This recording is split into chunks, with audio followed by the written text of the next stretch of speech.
My name is Maria Caballero, and I am the chair of the Planning Commission. At this time, I'd like to ask staff to show the video in multiple languages explaining how to participate in the meeting with translation.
Sorry, Chair Caballero, it looks like we're having technical difficulties playing the video.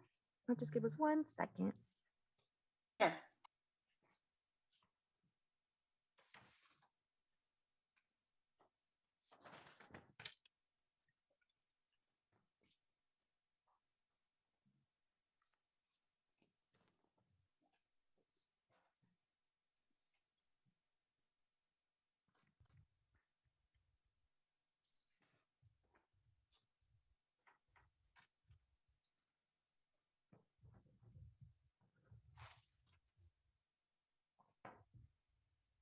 Hola y bienvenidos a esta reunión. Para acceder a la función de interpretación, haga clic en el icono del globo en la parte inferior de la ventana de Zoom y selecciona el idioma que desea. Para escuchar claramente el audio de interpretación, le recomendamos que también seleccione la opción para silenciar el audio original, que es la opción más baja en el menú después de hacer clic en el icono del globo.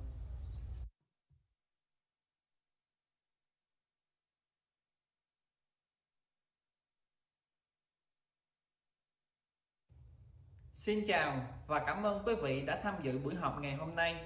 Để truy cập vào phần thông dịch của ứng dụng Zoom, xin nhấn vào biểu tượng hình quả địa cầu ở phía dưới của màn hình và chọn ngôn ngữ theo ý muốn của quý vị. Để nghe rõ lời phiên dịch, chúng tôi khuyến khích quý vị chọn chức năng tắt âm thanh gốc nằm ở phía cuối trong phần tùy chọn của biểu tượng quả địa cầu.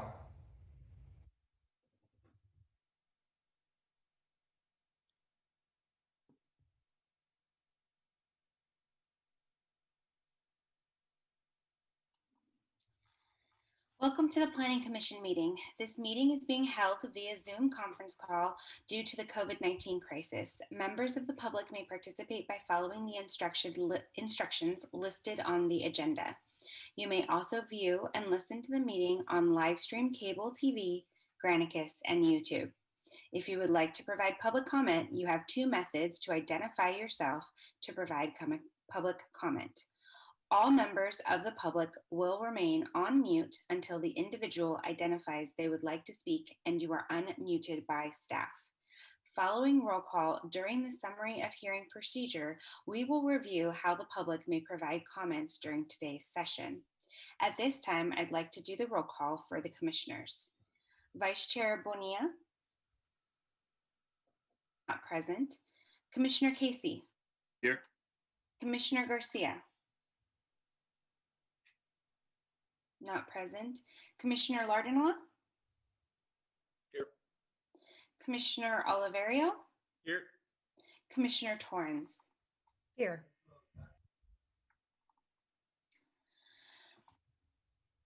The procedure for this hearing is as follows. After the staff reports, applicants and appellants may make presentations. City staff will call out the names of the public who identified the items that they want to speak on.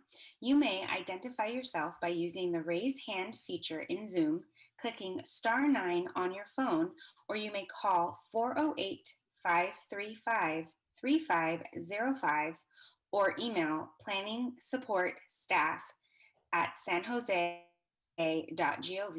to identify your name, phone number, and what item or items you would like to speak on. As your name is called, city staff will unmute you to speak. After we confirm your audio is working, your allotted time will begin. Each speaker will have 2 minutes. Speakers using a translator will have 4 minutes. After the public testimony, the applicant and appellants may make closing remarks for an additional 5 minutes. Planning commissioners may ask questions of the speakers. Response to commissioners' questions will not reduce the speaker's time allowance. Staff will unmute the speaker to respond to the commissioner. The public hearing will then be closed and the Planning Commission will take action on the item. The Planning Commission may request staff to respond to public testimony, ask staff questions, and discuss the challenge these land use decisions in court. You may be limited to raising only those issues you or someone else raised at this public hearing or in written correspondence delivered to the city at or prior to the public hearing. The Planning Commission's actions on rezonings, pre-zonings, general plan amendments, and code amendments is only advisory to the City Council. The City Council will hold public hearings on these items. Section 20.120.400 of the Municipal Code provides the procedure for legal protest to the City Council on rezonings and pre-zonings. The Planning Commission's action on conditional use permits is appealable to City Council in accordance with Section 20.100.220 of the Municipal Code. At this time, I'd like to ask any of the panelists, if you are not speaking, please keep your microphone on mute. That way we don't get any feedback or additional noise during the meeting. And unmute yourself when you're called upon to speak. So at this time, we're calling the meeting to order. Our first item on the agenda is public comment. This is a time for speakers wishing to make comments to the Planning Commission on items that are not on today's agenda. If you start speaking on an item that isn't on the agenda, you will be muted and asked to speak later. I'll go ahead and recognize Commissioner Oliverio. Thank you, Chair. I was curious on orders of the day. As we have a large item coming forward this evening, and I believe based on the study session that will be presented by different speakers on different topics, may I make a suggestion to the chair that after each presenter has finished their area of expertise, that the commissioners be allowed to ask questions and then move on to the next, so that our questions are focused on specific content areas of the large item. So the questions are more, like I mentioned, focused rather than very broad at the end of maybe 5 presenters.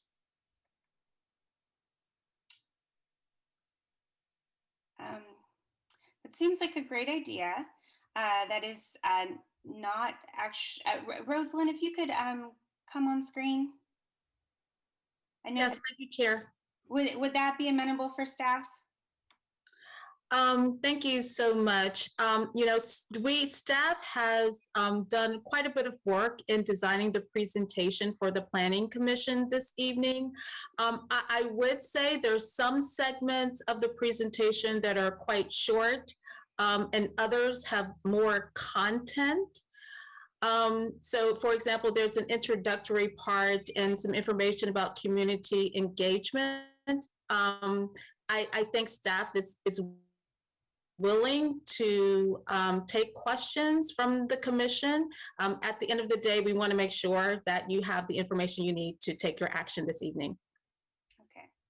There, I would also just remind you that because we have several speakers, the staff presentation is more lengthy than usual. And because of the complexity of the project, that the applicant presentation is longer than usual as well. Yes, thank you. Okay, so given that description, we will go ahead and pause after each city staff makes their presentation and then ask questions of the staff from commissioners. And then when the applicant presents, we will take questions from commissioners immediately after the applicant. At that point, we will move to public comment. We can have additional questions after responses to public comment, and then we'll close and we will vote on the item. So is that amenable to Commissioner Oliverio? Oh, I'm gracious. Thank you, Chair. Okay, great. So at this time, we're going to take public comment on items that are not on the agenda. So I see several hands that are up. We will actually also be, we recognize and we're told ahead of time that there are several public speakers who do not speak English or may speak languages more fluently other than English. And so we're actually going to ask anyone who's raised their hand to lower their hand at this time. And for public speakers needing Spanish translation during public comment to please raise their hands at this time.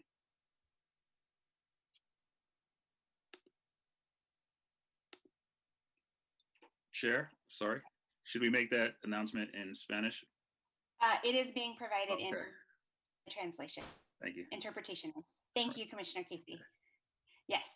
So, okay, so I see no hands raised for Spanish speaking interpretation during public comment. Thank you very much. At this time, we'll ask speakers who need Vietnamese translation to raise your hand for public comment. I'm going to pause for a few seconds.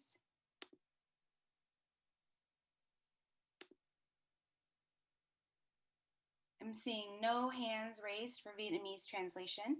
Anyone else at this time who would like to make public comment on items that are not on the agenda, please raise your hand. And again, a reminder, if you start to speak on an item that is on the agenda, you will be muted and we will ask you to speak later. Okay, staff, I see 2 raised hands. I will kick it over to you to get us started. Okay, Tessa, you are unmuted. Go ahead and unmute yourself. Thank you so much. I guess I don't have a clock, so I guess we have 2 minutes. Oh, there it is. I see it. Thank you, sweetie. Okay, so I guess I was commenting on my neighborhood, the Garden Alameda, and we're talking about 615 Stockton Avenue as a contentious development that is happening in our neighborhood. And we are outside the scope of the downtown, the Diridon Station area plan, but we're definitely in that Stockton Avenue. I call it it could be the Royal Road to the Google Village, but it really needs, the comment is that, to break Stockton Avenue up into, just this section that starts at Lenzen and have that be part of downtown station area plan when we have a whole street that needs to be improved. And so that's one of the comments, is that we need to fix Stockton Avenue to make it a more livable street, because it has become a freeway like so many of our streets in San Jose. So the whole street needs to be looked at to create traffic calming. So that's one issue. And then the other issue is specifically about 615 and how our general plan changes. Even prior council member Pierre Luigi has said, prior Councilman Oliverio, that we shouldn't have any changes to our single family home without really that's built into the system, that shouldn't change. Well, I don't have any problems with that, but I'm having trouble is that we changed our neighborhood to commercial. And that's where it really becomes a problem. And that too happened without notification of our community. And those impacts are so much greater than even in intensifying our residential. That when you add commercial is where you really have, because they're not a human being. They don't sleep. They don't have a nervous system. And so you have noise and air pollution problems that are critical. So as this neighborhood is a community at risk from air pollution, we are requesting that that the Garden Alameda, this spot, become a garden again, a food garden. That's what we need it to become, a fossil fuel free area. Okay, thank you, Tessa. Next we have Roland. Roland, you are unmuted. Go ahead and unmute yourself. Commissioners, Brown, very briefly, every agency that receives federal funding, and I believe that includes the city of San Jose, it's required by the federal government to provide closed captioning to assist members of the public with hearing deficiencies during video conferencing, and I would really appreciate if somebody could provide the icon at the bottom of my desktop. Thank you very much. Great. I'm done. Thank you, Roland. And staff, I'll ask if you could look into how we could provide closed captioning at the bottom of the screens moving forward. And if we can figure out how to do it for this meeting, I know that in other Zoom meetings I've had, it's a setting that has to be turned on before the meeting usually, but if you can figure out how to do it, it'd be great. I think it'd be appreciated by our community if we could have that available. So at this time, seeing no other hands, we will go ahead and move on to item number 3, which is deferrals and removals from the calendar. And there are no items under this agenda. So we'll move on to item number 4A. And if Commissioner Garcia has joined us, I believe, I don't see him. Okay, so we'll go ahead and. Not, Madam Chair. He's not here. Okay, great. I just scrolled through I understood that he needed to recuse himself, but I think he's planning on joining us after this item. So we will move on to item number 4A, which is a consent calendar item, C20-014 and CP20-12, which is a conforming rezoning from the A agricultural zoning district to the PQP public quasi-public zoning district, allowing the re-permitting of an existing 63-foot high monopole with 9 panel antennas, 9 radios, and equipment enclosure, and the associated equipment, and continuation of the assembly on an approximately 3.5 gross acre site located in on the east side of Center Road, approximately 415 feet southerly of East Capitol Expressway at 3195 Center Road. So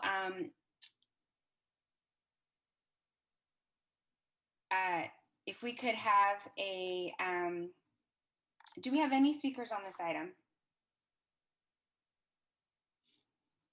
Okay, seeing none, I'll go ahead and call on Commissioner Oliverio. Thank you, Chair. If there's no speakers, I'd simply make a motion to approve the staff recommendation. I'll second that. Thank you, Commissioner Lardinois. We have a motion and a second by Commissioner Oliverio and Commissioner Lardinois. Would like to speak to their motion? No, thank you.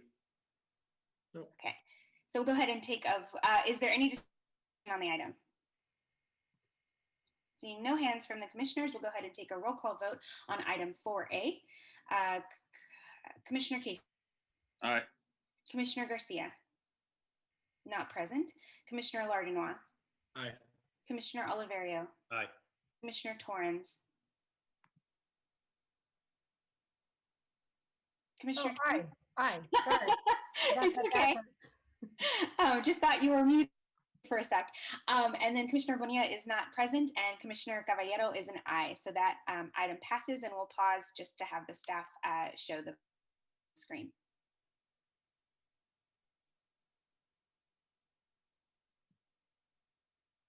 Thank you.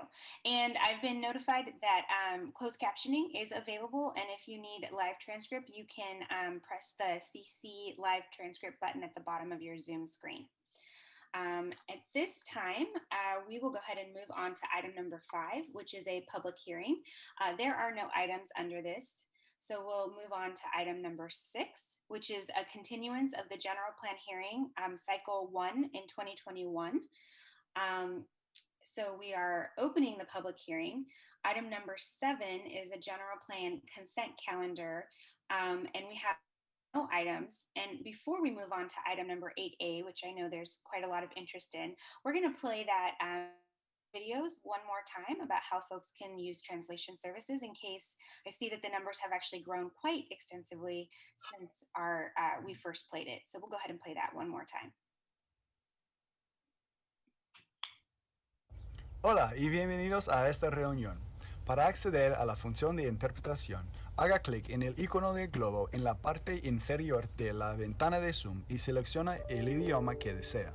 Para escuchar claramente el audio de interpretación, le recomendamos que también seleccione la opción para silenciar el audio original, que es la opción más baja en el menú después de hacer clic en el icono del globo.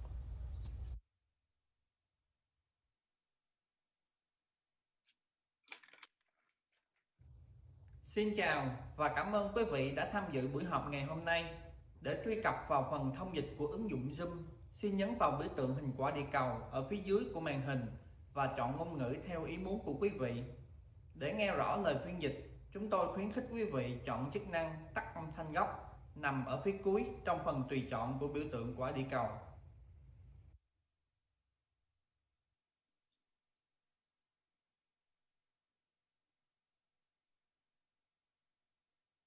Okay, thank you. And at this time, I'd like to recognize Commissioner Lardner.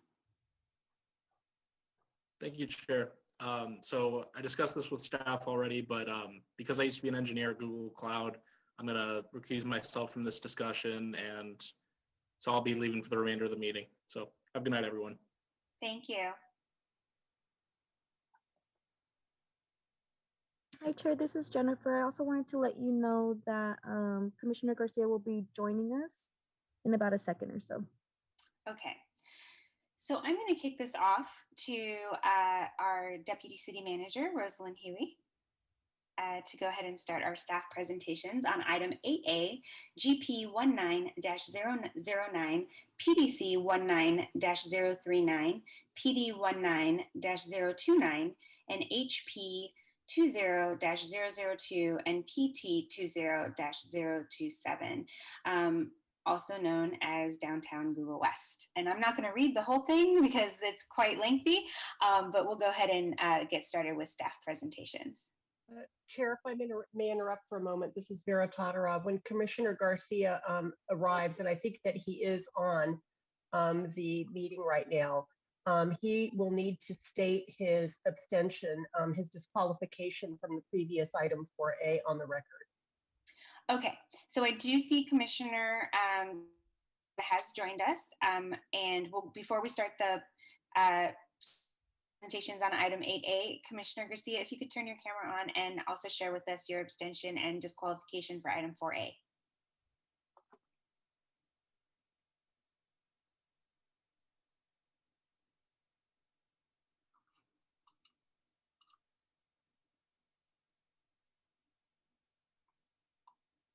It looks like maybe he's having technical difficulties. Commissioner Garcia? There you are. I'm unmuted right now. We can hear you now.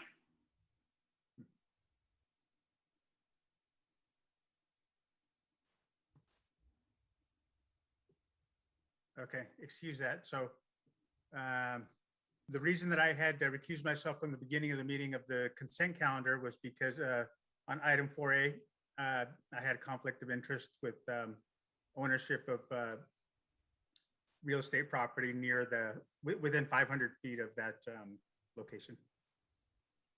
Thank you very much. Is that sufficient, Vera? Yes, it is. Thank you. Okay, great. Thank you so much, Commissioner Garcia.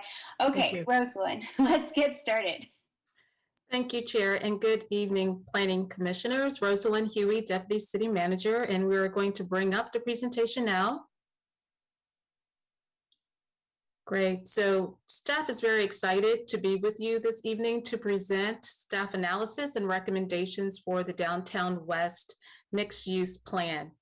And this work has evolved over the last 2+ years. And I really have to acknowledge the work for many, many members of our community. They have volunteered their time and shared their knowledge and lived experiences. I also want to thank the members of the Station Area Advisory Group who met about 20 times. And of course, we want to thank the Google team and their consultants. And this slide before you lists the many staff who have been involved in this work.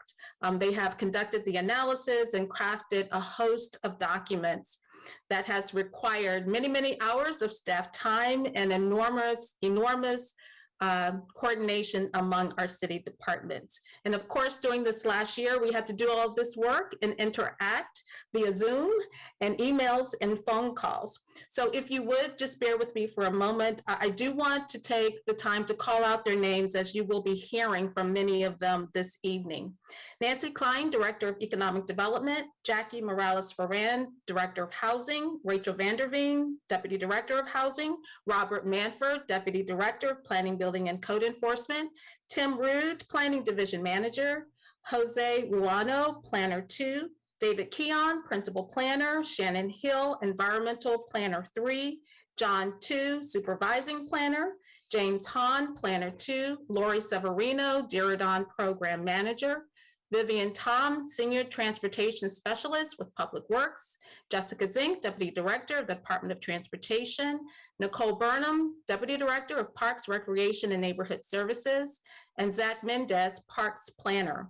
I also want to acknowledge Johnny Fan, Chief Deputy City Attorney, who has provided legal counsel and review for the project. And I also do want to acknowledge Jennifer Providor and her mighty team for providing outstanding support services to the entire city staff.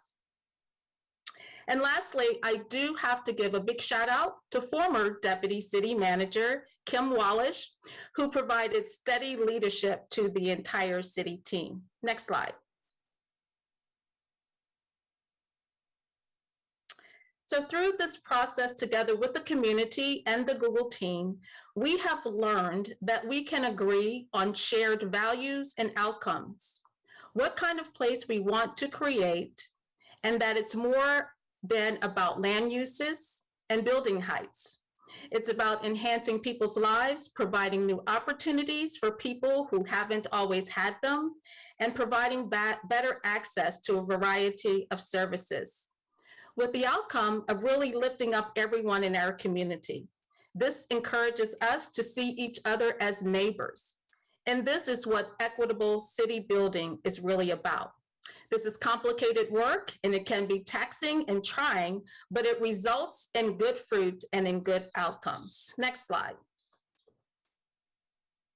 We acknowledge that so much of the work that has been done in the past, in fact, over probably 2 decades of work from many of members in our community, including that of the Good Neighbor Committee.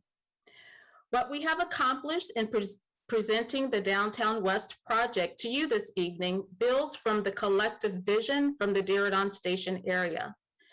This vision calls for an area that is vibrant, transit-oriented district of downtown, and a place for San Jose residents to use and enjoy.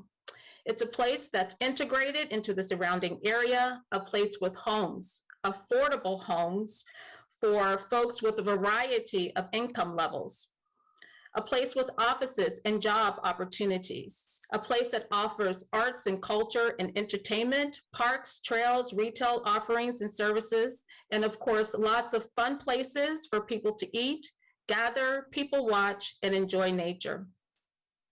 I want to point out that achieving this vision requires a private sector partner to implement it. And the city staff is excited to share with you information on the various components of Google's Downtown West project. Next slide. Building from the vision, the shared goals from this project are central to the Memorandum of Understanding that was executed by the city and Google in late 2018. And they include creating a balanced mixed-use development with both market rate and affordable housing, making sure that we support transit by optimizing density in the area, as well as effectively managing parking and improving the transportation network, and pursuing equitable development to maximize the benefits and minimize the impacts to our residents, especially to those in disadvantaged communities. Next, Lori Severino, Diridon Program Manager, will continue the presentation with an overview of our community engagement. Lori. Thank you, Rosalind. So as Rosalind mentioned, I'm the Diridon Program Manager, and I've managed the community engagement process for the last few years for the Diridon area. So this slide summarizes the evolution of the Downtown West project and the rounds of engagement that have informed it. Each round has focused on key milestones in the process and has covered the other separate but related planning efforts affecting the Diridon area, in addition to Downtown West, given the importance of coordination between all of these projects. So the project visioning began over 3 years ago. The city established the Stationary Advisory Group and conducted a broad public engagement process in 2018. This ended with a set of desired outcomes for the Diridon Station area and informed the MOU with Google, including the shared goals from the previous slide. Google and the Google and the city continued with public outreach in 2019 before and after submittal of the Downtown West application in the fall.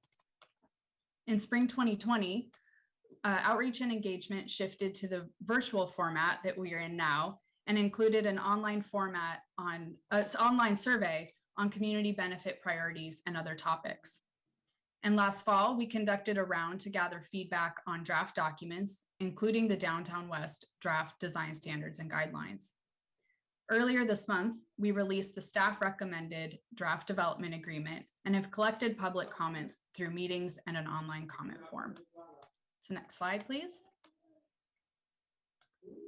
So this slide shows all of the engagement activities the city team has led over the last 3+ years on the Deer Dawn program of projects. It does not include meetings with the Planning Commission or City Council or other commissions that included a Deer Dawn item, nor all of the outreach and engagement that Google led. So the Stationary Advisory Group has been central to this engagement process, but we've also used a wide variety of methods and best practices for inclusive engagement with the intent of reaching all segments of the population. So for example, we started a mini grant program to partner with 7 different community-based organizations on outreach and engagement in order to reach new voices and increase participation. We've also managed a website and an email list to share information and report back to the community. So we've learned a lot from this overall experience and are working to apply these lessons citywide. So to all the partners and community members that are listening and have participated over the years, we want to reiterate our appreciation for your time, energy, and input. It has made a big difference on the process and the outcomes for the Downtown West project and the related efforts in the Deer Dawn area. So with that, I will turn it over to John too, I believe. Before we move on, actually, if we could, if any commissioners have questions on the public engagement process, now would be the time to raise your hands.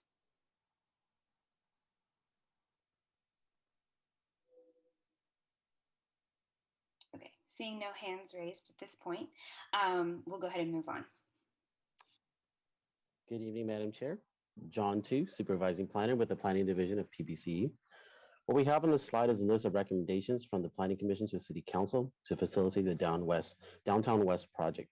The project is proposing up to 7.3 million square feet of commercial office, up to 5,900 residential units, up to 500,000 square feet active uses, including but not limited to uses such as commercial retail, restaurants, arts, cultural, live entertainment, community spaces, institutional childcare and education, maker spaces, nonprofit uses, and small format office space, up to 300 hotel rooms, up to 800 limited term corporate accommodations, up to 100,000 square feet of event and conference space, a district system approach to deliver on-site resources, including designated infrastructure zones with up to 2 on-site central utility plants, 1 or more on-site logistics centers to serve the commercial uses on site, approximately 15 acres of parks, plaza, and open space, including 4.8 acres of public parkland and 10.2 acres of private open space that include areas for outdoor seating and commercial activity, green spaces, landscaping, mid-block passages, repairing setback and trails, as well as various other improvements to the public realm to improve transit access,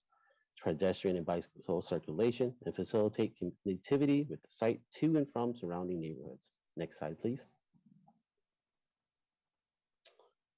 The project entitlement spans approximately 80 acres for an urban mixed-use development. Through specific outreach, community meetings, study sessions, and referrals to other commissions such as the Historic Landmarks Commission, Airport Land Use Commission, Parks and Recreation Commission. In addition, the Planning Commission may be more familiar to seeing individual applications for a building or a block of developments or reviewing city-specific plans. What we have before the commission is a hybrid of both. A development envisioned to take years to develop, but incorporates highly detailed documents and exhibits that you don't normally see in specific plans or with smaller projects. As the city has evolved, our blueprint documents such as the Vision San Jose 24 General Plan and the Deer Dawn Station Area Plan needs to be occasionally updated. So as part of this application, the project includes amendments to the land use, expansion of growth boundaries, redesignations of streets, updates and language of various general plan and DSAP policies. These changes are meant to complement the city's overall goals and work in conjunction with the proposed update to the city's DSAP amendment, which is also agendized for hearing tonight. With a project of this size, it necessitates a development agreement to allow for negotiation between the city and the applicant to provide certainty about the rules, regulations, and responsibility that governs both parties over the length of the project. Development agreements pose opportunities for the city to provide public benefits beyond city requirements. Along with the development agreement, the project includes a rezoning to a planned development zoning district, which governs the heart of the planning entitlement as it lays out the basic framework of the project.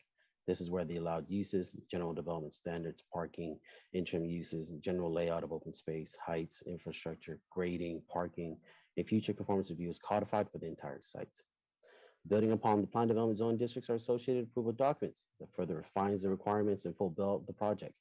This approach maintains the flexibility for both the city and the applicant to adjust to the market and surrounding developments, while providing assurances that sufficient infrastructure and the relationships between the site, adjacent uses, and are considered and planned accordingly and incorporated as part of the entitlement. The planned development permits includes an extensive plan called the Downtown West Design Standards and Guidelines, which was the focal point of the previous Planning Commission study session. The DWDSG goes into heavy details of the requirements, standards, and guidelines how each site may be developed from the land use, open space, building designs, mobility, lighting, signage, and how that it be designed to be considered the historic and ecological resources of the area. The DWDSG builds upon the recently approved downtown design guidelines, includes input from stakeholders, nearby community members to ensure high quality urban space and building design. The DWG outlines the conformance review process established through the plan development zoning. The DWG includes conformance review checklists to be used during the conformance review process to facilitate the review of subsequent design for vertical and horizontal improvements and open space. Of course, all the site needs to be developed with proper infrastructure, and within the PD permit is the Downtown West Improvement Standards and Conceptual Infrastructure Plan Sheets. These establishes the standards and specifications to evaluate horizontal improvements and provides the conceptual level designs that describes the anticipated floodplains, grading improvements, layouts, utility, stormwater within the public right-of-way. Downtown West Conformance Review Implementation Guide, combined with the General Plan Development Plan, explains the detailed process for approval for subsequent permits, including checklists, requirements for community meetings, and additional city coordination. Next slide, please. Additionally, before the commission today are a vast and tentative map that facilitates development with a subdivision of 136 existing lots to allow up to 178 lots, up to 5,900 residential condos and 20 commercial condos and various street abandonments. A master encroachment diagram, a master encroachment agreement, and authorization for approval of associated major encroachment permits enables the proposed district system approach to deliver resources through on-site infrastructure for electricity, energy, such as thermal heating and cooling, wastewater, and recycled water. Under the district system approach, the project sponsor would design, construct, maintain, repair, occupy privately owned subsurface facilities that encroach on the public right-of-way. A construction impact mitigation plan, also known as a CHIMP, is to help residents. Yep. Sorry, if you could speak just a bit slower for our translators. Sorry. And this is a reminder to all the staff and applicants who are presenting. If you could slow down, it's difficult to translate when everyone's speaking that quickly. Thank you so much. Sorry about that. A construction impact mitigation plan is to help residents and business through the temporary disruption of major construction projects by requiring the owners of the project to communicate with the surrounding neighborhoods prior to and throughout the construction period, and to modify their approach to the project by implementing appropriate mitigation measures in an attempt to avoid or lessen potential impacts arise from the construction. There is one city designated landmark site within the project boundary. The San Jose Water Works building, therefore a historic preservation permit amendment was required to update the permit to be consistent with the project's PD zoning and permit. The project includes a Title 20 amendment to ensure that the standards and requirements set forth in the Plan Development Zoning District are consistent with the San Jose Municipality Code. The project was taken before the Airport Land Use Commission, also known as ALUC, to determine if the general plan amendment and zoning are consistent with the comprehensive land use plan for the San Jose International Airport, also known as the CLUP. The ALUC found the project to be inconsistent with the CLUP's height and noise policy as it relates to building height and proposed outdoor private open space for the residential uses. Section 21670 of the California Public Utility Code allows the city to overrule the determination with a 2/3 vote of the city council. The city has considered ALUC's determination and comment letters from both the commission as well as the Caltrans Division of Aeronautics.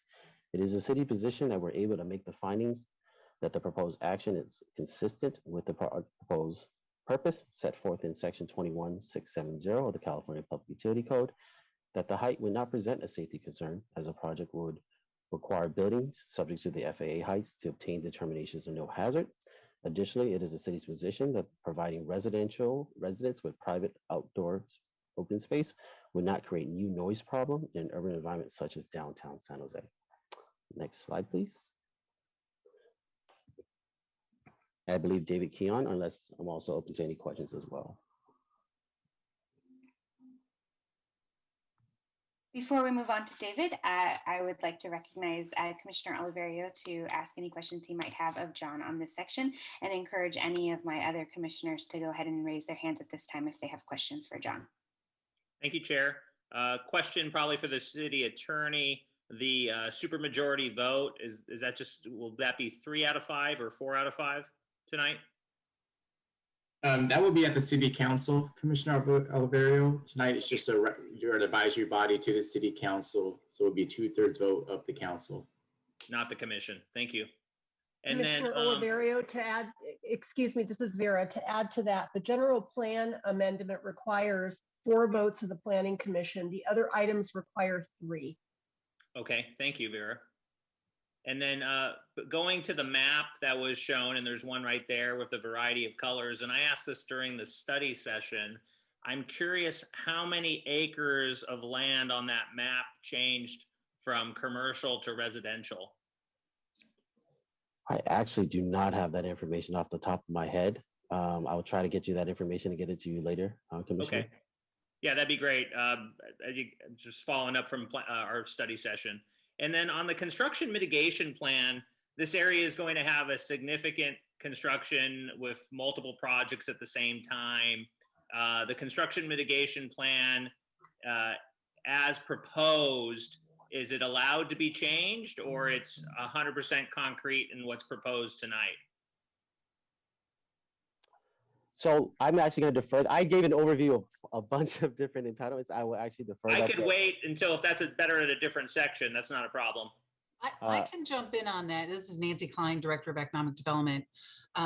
The work on the CHIMP, the Construction Mitigation Plan, is important work that we have begun, but it is far from over. And we'll be including VTA, Google, and all the other projects that are in and around the area. And Nancy, that approval of that construction mitigation plan will just be at the staff level. It won't return to any commission or council. I will also ask Vivian and Public Works. I believe that is true. Ryan, oh, I see Ryan. Go ahead, Ryan. Hi, Commissioner Ryan Doe, Public Works Department. So currently we just have a framework for the CHIMP. Yes, that approval will be at the staff level. Part of the recommendation is the delegation to the director for approval of subsequent CHIMP. Thank you.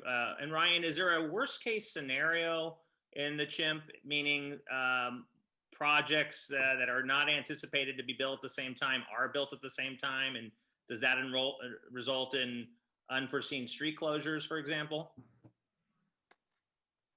Well, first of all, this project is several phases, right, and built through a decade. So that's why part of the detail of the CHIMP will be analyzed when we know more as far as what phase is moving forward. And at that time, we will evaluate what project is currently occurring at the same time. So that's why we would customize the CHIMP according to the condition that we have at that time. And Ryan, one follow-up, if the construction schedule changed, would the CHIMP potentially hold back construction on a project, or you feel it would allow it with different conditions? I feel it would allow different conditions, yes. Thank you. Chair, Commissioner, going back to your question about the overall calculation. So there really are only 2 land uses designated in the general plan amendment. It's either going to go to downtown commercial, which doesn't allow residential at all, or downtown, which allows both commercial and residential. So what you previously had was a bunch of designations of transit employment, public quasi-public open space, and other uses, and combined industrial commercial. So it's really hard to make that because of the flexibility and the different places it can go. But I'll still try to research if I can give you a specific number based on their illustrated conceptually of what places they might have residential. But overall, I think there's a net benefit of getting commercial land. Thank you, John. Yeah, I suspect based on the diagram you have presented right now, the map, that the yellow at the bottom was not zone residential. And so I'm curious and I know that there's square footage on one parcel could make up for it on another, but I am still curious what the net loss of commercial land is in this proposal. I believe the bottom was combined industrial commercial, and it went over to downtown, but I can try to get you those calculations. Commissioner, if I may, I just want to also point out that there's far more office than we had originally envisioned in the Diridon specific plan that was approved in 2014. Thank you. I mean, I can do a follow-up question now if you don't mind, Nancy. This plan, though, as put forward, the applicant does not necessarily have to build all the commercial as anticipated anytime in the near future, but I'm assuming all the housing can go forward without any stage gate. Rosalind, would you prefer to respond, or John? Yes, the project can go forward as the market demands, but Rosalind or John may prefer to answer. Thank you. So what I would just add, Commissioner, is that as the building designs come through for conformance review, then obviously staff will be evaluating those projects. At this time, we don't know what type of building will be coming through, residential versus commercial, or perhaps mixed use or other uses at this time. And perhaps when we do get to the housing portion of the presentation, I know housing staff has more information about phasing of affordable housing that might be helpful for you. Thank you, Rosalind. One question, if I may. Again, the plan is approved. There's designated colors on the map of what can go there with specific projects to follow. Would it be fair to say that if the applicant chose, all of the housing could go immediately? Meaning go forward with an application for construction. Commissioner, if I may, just in a second, you'll see in a few slides that in the development agreement, there is a requirement to construct 2 million square feet of office within 10 years or 4 within 20. And if they don't construct, then they have the option of paying the relevant community benefits. But there are mechanisms to move forward the office, the commercial, and certainly every intention to do so. So Nancy, if I may, and I appreciate that, and I appreciate that that in the plan, but I'm just curious, if it becomes a math equation, right? At year 10 or year 20, if they don't want to build any more commercial development, they just pay that fee. So my question is, though, could all of the housing go forward, immediately, and you get to 10 years where all the housing is built out, and you get up to that threshold of 10 years where the commercial may or may not have met that 10-year requirement, but all the housing is built? Is that legally possible?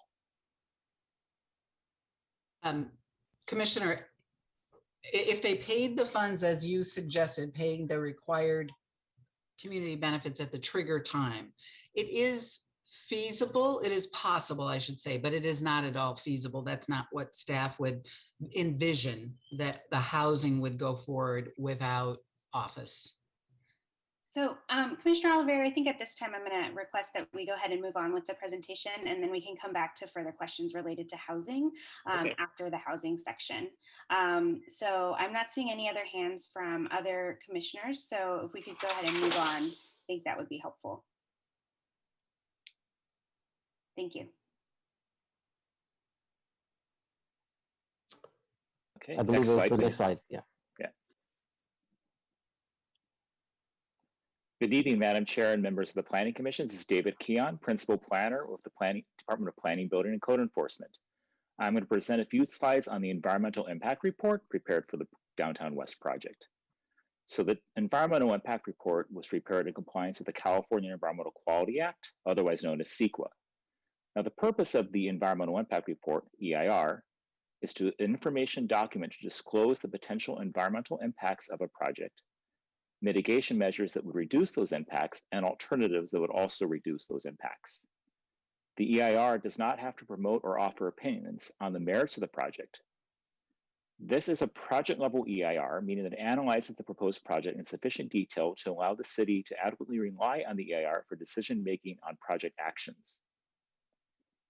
Now, as required by CEQA, the EIR was posted for public review and circulation on October 7th, 2020. It was circulated for a period of 62 days. This was longer than the required 45-day circulation period because the comment period was extended for an additional 17 days at the request of the public. In response to the circulation, the city received 34 comment letters from different state, regional, and local government agencies, different organizations, and individuals. The city has prepared a response to all these comments in what is known as the First Amendment. The First Amendment also contains revisions to responses to all the comments and minor revisions to the text eds of the EIR and figures. This First Amendment was published on the city's website on April 16th. Next slide, please. Since publication of the draft EIR in October, there has been some minor modifications to the project. One is that the project was reduced in size from 81 acres to 80 acres.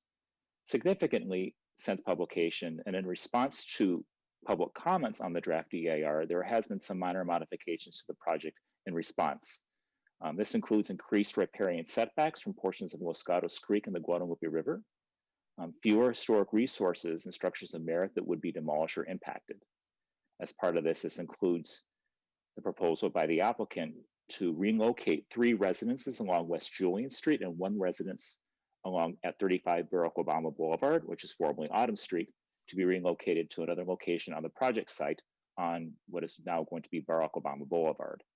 In addition, the applicant has put forth to provide funding to relocate another structure, the Boerhaus Bistro, to Middle Italy, and has also offered to salvage the part of the Sunlight Bakery building facade and the retention of the Kearney Pattern Works Hopper Tower.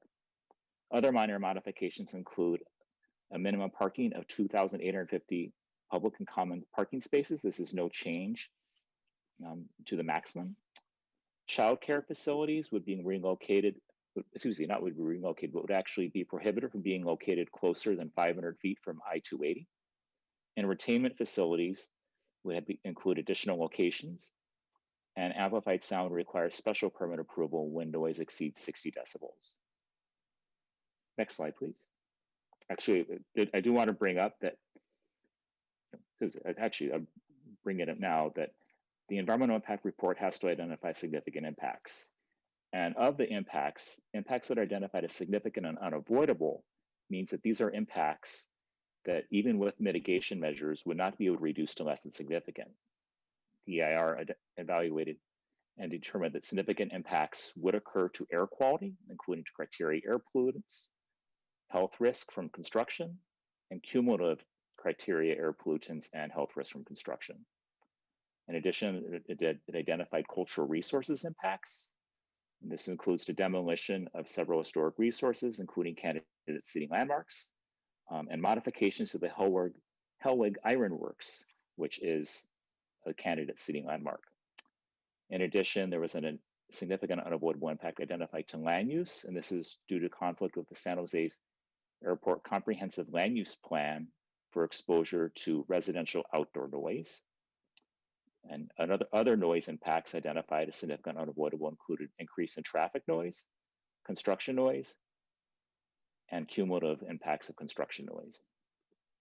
Finally, a significant unavoidable impact was identified to population housing to contribute to the city's cumulative jobs housing imbalance.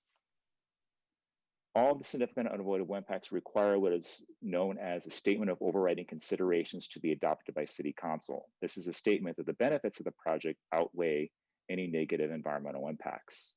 This is included as part of the EIR resolution that has been included in your packet. Next slide, please. In addition to the impacts that are significant and unavoidable, the EIR identified impacts that could be reduced with the implementation of mitigation measures. These included impacts to air quality, biology, cultural resources, geology, greenhouse gas emissions, hazardous materials, hydrology, noise, public services, transportation, and utilities. And next slide, please. Finally, an EIR is required to identify alternatives to the project and reduce any of the identified significant and unavoidable impacts. Alternatives evaluated include the no project DSAP development alternative. This would be built out of the project site in accordance to what was originally allowed under the 2014 approved DSAP. In addition, there's a historic preservation alternative that will avoid all impacts to the 9 historic resources identified on the project site. Again, these are 9 properties that have been identified as candidate city landmarks. In addition, there's another historic preservation alternative, CLUP noise compliance alternative, that would preserve 8 of the 9 historic resources on the site while avoiding most residential development within the 65 CNEL noise contour to comply with the CLUP. There's also an alternative that would evaluate preservation of the 150 South Montgomery Street building without any alterations to that would not comply with the Secretary of Interior standards. This is the Hellweg Ironworks building, also known as the Tyco building. Another alternative would be a reduced office alternative to reduce the contribution to the jobs, housing, and balance impact for population and housing. Finally, there's a reduced intensity alternative that reduced the total development of the project by 55%. Before we go on to the development agreement, I do want to mention that the city did receive a comment letter in response to the First Amendment this afternoon from the Sharks.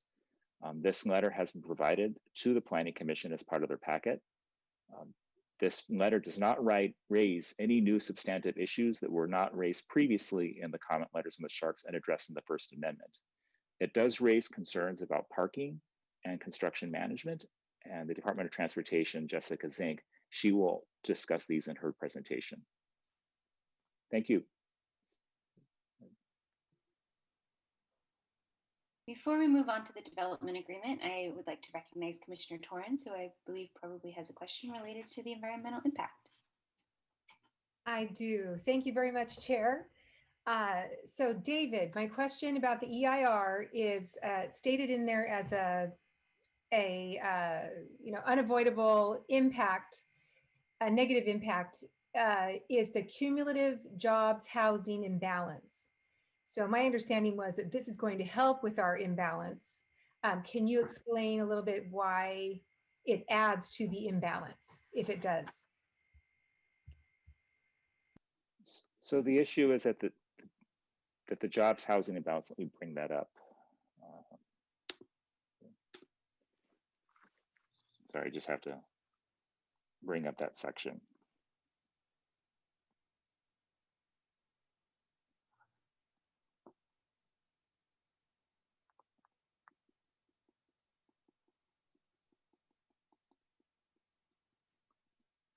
And this, just as an aside while I'm looking this up, I do want to mention this impact to population and housing comes from the general plan EIR and also comes to the downtown strategy EIR. So it's not a unique impact. It has actually been part of the overall development of the city, and a lot of it comes from the goals of the city.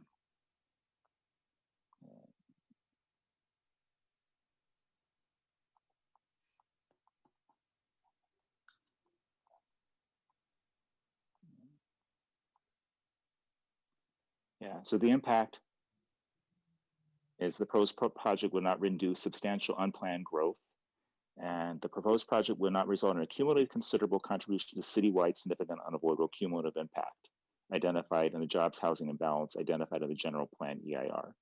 So even though it is providing additional jobs, it's still contributing to that significant unavoidable cumulative impact identified in the general plan. And Commissioner Torrance, if I may ask, it has to do with the overall growth in the area as identified in the general plan EIR. So this project will be providing cumulative impact as part of it. It will be contributing to the cumulative impact, but not necessarily causing it. It will contribute to it. Okay, thank you very much. Great. At this time, I'll call on Commissioner Oliverio. Thank you, Chair. Is that cumulative impact because this is allowing for 4,000 new housing units versus 625 before? Commissioner Oliveira, no, it is. Let me look here.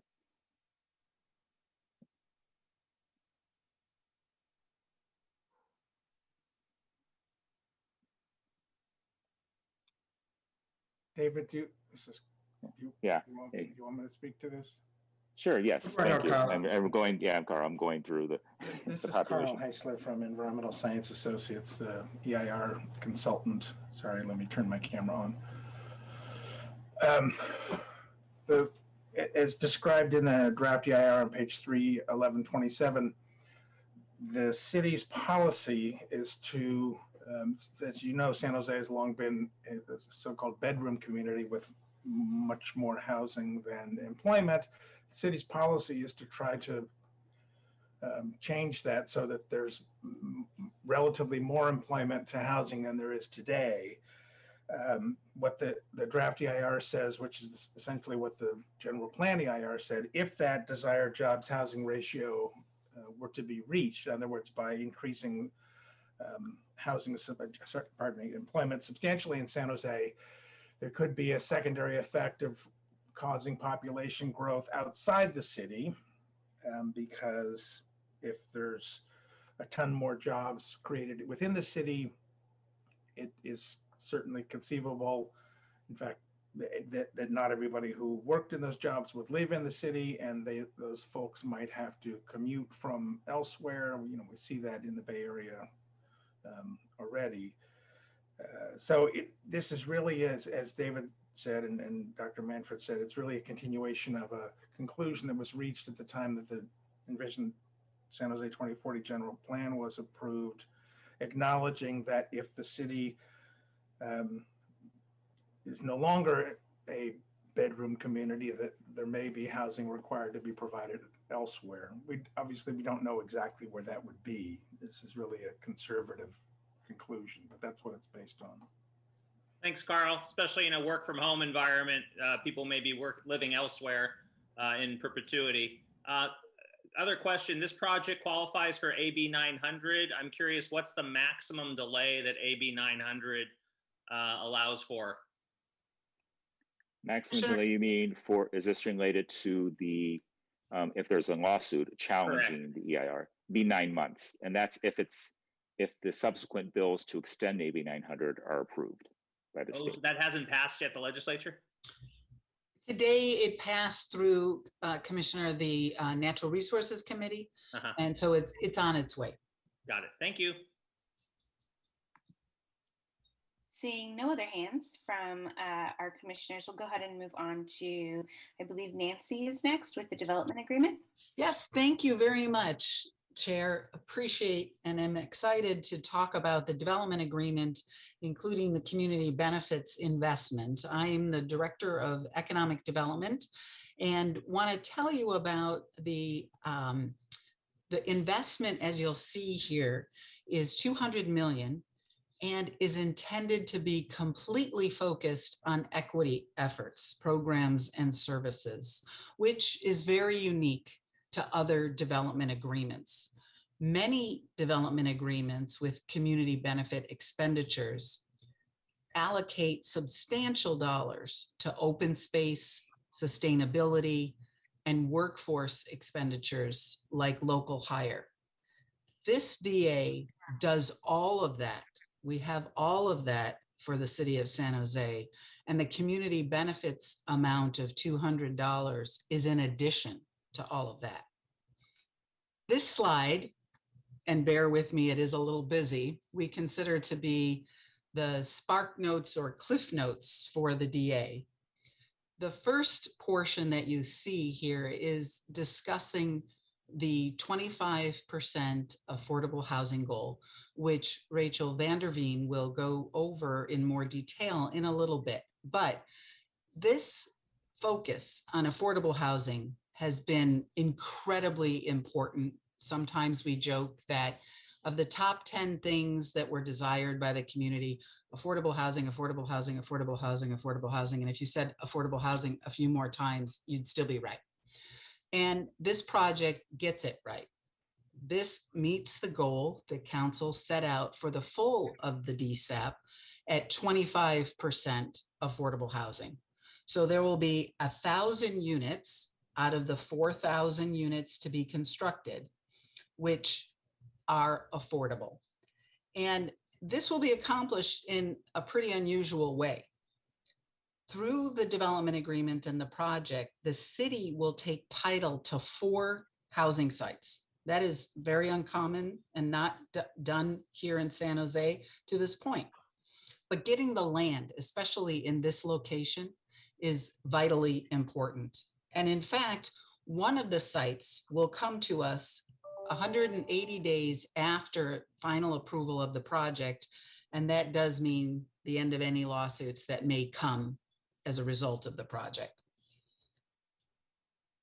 It's important to note that on the 4 sites that will come to the city, staff anticipates that 40% of the units generated on the 4 sites will construct 30% or less AMI, which again is extraordinary.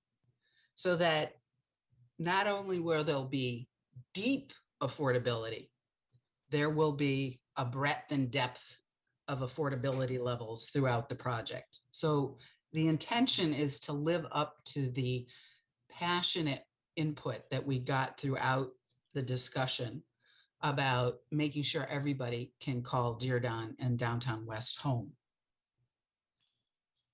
The community benefits also, very importantly, includes a hugely unique program of an equity-driven fund, $155 million that the fund will focus on community stabilization and on opportunity pathways. So under community stabilization, there'll be anti-displacement efforts of a number of sorts and preservation of existing homes, as well as opportunity pathways, meaning jobs, training, and education. And these benefits will be strictly focused on those most in need in specific areas throughout San Jose. That we're walking the talk about targeting those in most need who can make great strides through these types of programs. The fund is also incredibly unique because the final decision will be made not by the city council and not by city staff. Decisions will be made by people with lived experience who've either been homeless or have had experience with displacement, and those who have worked on related services, education, or programs. There'll be a slide I'll go into a little bit more detail, but you'll find that the city does not have a vote on the committee. There are city staff that will participate or city people, but they will be non-voting members. This again comes as a partnership of truly listening, the combination and partnership from Google, the community, and the city that have been really listening hard over the last 3 years. In addition, as you note, as the last point on the second column, there will be a payment of $7.5 million for job readiness and efforts around community stabilization early in the project. In fact, 120 days after final approval, council will consider options and make the allocation of funding for the early payment of the $7.5 million. As mentioned earlier, in addition to the community benefits, this project is a leader in sustainability, resilience, and ecology. There'll be 15 acres of parks and open space. And it's important to note that many of the community said it's important to have open space, activation, and connection. That was very important, and this project will achieve all of those goals. There's an innovative district systems approach to utilities. The project is geared to have a net zero greenhouse emissions, even though the project is quite large. As you see, there'll be $30 million for transportation, and there'll be ecological enhancements and the historic preservation efforts you just heard a little bit about. As noted, the $200 million amount is appropriate through several points of analyses to evaluate what those dollars should be. And in addition to that, of the other features of the project, Google will spend over $1 billion to bring those voluntary features to this area in high quality building and open space and design. Next slide, please. We wanted to share with you a bit more information about the composition of the advisory committee. The goal is to bring a mix of perspectives and experience and subject areas with 13 voting members. 5, as mentioned, will have lived experience, and 8 will have technical expertise. All must live in San Jose or own a business San Jose or have a long-held working relationship with San Jose in these areas. The committee will include non-voting members, as mentioned, 3 city representatives, 1 from Google, and potentially 1 from other funders that are also non-voting. The goal here is to do this right and attract other philanthropy to further extend the programs that are conceptualized in the fund. Next slide, please. Before mentioning that, I just want to tell you a little bit more about how we'll accomplish the work of the fund. The City Council will adopt an ordinance creating the advisory committee, and based on the criteria we just went over, the council will appoint the members. With the committee, the city will select a third party fund manager. There will be an RFP with the committee participating so that that third party fund manager gets in place. And then the fund manager with the committee prepares a 5-year strategic plan that is approved by the city council. And that sets out the broad goals for the program. From there, the fund manager will work with the committee to prepare requests for proposals for grants, and the fund manager will administer the grant application and evaluation process. This is, if you're familiar with the Transit Occupancy Tax, TOT, arts grants, this is very similar to the process the city already uses. The fund manager will then recommend the grant recipients to the committee based on the strategic plan, and the committee makes the final funding decisions. There are high plans, high steps for transparency, including an annual review that will come to the Planning Commission along with the development agreement annual review. And the city auditor will from time to time review for transparency and adherence to required rules. Finally, the development agreement is legally binding and enforceable. As mentioned, we will have an annual review for the performance and compliance by the director and a report to the Planning Commission. While the city cannot force Google to build, there are still performance measures to maintain development agreement rights. And just to touch base on these a little bit, there'll be milestones to refer again to what we were talking about just a little bit ago. After 10 years, completion of 2 million square feet and 4 million square feet collectively built after 20 years. The option is to pay community benefits in order to retain rights.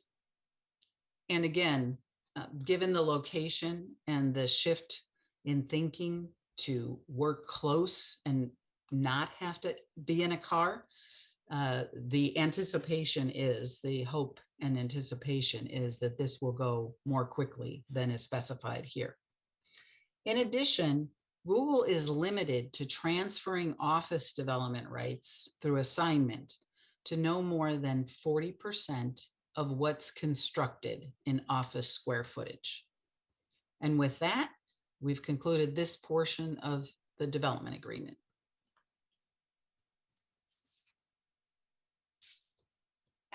So if commissioners have questions for Nancy on the development agreement, I suggest you raise your hands now, and I will call on Commissioner Oliverio. Thank you, Chair. Hi, Nancy. The 40% transfer limit matches pretty much the milestone in year 20. Would you say those are related? Actually, it wasn't constructed to be per se that, former council member, Commissioner. It was an intention that we want to work with Google as much as possible. We did this project envisioning Google, and we want to make sure that we have the opportunity to work with Google as much as possible. Thanks. And then if this is the appropriate time, that question I asked prior, we have milestones for the commercial, but is there any milestone or stage gate limit for the housing? When you say stage gate limit, Commissioner, there isn't a requirement that Google completes a certain amount of housing within a specific time. I guess, Nancy, mine is different. And from our history of knowing San Jose, whenever something like this gets proposed, we get all the housing, but we don't necessarily get the jobs. So that's why I'm thinking, let's say year 10, they get to 2 million square feet. Could I see a scenario where they get to 2 million square feet only and all the housing is built? It's highly unlikely, Commissioner. In this area, jobs by transit is highly desirable. And being able to work on high-rise housing is, as you know, somewhat challenging. So the more likely scenario is that there will be office and a certain amount of housing that gets built in association with that, in addition to the affordable housing that will be built in association with the city. Thank you. And I know when you say unrealistic, but at the end of the day, there is no limit. And I don't mean to be terse or rude in any manner. It seems to me though that a small amount of commercial could be built, but all the housing could be also built without necessarily building out the full entitlement of the commercial. Let me just reiterate, Commissioner, that high-rise housing is very challenging to build, but we are seeing even through the pandemic, moving forward on office. And so that is the nature of the market that we believe will pursue and go forward. I know, again, the word challenging doesn't mean it's not possible. And I think I'm answering my own question by not receiving what I would call a straight, direct answer. No offense, I'm just trying to get to the point.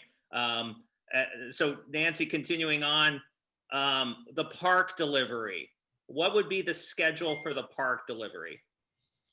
Nicole Burnham is on the phone and on the Zoom, and will review that during her presentation. But I'll hold then. Yeah, no problem. And then when Cisco had 20,000 plus jobs in North San Jose, did they have a development agreement to provide anything to the city? Nothing like this. There was a development agreement, but basically the city contributed as opposed to, the city, the company, in all fairness, contributed the jobs, which were essential, but there were no other community benefits provided by the project. In actuality, the city, through the redevelopment agency, paid for transportation infrastructure, water pumping stations to augment that creation of jobs in San Jose. That's correct. Okay, I just want to point that out for historical reference. This is certainly the first time. And then on the oversight board, the council will decide the first $7.5 million, and then that board will form. And the fund manager, is that a private entity or someone from the city? Not from the city. We don't know. It could be a number of different entities who are fund managers, like the community fund or others that would apply to be the third party fund manager. And final question on that, is there a foreseeable budget of how much this private entity is going to get to be the fund manager and how much that'll eat up of the fund? That will be very transparent. There are general guidelines for what percentage is appropriate. And certainly all of the research as we move forward will point to best practice and reasonable funding. Thank you very much. Thank you. Nancy, I have a couple questions myself. So during your presentation, you talked about the land dedication or land transfer of the 4 sites from Google to the city, and you mentioned 180 days after approval, or sort of, I thought originally it was 120. Can you? And certainly Thomas Jansen from HRNA could correct me if I'm wrong, but there are 2 different timeframes. One is for the land to come over, and that's the 180, and then the other is for the 7.5 to come over, and that's 120. Okay. Thank you for the clarification. I just wasn't, I thought they were the same time frame, but obviously a slightly different time frame. For the 7.5 million, and just in general, the Community Benefits Fund related to anti-displacement and economic opportunity, could you provide just and I don't know if maybe someone else is going to be presenting on this topic, but like just some examples of what type of strategies could potentially be funded? Yes, there was a tremendous number of different types of ideas, and in anti-displacement there, and also the preservation of housing in and around the area, as well as exploration of a land trust, which is something that the community has expressed a deep interest in. There could be funding for homeless services and or legal support for those fighting evictions. So there are quite a number of different opportunities under the anti-displacement pathway. And in the opportunities pathway, we're really focusing on education, training, and jobs, looking for economic mobility and giving the opportunity for those who have not had resources. Okay, and then in a similar vein to what a question Commissioner Oliverio just asked is, has there ever been a community benefits agreement or a development agreement that included community benefits to this level before in the city of San Jose? There has not. Okay, so we're in uncharted territory. In a good way. In a very good way. Okay, so let's go ahead and I think I don't see any other hands from our fellow commissioners, so let's move on. Thank you very much, Nancy. Thank you. Good evening, Madam Chair and members of the Planning Commission. My name is Vivian Tom with Public Works Development Services. I'll be covering the utilities and major infrastructure improvements proposed by the Downtown West project. The Downtown West project plans to utilize a district system approach for the conveyance of the private utilities to serve the entire project area. The district system will serve the project via underground utility corridors, which is also known as utilidors, to deliver the project's on-site utility services such as sanitary sewer, recycled water, thermal systems, electrical, and may also include automated waste collection. These utilidors would be constructed within private parcels to the maximum extent feasible, but will also cross public rights-of-way at some locations to provide distribution continuity. The underground utilidor structure will provide direct access for future maintenance needs and minimize disturbance to the city streets. All proposed public crossings will be privately owned and maintained by the developer and will be covered under city encroachment agreement and public works permits.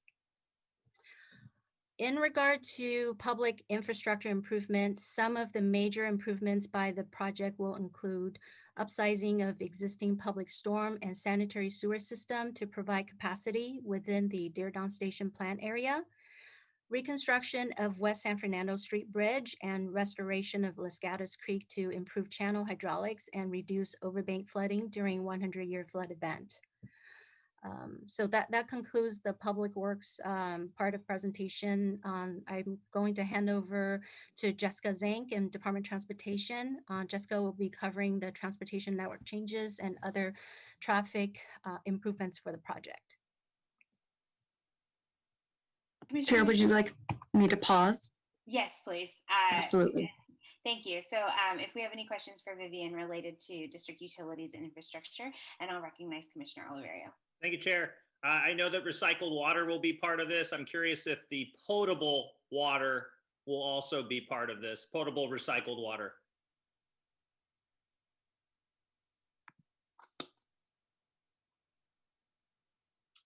Commissioner, this is Ryan Doe. Portable is not part of the district system.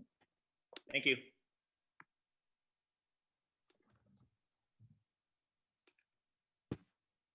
Okay, we can go ahead and move on to Jessica. Thank you. Great. Next slide, please. And good evening, Madam Chair and members of the Planning Commission. My name is Jessica Zank, Deputy Director for the Department of Transportation. The transportation proposed by the Downtown West project is really a people-first network, and there's been a huge and very much appropriate emphasis on access given the proximity of the project to Diridon Station and the SAP Center. The network proposed is really focused on increasing both the number and the safety of people moving around and to the area, including through roughly 5 miles of new and reconstructed roadways, designed with enhanced sidewalks and protected bikeways, proven methods recommended by the National Transportation Safety Board and others to improve pedestrian and bicyclist safety.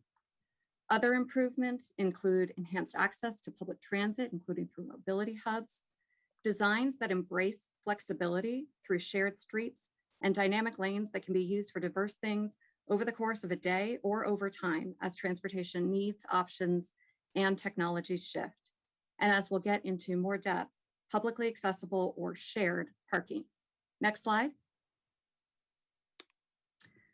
The project also completed extensive analysis of transportation needs, including through a local transportation analysis, or LTA, that helped identify $30 million worth of improvement in addition to those within the project itself.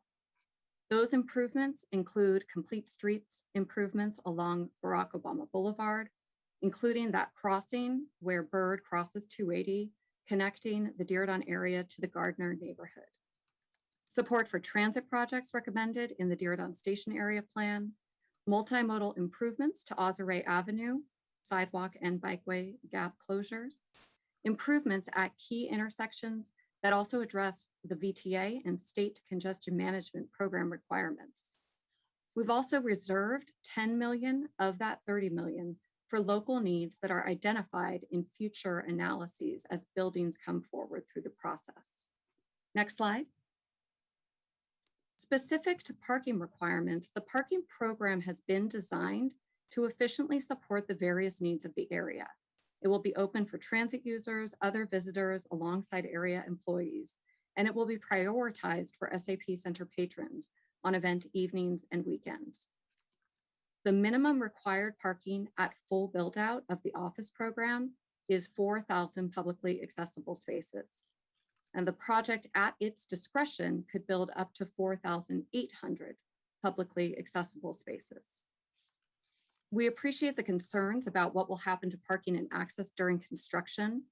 And for this reason, we are also requiring that at least 2,850 parking spaces remain available to SAP Center patrons at any phase of construction.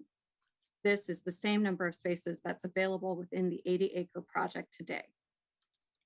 The project may choose to build up to 2,360 residential parking spaces. While there is no minimum requirement for parking for these homes, any residential parking that is built will be sold or rented separately from the housing cost, so as to lower the cost of housing for those who choose to live without a car. Finally, the city recognizes that it's extremely important to monitor and address any negative traffic or parking issues that arise due to the project. in surrounding neighborhoods and have established a neighborhood parking and traffic monitoring plan to do just that. Next slide. This is just a visual that helps people understand the proposed parking in dark blue provided underneath in structured parking underground, the Downtown West project. And at a minimum, with this new parking at full build out and the other parking that's available within the area, an additional 350 parking spaces will be available for SAP Center event use within a third of a mile. That's 350 beyond what's required within the arena management agreement between the city and the Sharks. Next slide. Transportation demand management is also a huge part of this project. It has a strict transportation demand management requirement that ultimately limits solo occupancy vehicle trips to a maximum of 35%. These requirements are a critical part of the way in which the city and the project will minimize traffic congestion, greatly reducing potential automobile trips that otherwise a project of this magnitude might produce. Also to lower greenhouse gas emissions and air pollution in line with the city's climate smart commitments. Non-compliance with these TDM requirements carry penalties of up to $5 million per year. Next slide. As David Keon mentioned earlier, we're certainly aware that a number of questions and concerns have arisen from the SAP Center.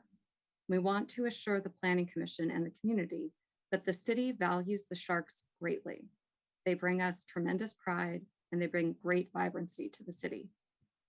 With that in mind, the city and applicant have had multiple consultants undertake supplementary analysis to understand how efficiently people who drive to and from the SAP Center will be able to do so once the project is in place. In summary, the findings of first the egress analysis or the exiting analysis found that after an SAP Center event, roughly 4,000 vehicles will be able to exit the area within the first 30 minutes after a game. And then the ingress analysis, or people traveling to the project, to the area for an event, found that during weekdays with evening events, people driving to parking proximate to the arena will experience somewhere between less than a minute of additional travel time as compared to non-event days, and up to 7 minutes of additional travel time as compared to non-event days. Now that range really depends on which freeway and or parking or other gateway that they use, which route they take. These findings are exceedingly reasonable for an urban context and demonstrate that the network as proposed will work efficiently for both daily use and event-related use. Next slide. In listening to the concerns from Shark Sports and Entertainment, the city and Downtown West have adjusted numerous elements of the project as well as numerous elements of the amended Diridon Station Area Plan, including the following: maintaining critical highway access that we've heard that northbound 87 exit to Santa Clara Street, as well as improving access at 87 and Julian as part of the amended Diridon Station Area Plan, including an option for the autumn extension to continue straight from Julian southward to St. John in the amended Diridon Station Area Plan. We've also requested and increased the width of Barack Obama Boulevard between Santa Clara and San Fernando Street to take it from a 2-lane roadway that originally had flexible curb space to 3 fully drivable lanes. Next, driveways that take you directly to the underground parking at what's today called the Delma site along Santa Clara Street to facilitate egress as well as ingress. Required striping on Delma south of San Fernando to 2 southbound lanes, again, to facilitate egress, and an increase in the planned publicly accessible parking spaces up to that 4,800 number. And again, this is at least 350 more spaces than are required under the AMA. We also, as was discussed earlier by Nancy and by Ryan Doe, we're working towards, with our Department of Public Works in the lead, a comprehensive construction management plan. This project has a framework for the construction management program already.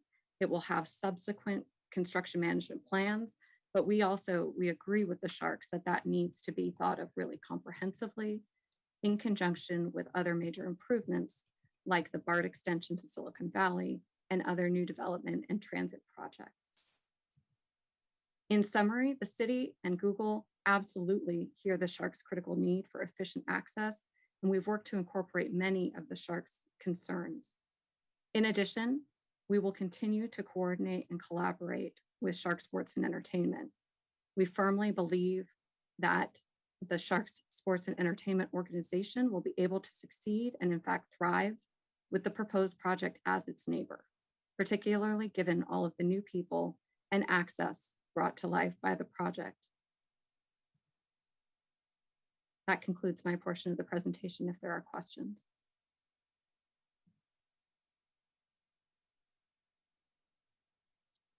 Commissioner Oliverio. I was pausing to see if anyone else would go first.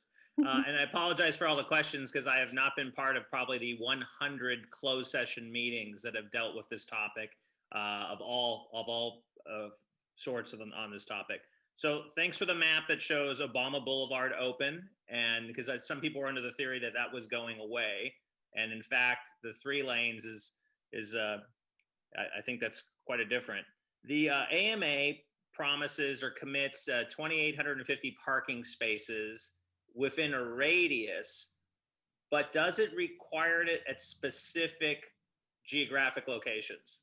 Yeah, great question. So the AMA does have right now, it has parking that is considered on-site, and that's 1,650, primarily lots A, B, and C, although some of that parking is on what's referred to as lot E. Then in addition, it has a third of a mile geography with another 3,175 parking spaces, in addition to that on-site parking. It also requires within that same geography 300 employee spaces. All of that amounts to 5,125 spaces within a third of the mile of the SAP Center. You asked a question about geography. There's another 3,175 spaces between a third and a half a mile. That's also part of the AMA. Jessica, in prior discussions, I recall discussion of building a parking garage for the Sharks, and it was always, where are we going to get the money? It was cost prohibitive, and I believe the Sharks owned a piece of land, and then there was some family from Cupertino that owned land around it. And then I understand announcement came out of, yesterday, and I would call it a mystery garage at this point, because I'm really curious how that garage would actually be funded. And so if you could shed any light on that, that would be great. Sure, absolutely. And we can get into this more in the Diridon Station area plan as amended this evening, because you can see that plan for the proposed parking garage. It's generally referred to as Lot E, and it's directly north of the SAP Center.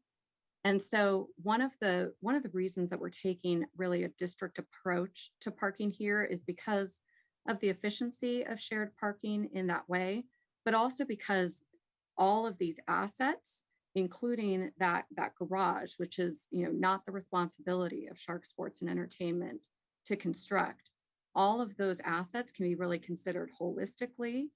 And so the city has undertaken work, and it's part of the Diridon Station area plan. So I don't know from the kind of proper order of operations, whether we talk about it now, but that is part of the district approach that's included in the Diridon Station area plan as amendment. Since the Sharks are bringing this up as an issue, I think it's tied to this development. I think it's pertinent for this discussion. Sure. So, and I apologize if I missed it, but was there a funding source designated that the city has come up with? Are they going to issue commercial paper? Is this something I'm going to see in a ballot measure? Is this draining the parking fund from downtown? I'm just curious where the funding's coming from.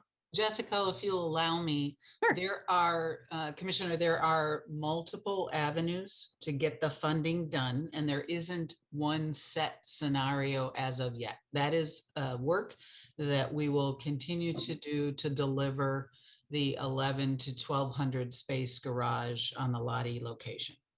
And Nancy, may I assume that there may be some revelation prior to this going to council? I don't believe so. I think this is work that this team will do as we move forward. Got it. So it'll be to be determined. Okay. In And terms of then funding. Jessica, on the neighborhood monitoring of traffic, is there a funding source for that?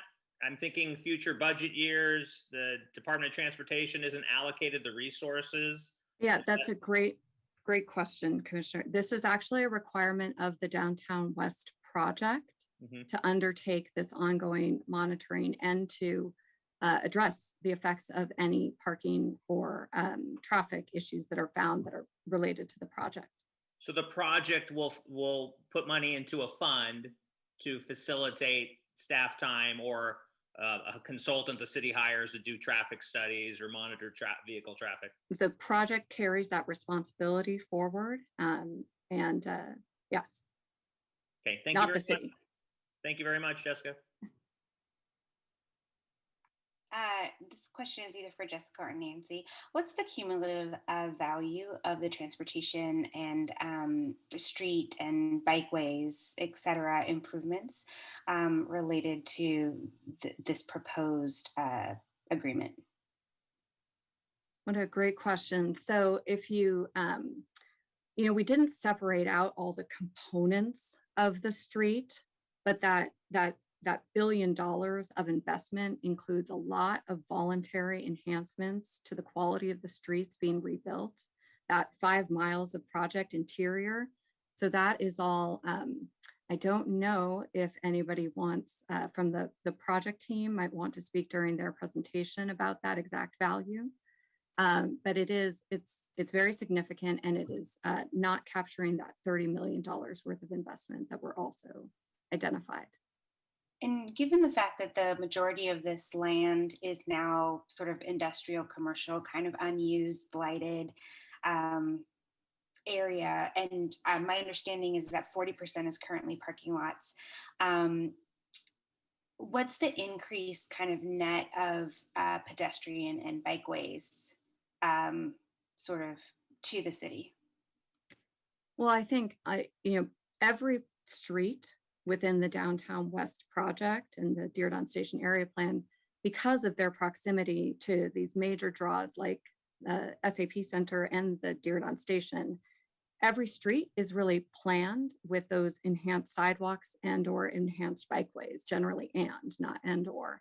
And so that net effect of that 5 miles plus the continuation contributions to the outside of the project itself, those are all a great leap in quality of the network and of the experience, the pedestrian experience, not only because the infrastructure, but also because, you'll have just a very different experience walking through the area when it's no longer open and uninhabited parking. And it is instead filled with buildings, things to do, people, and eyes on the street. Great, thank you so much. And then just not to put too fine a point on it, but based on everything you've told us so far, there's a potential net gain of 350 parking spaces within the 1/3 mile of Sharks and is that at any given time, or is that at the end of sort of construction of this lot E, or kind of what's the phasing of that parking? Great question.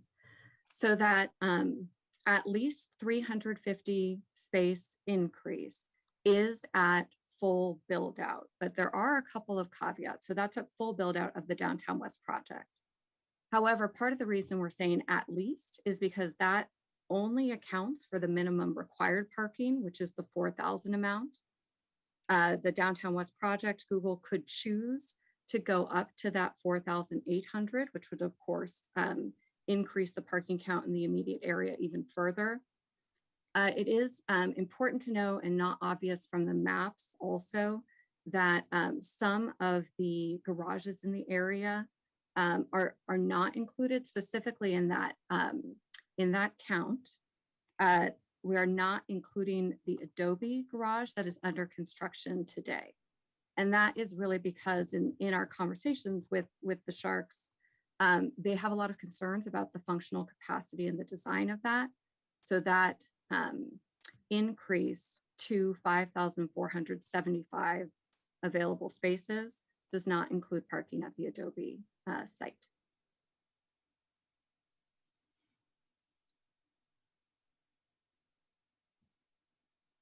Okay, thank you so much, Jessica. Yeah. So I think we can move on. I don't see any other hands from the fellow commissioners, so. Awesome. Thank you so much, Madam Chair, and good evening, commissioners and members of the public. I'm Zach Mendez, project planner with the Department of Parks, Recreation, and Neighborhood Services. The Parkland agreement for this project is embedded in the development agreement as Exhibit E, and the subsequent exhibits provide more information on various aspects of the Parkland agreement, including the delivery of city-owned open space, design and construction requirements, and rules regarding public access for project-sponsored open spaces. As has been mentioned, the Downtown West project proposes a total of 15 acres of open space throughout the project site, which can be seen on the graphic on the screen now. Of the 15 acres of open space, 4.8 acres is proposed to be improved and dedicated to the city to satisfy the project's parkland obligation, and roughly a half acre of the 4.8 acres will be dedicated for the improvement of the Los Gatos Creek Trail explicitly. The remaining 10 acres or 10.2 acres will feature project-sponsored open space designed, delivered, managed, and maintained as privately open, publicly accessible open space. Of the 10.2 acres, 7 acres will be subject to restrictive covenants maintaining public access as described in the development agreement. And the remaining 3 acres will be made up of semi-public open spaces and mid-block passages. All of these spaces will be open to the public, and some will offer community rentals and reservations with limits on the areas, hours, and frequency of temporary closures, which are all discussed in the Parkland agreement exhibits. In addition to the Parkland obligation, the project has proposed to contribute a set amount per each limited term corporate accommodation developed to the city's Park Trust Fund, which is also outlined in the development agreement. And speaking to the commissioner's earlier question regarding delivery of Parkland dedicated to the city and improvements, the triggers live as part of the exhibit 3.1 of the Parkland agreement. And to summarize quickly, generally, the delivery is tied to a combination of residential and commercial building triggers depending on the location being dedicated. So for some of them, it's tied to a residential development, or in some situations, it's tied to a commercial building in relationship to the parks or the project's open space. We have contemplated a future where some of the commercial spaces where Parkland open spaces are tied to not coming forward. And in that case, we've created methodologies in order to help satisfy the Parkland agreement and ensure delivery of the Parkland systems. And that's a general overview. I can pause for any questions.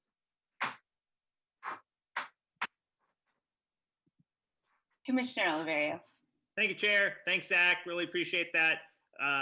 So again, each of these park parcels are tied to a certain development within the radius.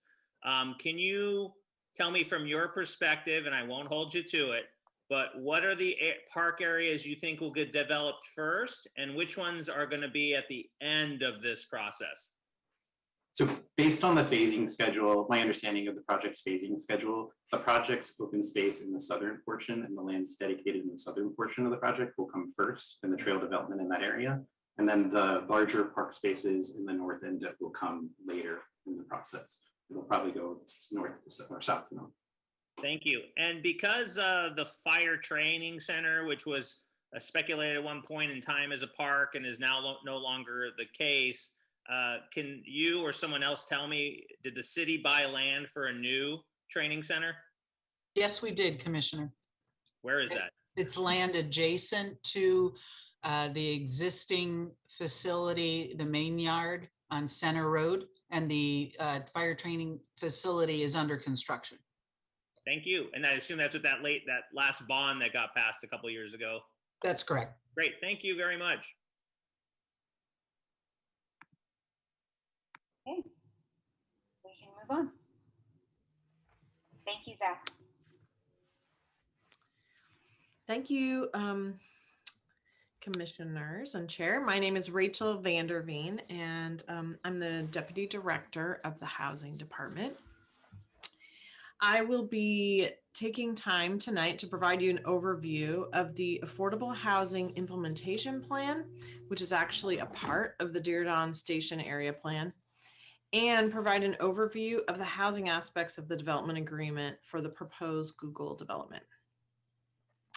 A clear priority, as stated by Nancy early in the presentation, is the need for affordable housing as a part of the plan for the Downtown West project. For the first time in our city's history, an affordable housing implementation plan was developed alongside the DSAP plan, providing research, measurable goals, and strategies the community will use to meet the affordable housing goals for the DSAP area. The Affordable Housing Implementation Plan utilizes the 3 Ps approach to providing comprehensive affordable housing plan for this area, including production, preservation, and protection strategies. The primary goal related to the production of housing in the Diridon Station area is to ensure that 25% of the housing in the area be affordable to residents ranging from extremely low to moderate income households. Additionally, the plan states a goal of 30% of the affordable homes be affordable to extremely low income residents. In an effort to preserve existing housing, the plan includes a goal of ensuring affordability of existing housing beyond 2040 and a goal to acquire and rehabilitate existing housing to ensure long-term affordability. Finally, the plan includes strategies to protect residents from displacement from and around this area. The goals for this section include maintaining the number of existing low-income residents in the DSAP and to decrease the portion of renters cost burdened in this area. Next slide, please. The proposed development, the Google proposed development includes 4,000 new housing units and 7.3 million square feet of office space. In order to meet the city's requirements under the Inclusionary Housing Ordinance and the commercial linkage fee, Google will be dedicating 3 sites to the city for affordable housing development. They will build 170 moderate income housing units dispersed within the market rate housing and will be paying $83 million in commercial linkage fees. Additionally, Google will dedicate a 4th site for affordable housing development in the beginning of the development process. Google will also be providing an additional 30 moderate income units, bringing the total number of moderate units to 200 units across the development. The value of the 4 sites for affordable housing development, the 200 moderate income units, and the commercial linkage fee payments total $183 million in affordable housing contributions and pave the way for 1,000 affordable units to be built across the entire development. Next slide, please. This image shows the proposed development with housing colored tan across the site. The 200 moderate income units will be incorporated into the housing development as it is built. The 4 sites dedicated for affordable housing are indicated with a darker shade of tan, and the Autumn Street site is called out to the right side of the image. The early dedication of the Autumn Street site will allow the city to put shovels into the ground and get started building affordable housing as soon as possible. I will now open up for any questions related to housing, if that's how you'd like to manage this section, Chair. Yes. Commissioners, do you have any questions related to affordable housing here?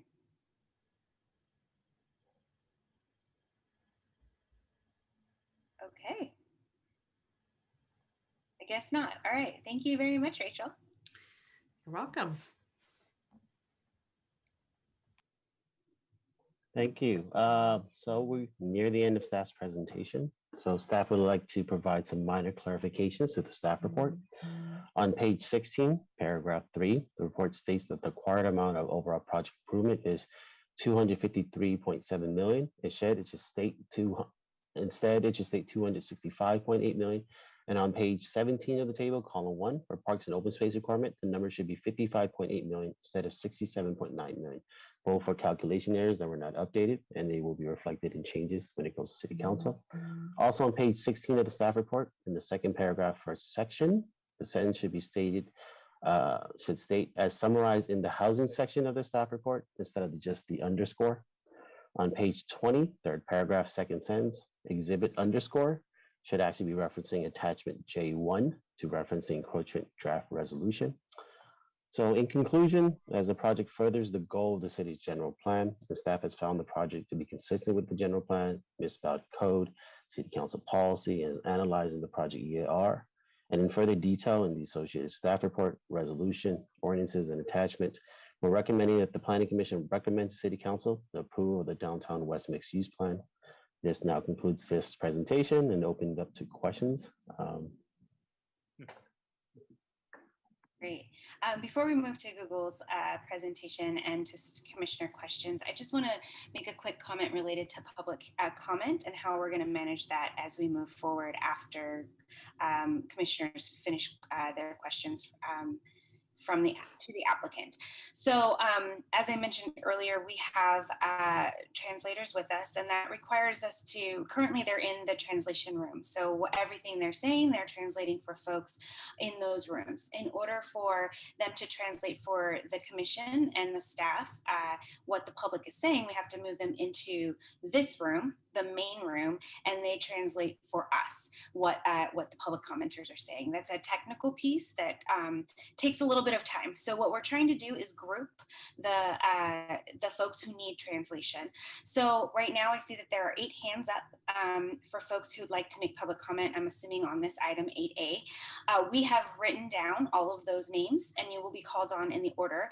Please don't raise your hand at the moment. I see that number going up. I'm actually going to ask anyone who needs Spanish translation to go ahead and raise their hand first. We suspect that the number is relatively small, so we'll call Spanish first, then Vietnamese, then we'll move on to everybody else. Anyone who had their hand up already, so those 8 people that have had their hand up since the very beginning of the meeting, we'll call on you first. Staff has written down those names in the order that they put their hands up. And so you will not lose your place in line for those folks.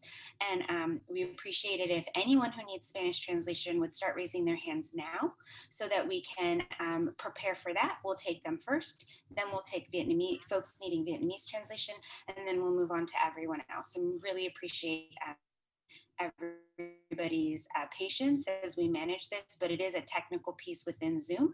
And so we have to move the translator out into our room, put them back so that they can continue translating the rest of the meeting, and then do the same thing again for the Vietnamese translation. So I probably said that way too fast for the translator, so my apologies, but thank you very much.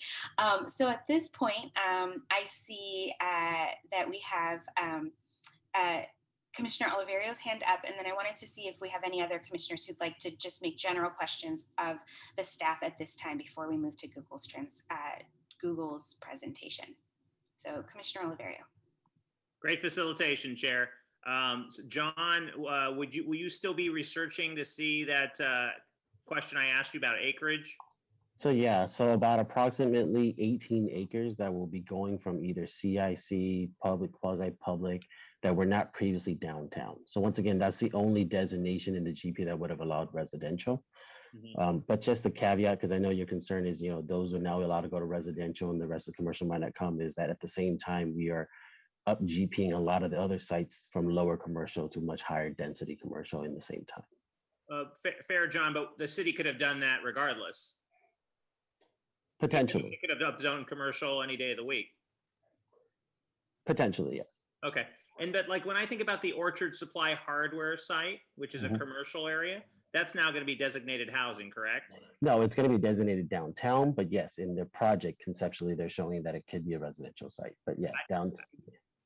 Fair enough. Well, maybe the question needs to be rephrased, I guess, and don't have to have it now, but of the properties that are being proposed as housing that weren't housing before, I guess that's the number I'm looking for. Yes. I realize a lot of that 18 acres is probably a lot of the fire station center, but there's that other areas. So that's what I'm looking at. I think that might be a little bit larger than 18. That's 18 in totality. Like, once again, it's about, there were currently, I think, about 5 acres that was downtown previously, and it's about 23 now. So if you just took the sublimation, it's about 18 acres. That is the difference that is now have potential to be residential. So if you took in that, most of those sites are conceptually shown in the plan as residential. So around that acres is what I think the number is going to be. Great. And then just finishing out here on that topic of the sharks, we discussed parking, we discussed this potential garage.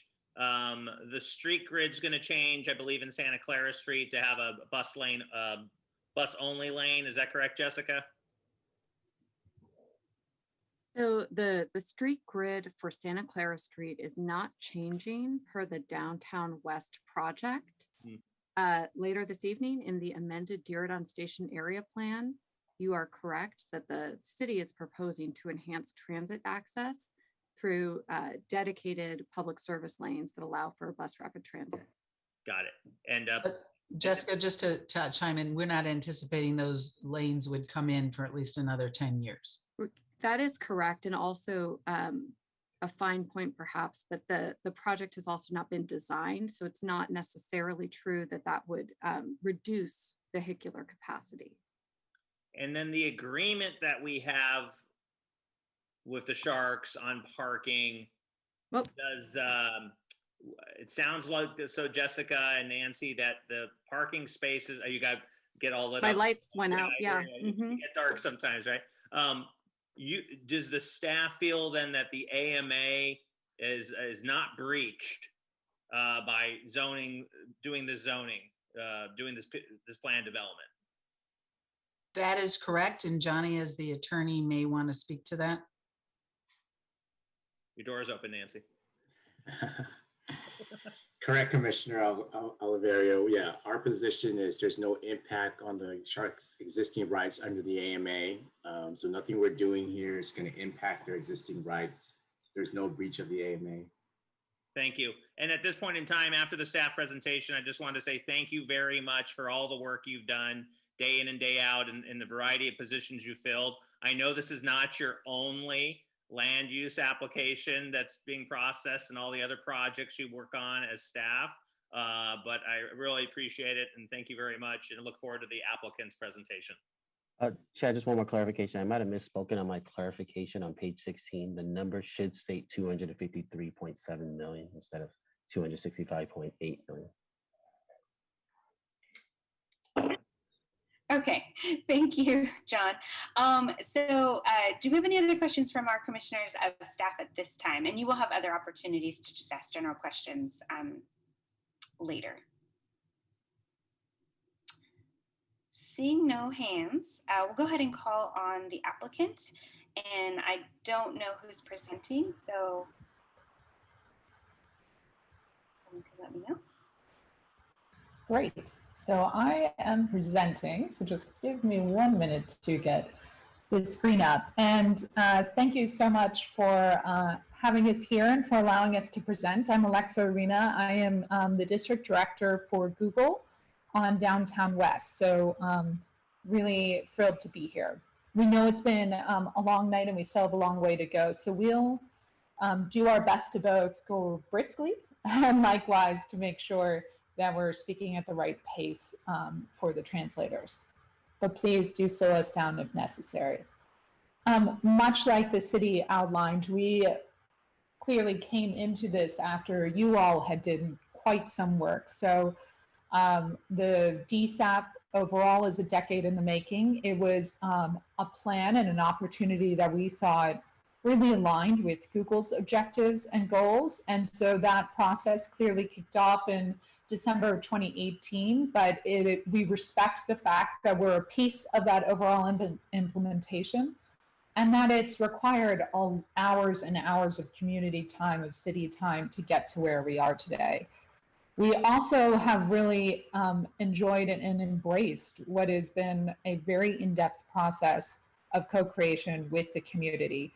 And that happened on 2 different trajectories of all the way through from kicking off from the MOU of really establishing what those shared goals were. I've heard a lot tonight about the idea of equity being the focus of our community benefits. but still having those foundational shared elements that we know Google benefits with alongside the community, and utilizing those actions towards climate change and climate resilience, open space, et cetera, to just be those project features that are the foundation of what we're all trying to do together. So over the course, we've had many, many different processes and hundreds of touch points. We also had a really unique process that I want to call out a lot of those who are working within the equity community locally. We rolled up our sleeves over the course of COVID and really dove deep and collectively hired a consultant to help us with, we hired a consultant with that equity community to help us figure out how to steer towards a different way forward. So that's been an extremely impactful process that's gotten us to both a physical plan and a social infrastructure plan, which is really memorialized in the development agreement.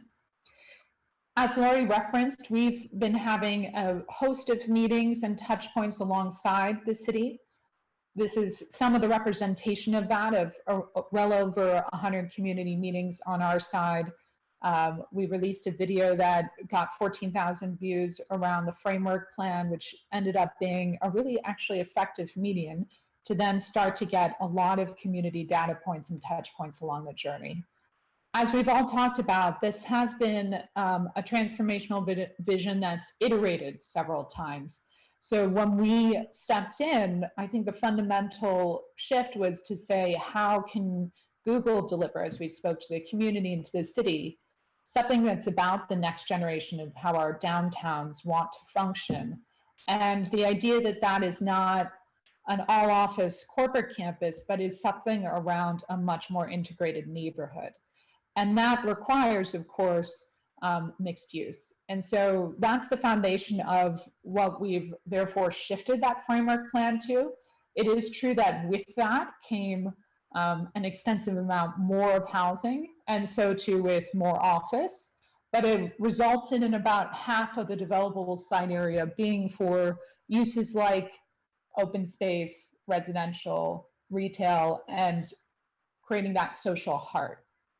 What I do want to stress is that's just as important to Google as it is to the community. We share in that vision for the way that we move from a campus model to moving towards a city model as part of the community.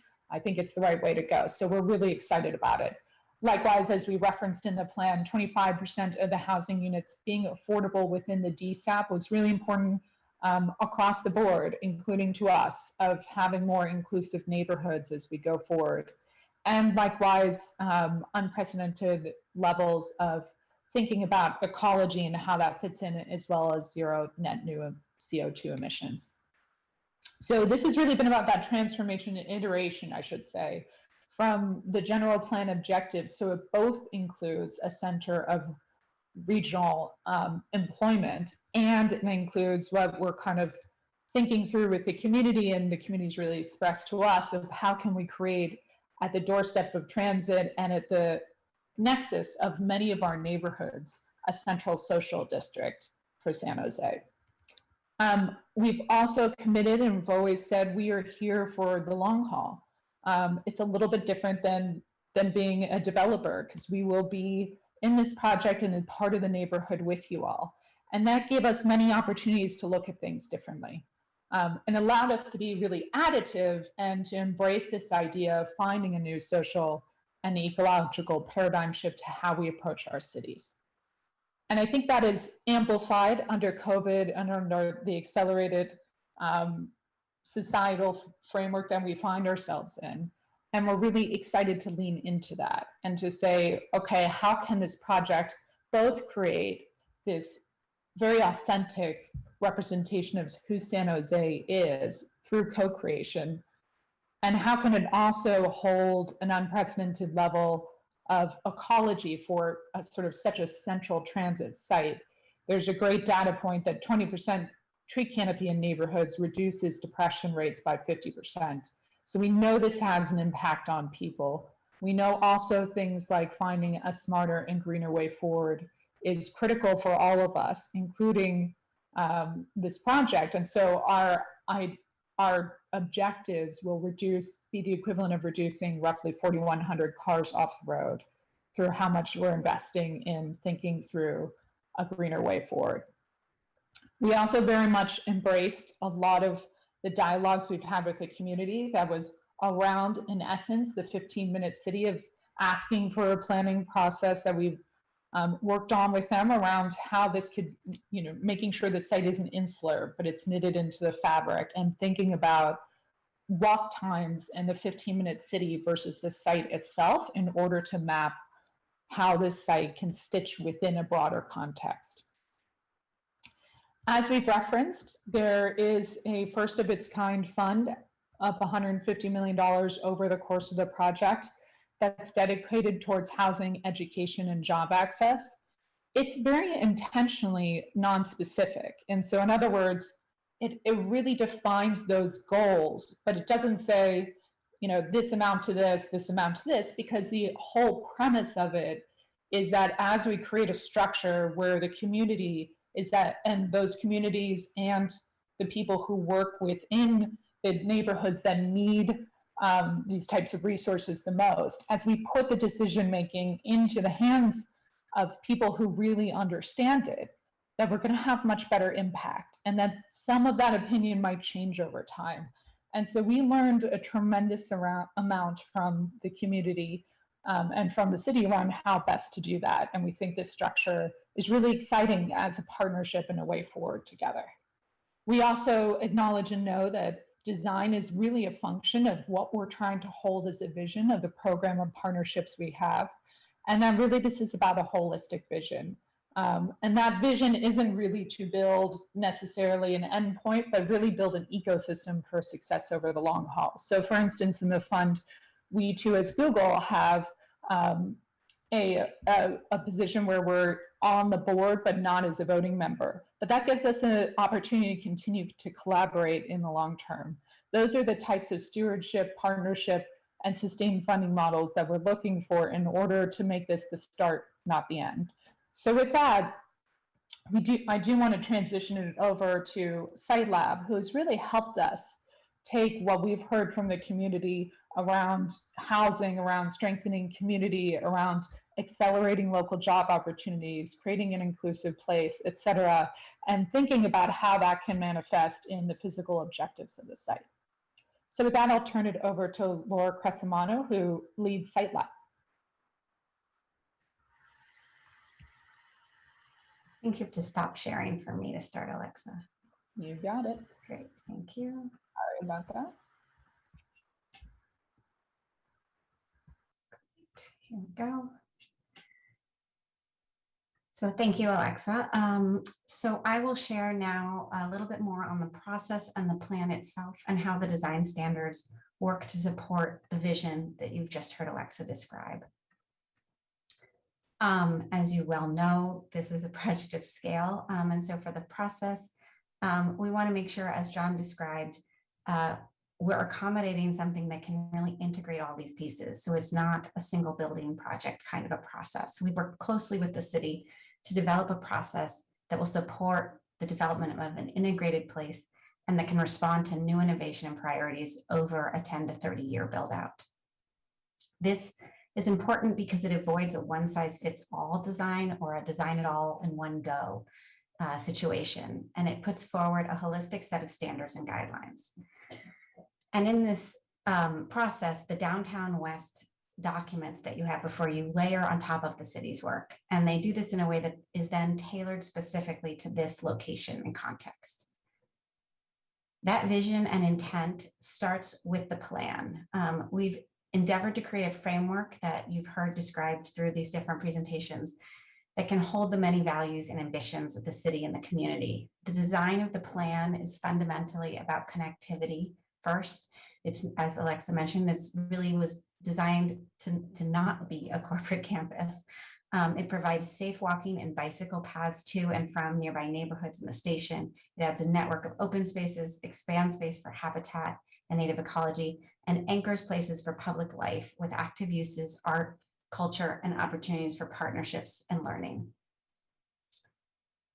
And of course, as Alexa has described in this mix of uses, the plan altogether brings a meaningful amount of jobs as well as housing to the station area. So the Downtown West Design Standards and Guidelines, or DWDSG, builds on the foundation of this plan, in addition to the significant work the city has already done over the last decade with the DSAP, the Downtown Design Guidelines, and Complete Streets.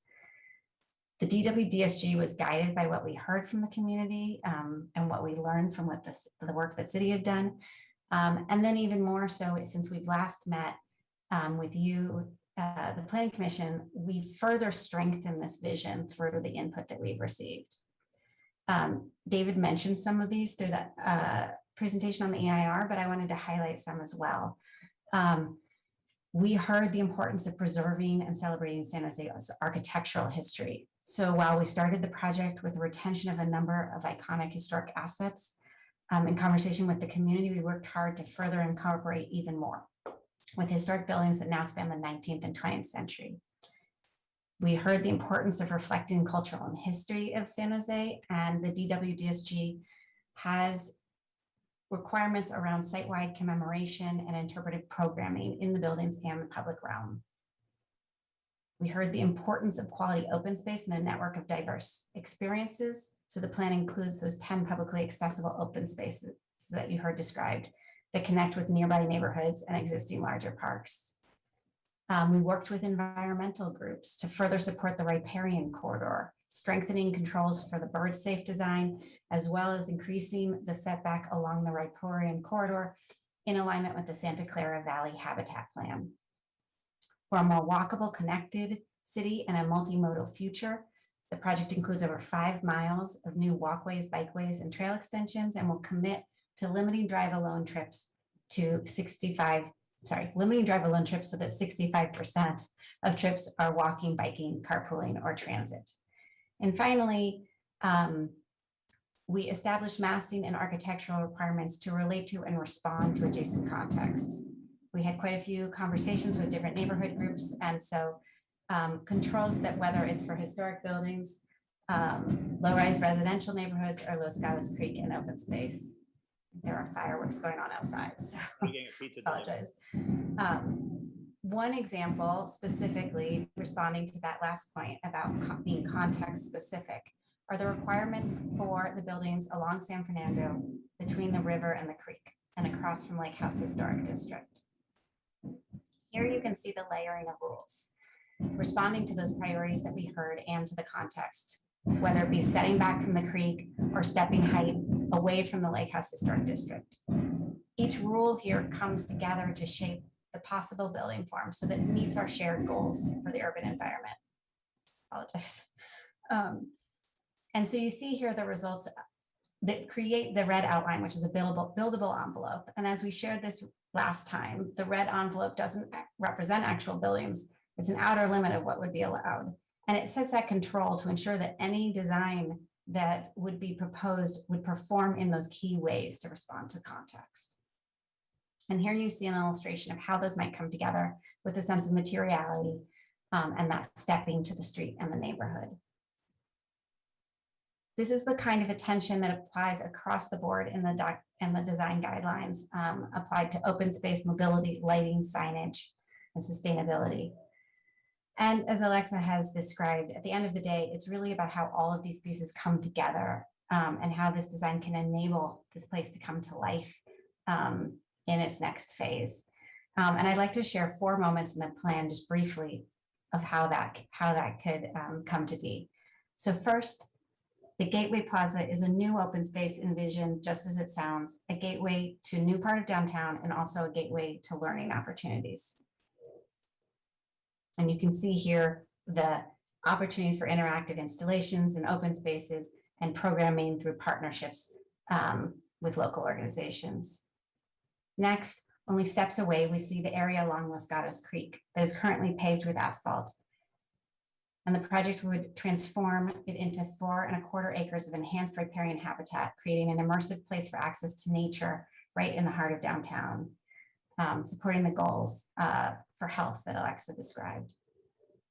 Here, where South Montgomery is today, just a little south of the station, We see how the office buildings and residential buildings come together in one area with active ground floor spaces to support public life. And finally, climate action is something that we've designed into the project with intention, building on the city's ambitious climate action goals. Altogether, the design is really a platform to enable all of these ambitious goals. And I should say that while I'm the one presenting, I'm really speaking for so many people that contributed to help us shape this vision and to set this project up to come to life. And now I will hand back to Alexa for a few concluding slides. Yeah, so we've talked a lot about different components of the overall project, and in a similar way, we wanted to the cliff notes that Nancy had presented, we wanted to just clearly state those different buckets and what's a part of them, which helps answer some previous questions that the commission had. So there's the city requirements, which we really concentrated on localizing, on finding ways not to really figure out things like land dedication, to assure that we have the ability, even as land prices accelerate, that for affordable housing to exist on site. Similarly with parks and open spaces, making sure that we're actually materializing a lot of those goals and the transportation improvements localized. Then there's the bucket of community benefits, which we've certainly covered, of the primary part of which is focused on equity and the Community Stabilization Opportunity Fund to start to address impacts beyond just the project geographical area, which help get to some of those citywide objectives that we heard in such a articulate manner throughout this process. And the last piece is around the voluntary project features. And what makes this a bit different than maybe other projects, at least that I've worked on elsewhere, is you usually see things like IFDs, which are tax increment financing districts, or different subsidies from the city in order to build out your infrastructure, to build out things like district systems, or just community benefit credit for things like additional open space that you're providing above the base. And I think what's different about this project, as has been referenced, is we are investing those because we know it is a mutual benefit, that it's good for us, it's good for the community. And that's part of the partnership. We always said in the MOU days and from the beginning that we're here for the long haul, and that's how we're going to think about this project. So that gives you a sense of all those different categories. In the next slide, it's just a furtherance of, because of that presence in the long haul. Sorry, one more slide, Laura. We think of this as a path towards a future step. So we know we're here for a decision today and appreciate your consideration deeply, and we hope that's the first step of many. And this is about the start of a project, of course, not the end of it. And so we really are excited to take this next step forward, and thank you for your consideration. That's it. Thank you, Laura. Thank you, Alexa. At this time, we'll go ahead and take commissioner questions. But before we do that, I just want to make that announcement again that when we move to public comment, we'll be taking folks who need Spanish translation first, then folks who need Vietnamese translation, and then we'll be moving on to everyone else. So if you have your hand raised up now, I hope that's because you need Spanish translation. And if you don't need Spanish translation, please lower your hand and we'll make sure to call on you during the regular public comment. Very much appreciated. Okay, commissioners, do we have any questions for our applicants?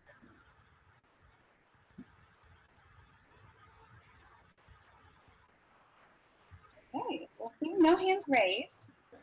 Really appreciate the presentation.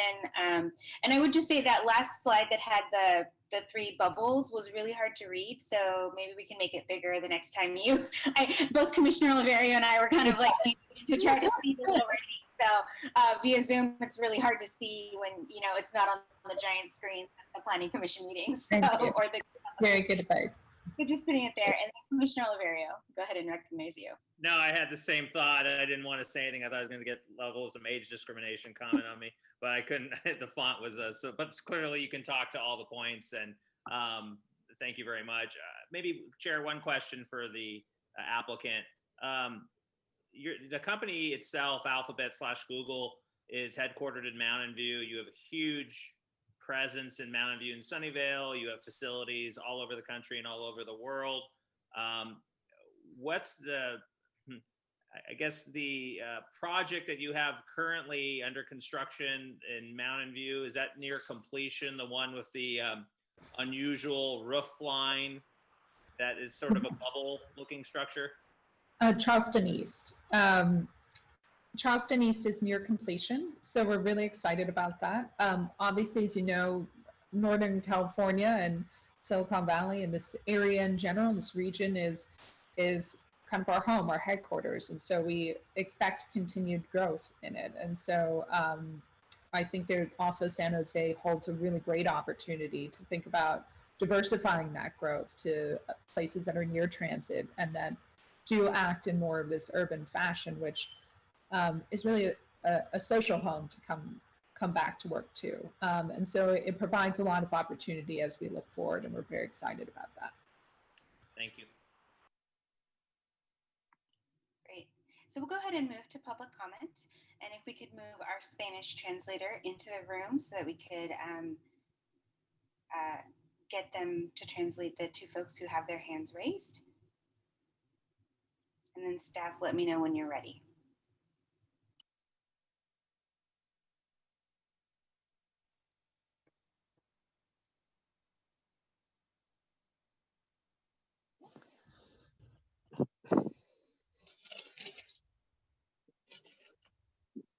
Chair, this is Rich, the interpreter. I'm ready for whoever you need.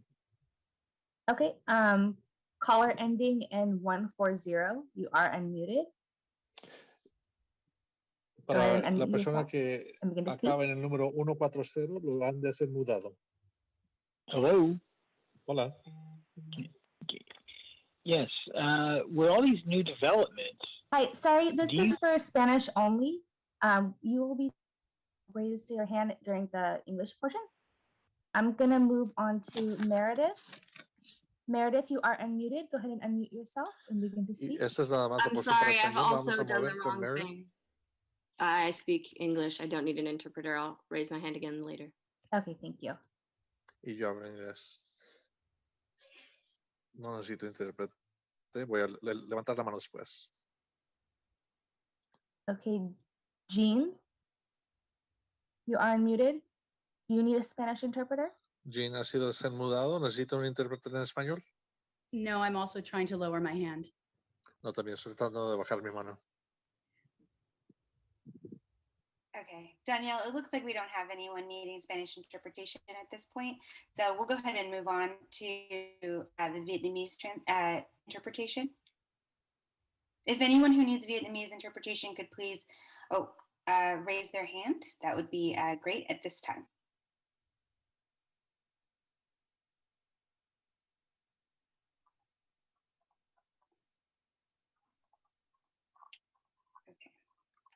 Not seeing any new hands raised.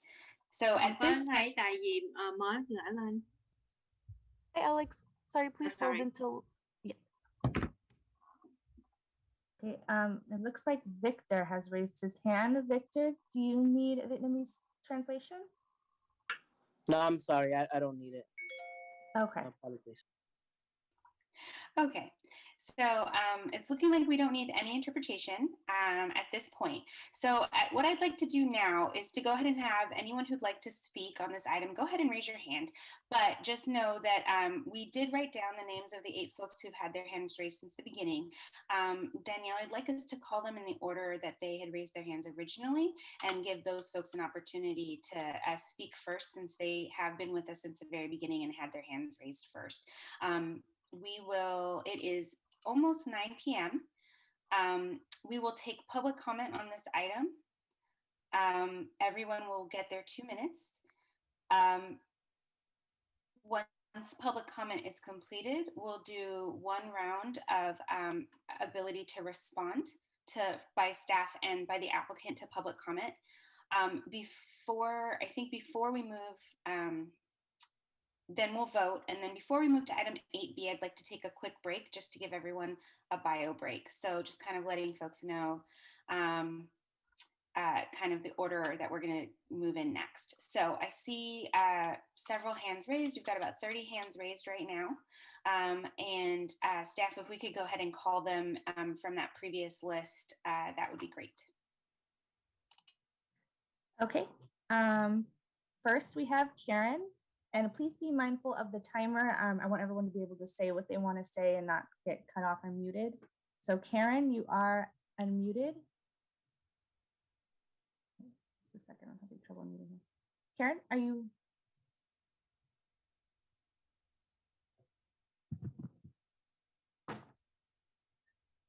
Karen? Yes, can you hear me? Okay, go ahead, sorry about that. Excellent, thank you. Good evening, my name is Dr. Karen Philbrick, and I'm a downtown resident and a transportation professional with almost 20 years of experience. As a downtown resident and mother to a precious little girl, I want to see a vibrant community full of energy, enthusiasm, activity, and life. We want more neighbors.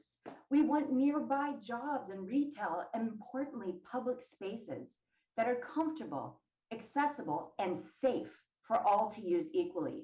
It's those type of amenities that foster a sense of community and promote social activities and well-being.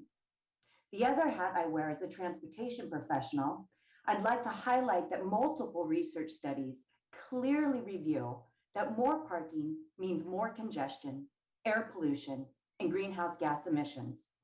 Importantly, we also have scientifically based, evolving understanding that urban lifestyles are changing, traditional parking ratios are outdated, and too much supply can be as harmful as too little. We do not want more parking. It promotes the use of single occupancy vehicles. Notably, transportation preferences are also shifting. A variety of converging trends point to the possibility of fewer cars in the future. Increased transport options continue to be developed, and transportation alternatives are proliferating, from passenger services such as Uber and Lyft to car sharing services such as Zipcar and expanded public transport access. And one must not forget the advent of autonomous vehicles. We must build what the future will bring, not what is here today. We have a chance to see this area realize its full potential as one of the premier West Coast train stations, which is so fitting for the Silicon Valley. And that absolutely requires focusing on low impact, space efficient, people first travel. Thank you.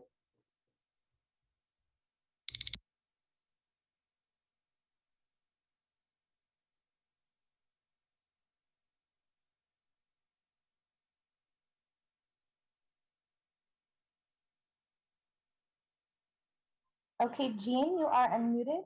Jean Cohen. Thank you, Chair Caballero and Commissioners. This is Jean Cohen, Executive Officer of the South Bay Labor Council. I'd like to offer our support for the Downtown West Development Agreement before you tonight. The labor movement and our community partners have worked collaboratively with Google to make sure this project includes the things that working people need: a pathway to good union jobs for thousands of workers building and operating the campus, thousands of affordable homes to help offset tech's role in our housing crisis, and a community fund that gives San Jose's diverse neighborhoods facing displacement real power to shape solutions to our most pressing needs. Because of years of advocacy by residents, labor, faith, and social justice organizations, Google has raised the bar for how the tech sector can be a responsible member of our community and also be held accountable for their impacts.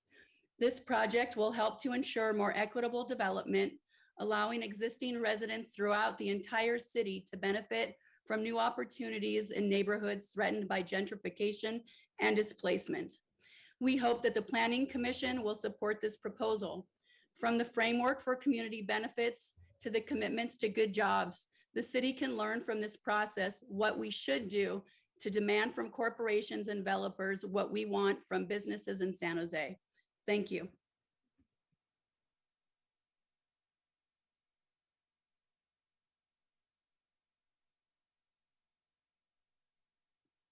Okay, Tessa, you are unmuted. Okay, thank you so much. basically, I guess my husband, the biologist, says the most important things in regards to climate change is that we reduce the car traffic. And that is very important. So the city is looking at, reducing their requirements for parking. And we need to do that for Google Village to be exemplary. There should be no car infrastructure built in the housing or in the commercial buildings. The commercial buildings, I think, is foolhardy going forward, as we really need to be building housing only, especially as we are moving towards the model of working remotely. That the design that both the downtown station area plan and the Google Village with so many high rises just for commercial is outdated as we move forward in COVID-19, that we work at home.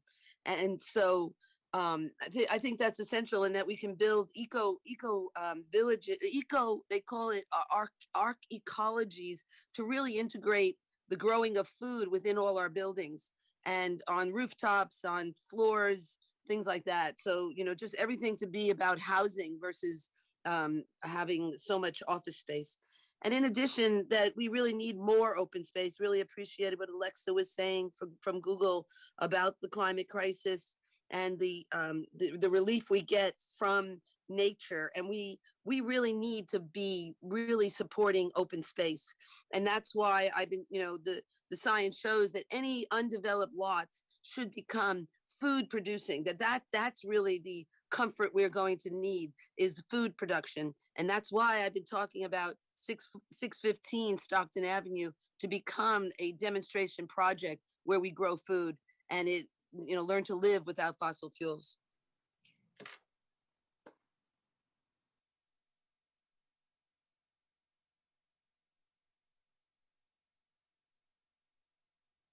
Okay, Nathan, you are unmuted.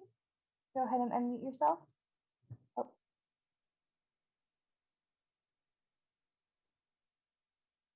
Good afternoon, good evening rather, Chair Caballero, Vice Chair Bonilla, and the Planning Commission members. My name is Nathan Olsch, the Director of Policy and Operations at the San Jose Downtown Association. I'm here to express our profound support for the Downtown West Development Project Plan, as we have been involved in this process for many years and very content with the final product before us tonight. This plan is a community-created vision for transforming 80 acres into a transit village and central social district on the west side of downtown, ultimately connecting to downtown.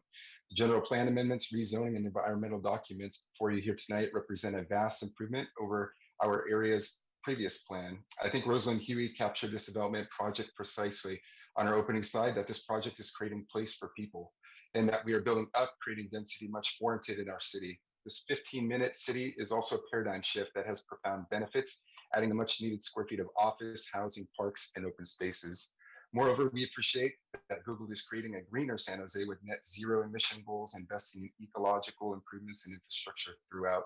Lastly, we are very pleased with the extensive planning and outreach, both by Google and city staff, that they have done to ensure that the diverse voices of San Jose have been heard, that ultimately has led to a successful development agreement with a $200 million community benefit, as Nancy Klein indicated earlier.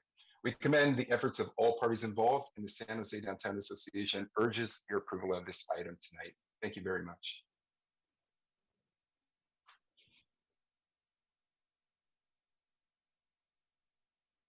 Okay, Fred, you are unmuted.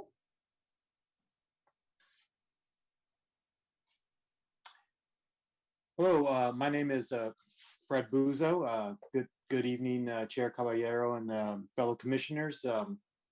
I am the San Jose Director for SPUR.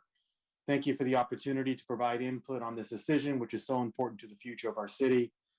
SPUR supports a partnership between the City of San Jose and Google as a critical step in bringing to fruition the city's vision of a large, world-class, fully integrated and transit-oriented mixed-use development in our city center. The commitment to bringing thousands of homes and tens of thousands of jobs, along with a firm commitment to provide affordable housing, protect against displacement, and provide new public spaces, recognize the special importance of this place in our city and in the region, that represents a leading commitment to equitable and sustainable growth. While parking is often a point of contention, San Jose is already one of the most overparked cities in California. In our view, the Dearborn Station area must maximize access for people, not cars. Additionally, we have to do everything we can to ensure the success of these transit investments in downtown and not undercut them. Building on precedents like LA Live, Sacramento's Golden One Center, and Brooklyn's Barclay Center, the home of the Sharks could embrace its urban context as a value proposition, emphasizing public transit and its location next to Dearborn Station. It is absolutely possible for a mixed-use downtown environment and the SAP Center to coexist. Not just coexist, really, but thrive. So other Bay Area stadiums have embraced their local context and have leveraged the public transit and mobility options urban areas offer. We've seen that with the Chase Center in San Francisco. We've seen how the Warriors moved from a place that had plenty of parking to a place that didn't have so much parking, but yet it works. And so we ask that this development, this proposed development also be embraced. Thank you.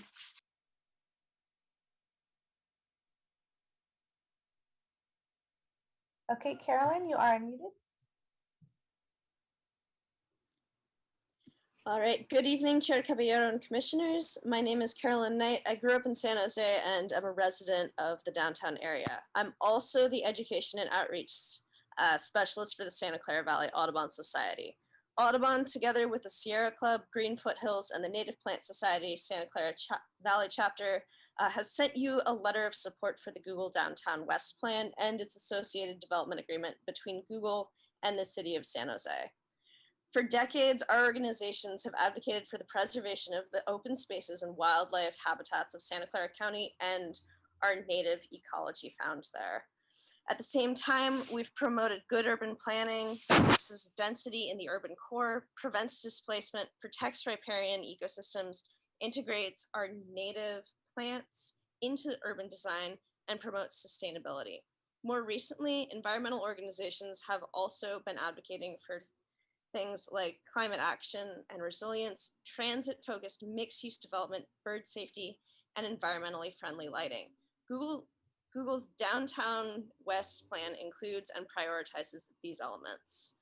The Google team has reached out to our groups early on in the design process and has been responsive to many of our suggestions and requests regarding riparian setbacks, protecting and enhancing nature and habitat along the creeks, using a California native plant palette that includes locally native trees, such as oaks and sycamores, incorporating bird safety measures, avoiding light pollution, and minimizing the impacts of artificial light at night.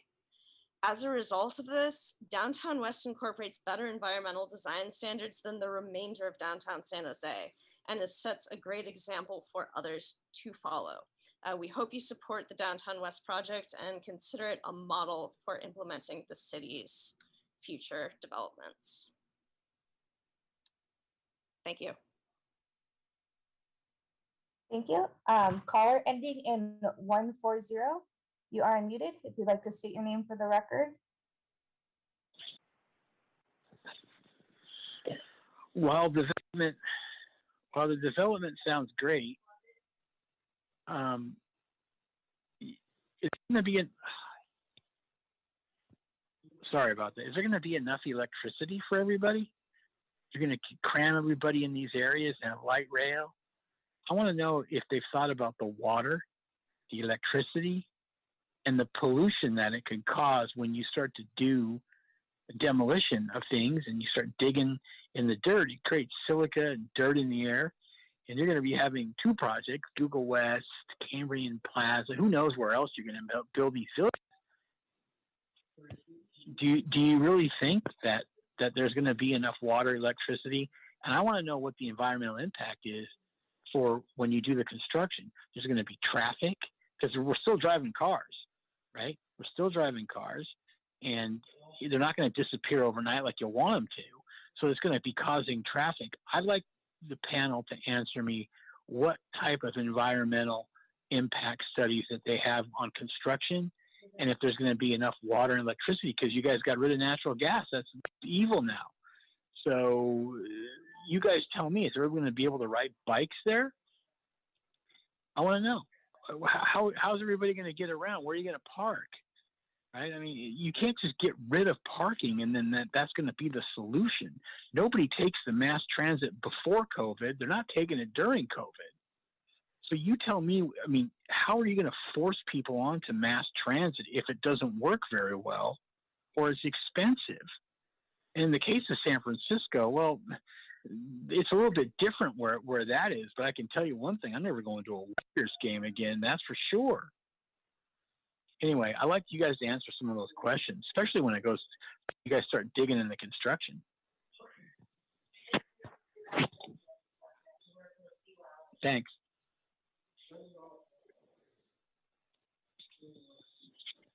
Hello?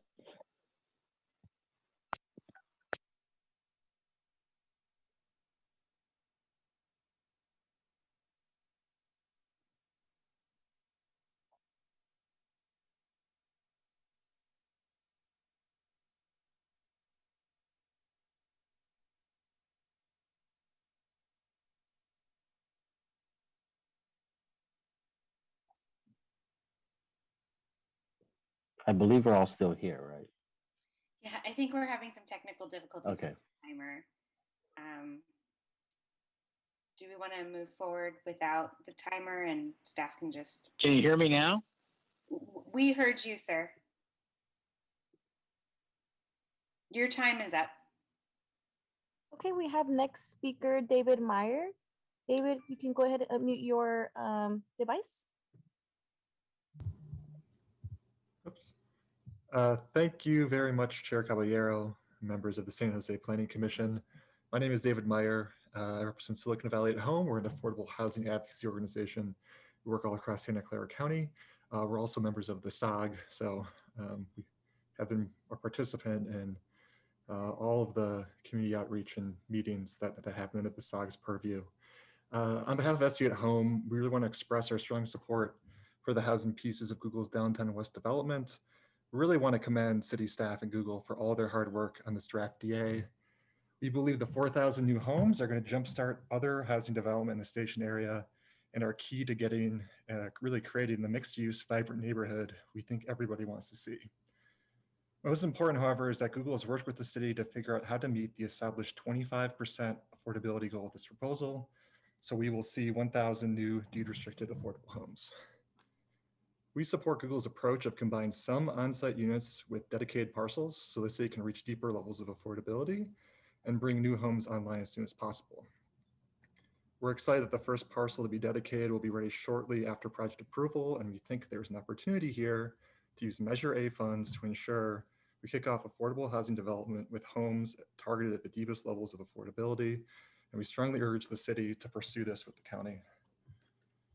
Concurrently, the $154.8 million community benefits package is going to be a tremendous resource to respond to the needs of tenants and support community protections and housing preservation, and to help counter displacement pressures throughout San Jose.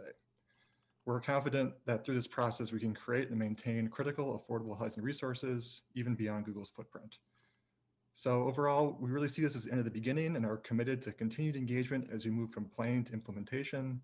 Google is going to be a partner for the long haul here, and I think this is a great beginning for housing and affordable housing. So thank you.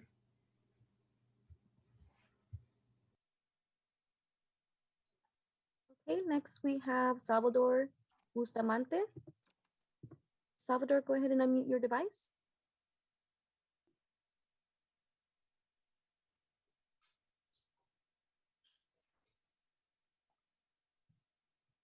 Not seeing Salvador. Hello, anymore. can you hear Oh, me?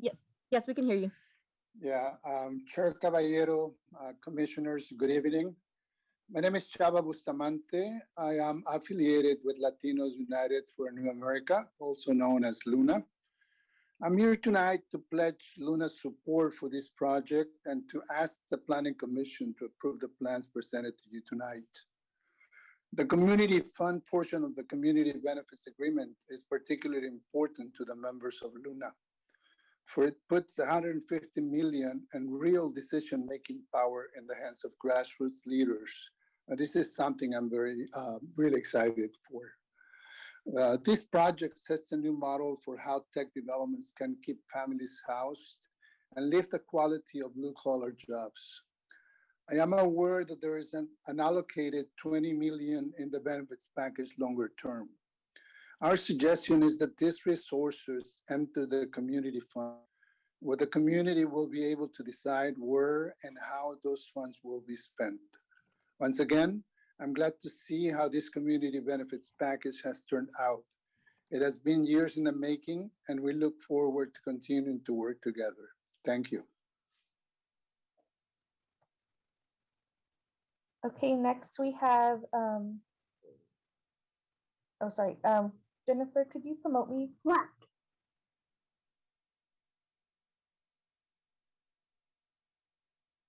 Sorry, I'm having some technical difficulties here.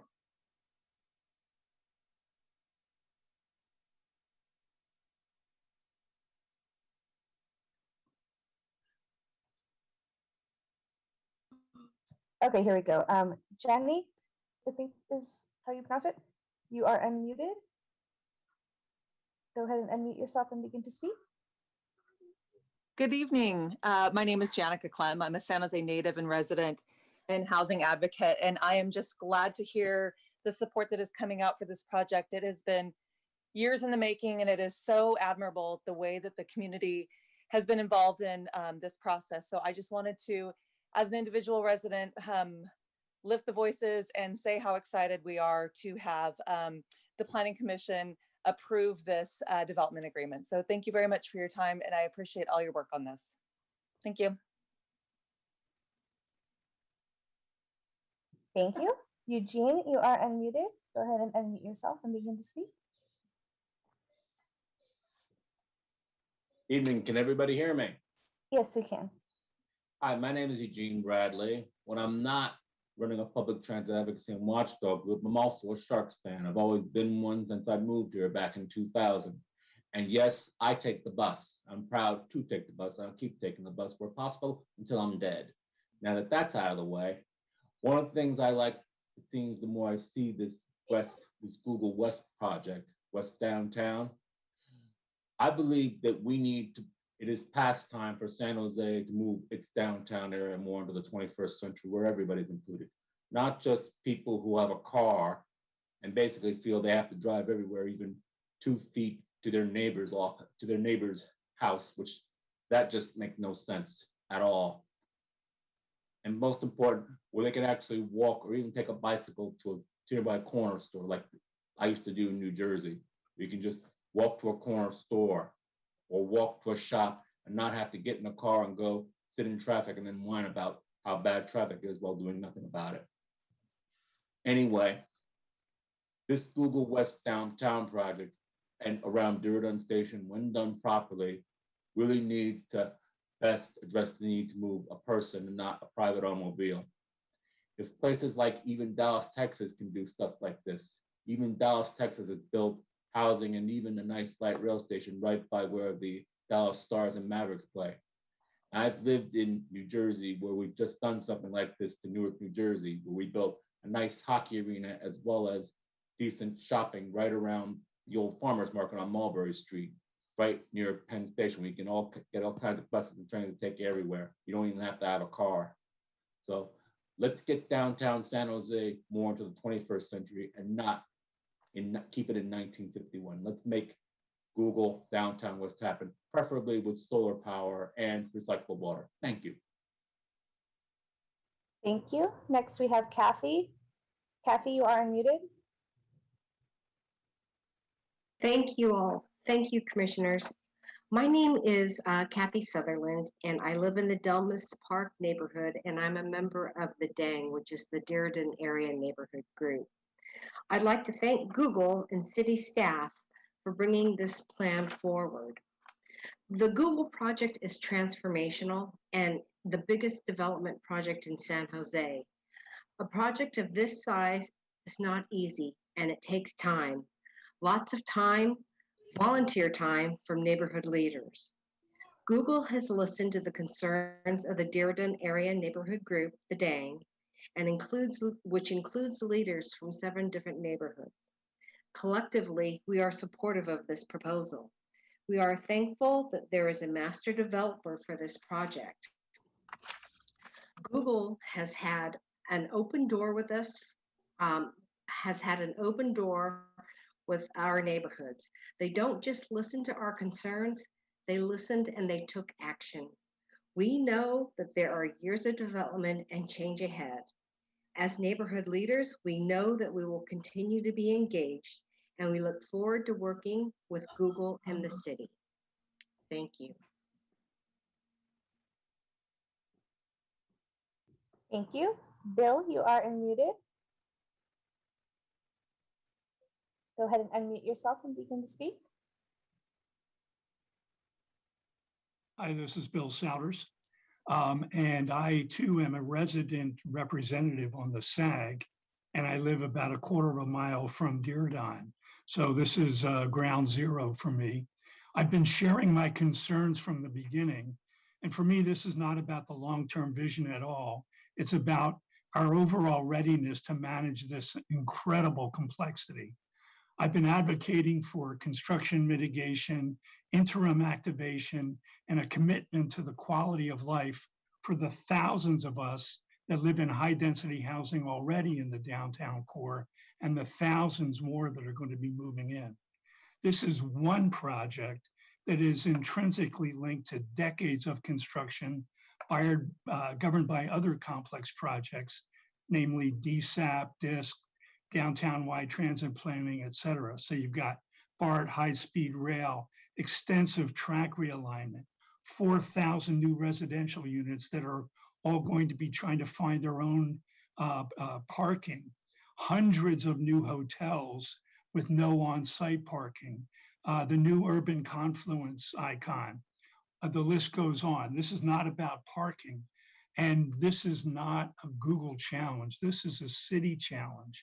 We need to move forward with this project, yes, but we need to do so with a tangible path forward. I'm very concerned that the city is not funded, organized, nor prepared to manage the decades of unpredictable disruption in this area that is vital to the functioning of our downtown core. All I ask is for more attention paid to analysis and modeling to give us the ability to forecast and plan for this inescapable shock to our residents. We are definitely in uncharted territory. Thank you very much. Jason, you are unmuted. Go ahead and unmute yourself. Good evening, commissioners. My name is Jason Su, and I'm the executive director of the Guadalupe River Park Conservancy. First, I would like to thank staff for all the work in this presentation. It was very impressive. I'm voicing support for the Downtown West project and applaud the affordable housing, equity, and ecology investments, particularly on Los Gatos Creek. We have a wonderful existing natural resource, the Guadalupe River Park, connecting many diverse communities in our city together. And we see this project as a way to fill the middle link of the park and look forward to seeing new residents and workers enjoy our parks, open spaces, and city. While there are still elements of the project that give us pause, specifically how it connects with its surrounding neighbors, including the park, we appreciate the ongoing dialogue with Google and look forward to reaching a shared vision where an urban core and natural waterways can coexist. Thank you very much.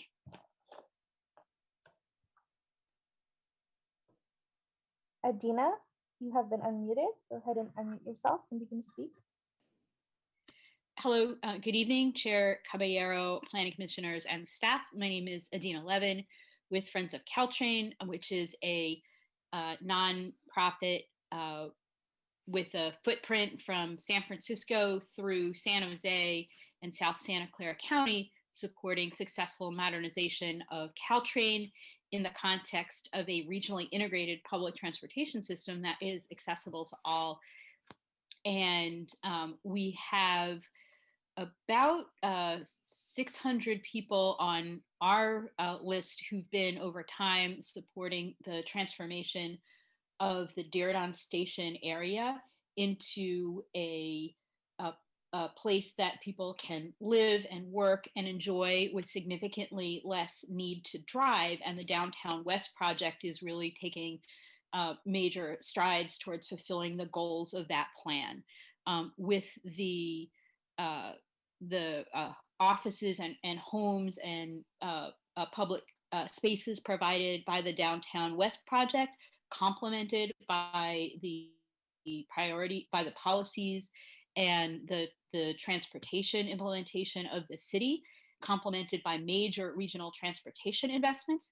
Those things are looking to come together nicely to provide opportunities for people to enjoy the place, benefit the place with significantly less need to drive. I wanted to support what Mr. Buza from Spur said regarding the opportunity for successful entertainment in this urban context. We have an example here at home in the Bay Area where the Giants had a 90% driving rate when they were at Candlestick, and that plummeted to under 50% when they moved up to downtown San Francisco. It is certainly possible to go through that change, and we'll like to speak in support of this project and plan. Thank you. Jennifer and Danielle, before we move to the next speaker, I just want to make an announcement that we'll be concluding public comment on this item at 10:30. That should get us through our 26 speakers who have their hands up now. And I have Sarah McDermott as the last speaker. Okay, thank you. Next we have Shiloh. Oh, hi Shiloh. You are unmuted. Go ahead and unmute yourself. Hello, thank you. My name is Shiloh Ballard, and I'm speaking on behalf of the Silicon Valley Bicycle Coalition. We support the plan, and we're thrilled that Google heard and responded to the community. And unfortunately, some are opposed because they want more parking and street capacity for cars. This despite what you've heard tonight, and you've seen the data that shows that the proposal is way overparked, and you have that data. Those are facts. But what I wanted to focus on is yet another invitation to those who want more parking to explore some super easy solutions that don't require taxpayer dollars. So, for example, if you've ever gone to an event at Levi's Stadium, you likely have noticed that valet bike parking is provided. In essence, you can pedal up and check your bike with someone who will watch it for the entire game for free. And this is really important because data shows that one of the biggest barriers to riding a bike is fear of bike theft. So at any given Niners game, 150 to 250 bikes are parked, taking the equivalent amount of cars and traffic off the road. Oracle Park, the Chase Center, they all offer the same service to park bikes. We could do this kind of thing at the SAP Arena too, further reducing driving and the need for parking. This is just one example of a very easy, affordable solution that other event centers use to reduce the need to drive. It provides more transportation choices that don't force folks to drive and pay for parking. And there are plenty of other easy and affordable ways to reduce driving that we invite the Sharks to adopt, instead of insisting that we spend taxpayer dollars in ways that are ineffective, unneeded, and put us in reverse. Just in sum, we are building for the future, a future that centers people and untethers us from a car-centric mentality. So please support this plan without capitulating to short-sighted demands for more parking. Thank you so much. Thank you. Jeffrey, you are unmuted. Go ahead and unmute yourself and begin to speak.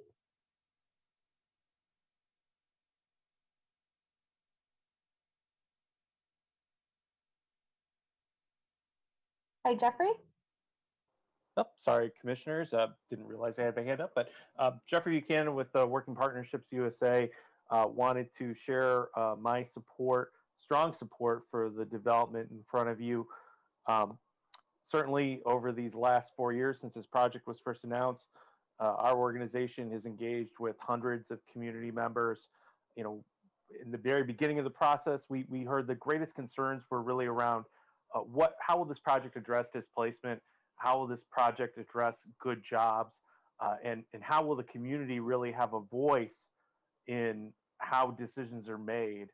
And I can say, as someone who throughout this process has raised a lot of questions about this particular project, that the Google team and the city team have really risen to the occasion and worked collectively with the community to address the biggest questions put before them and delivered on a project that I think really is an example for the rest of the city in terms of how to address displacement and how to do it not just by writing a check and walking away, but by creating an institution in this community fund that I think really will give a footing for those who are most impacted by displacement to have a say in how do they address the stability of their neighborhoods.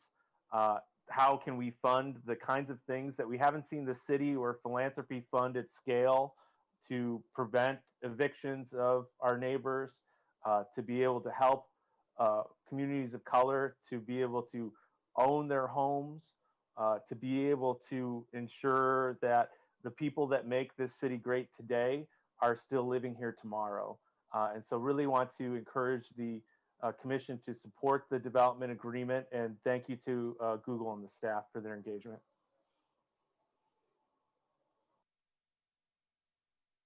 Okay, Jocelyn, you are unmuted.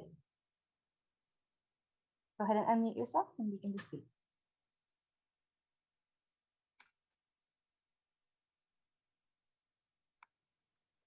Hello, everyone. My name is Jocelyn. I grew up in San Jose, and I am a part of the South Bay Community Land Trust. Yes, San Jose does have a community land trust already, and we actually formed because of our continued opposition to the Google project. I am here to express that even though I'm hearing a lot of thank yous and a lot of like great numbers and like pretty words being thrown around, at the end of the day, like we're being thrown like crumbs. And the fact is that like there's more than 7,000 people on the streets.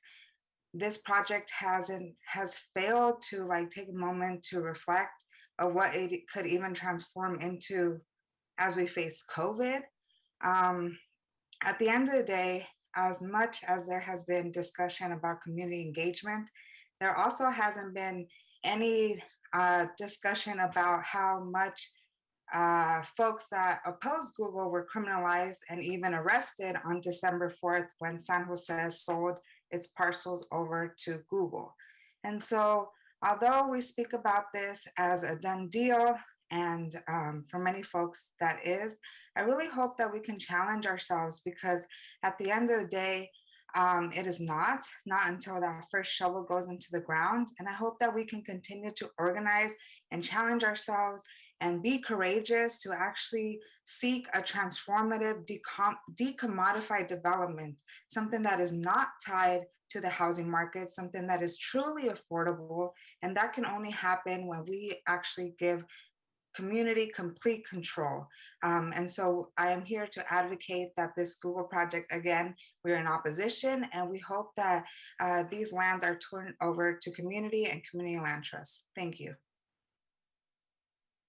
Thank you. Isabel, you are unmuted. Please unmute yourself and begin to speak. Hello, my name is Isabel Chapuis. I live in North San Jose, just a bike ride away from downtown. I am a supporter of Mothers Out Front, Silicon Valley. I'm the parent of 2 kids, and I'm an educator of dozens of children whose future is in jeopardy due to the climate crisis. I'm strongly in favor of the DSAP plan. In order to achieve the city's mode shift goals for 40% single occupancy vehicle and at least 15% walking and biking, we must put this kind of plan in place that provides choices other than single occupancy vehicles.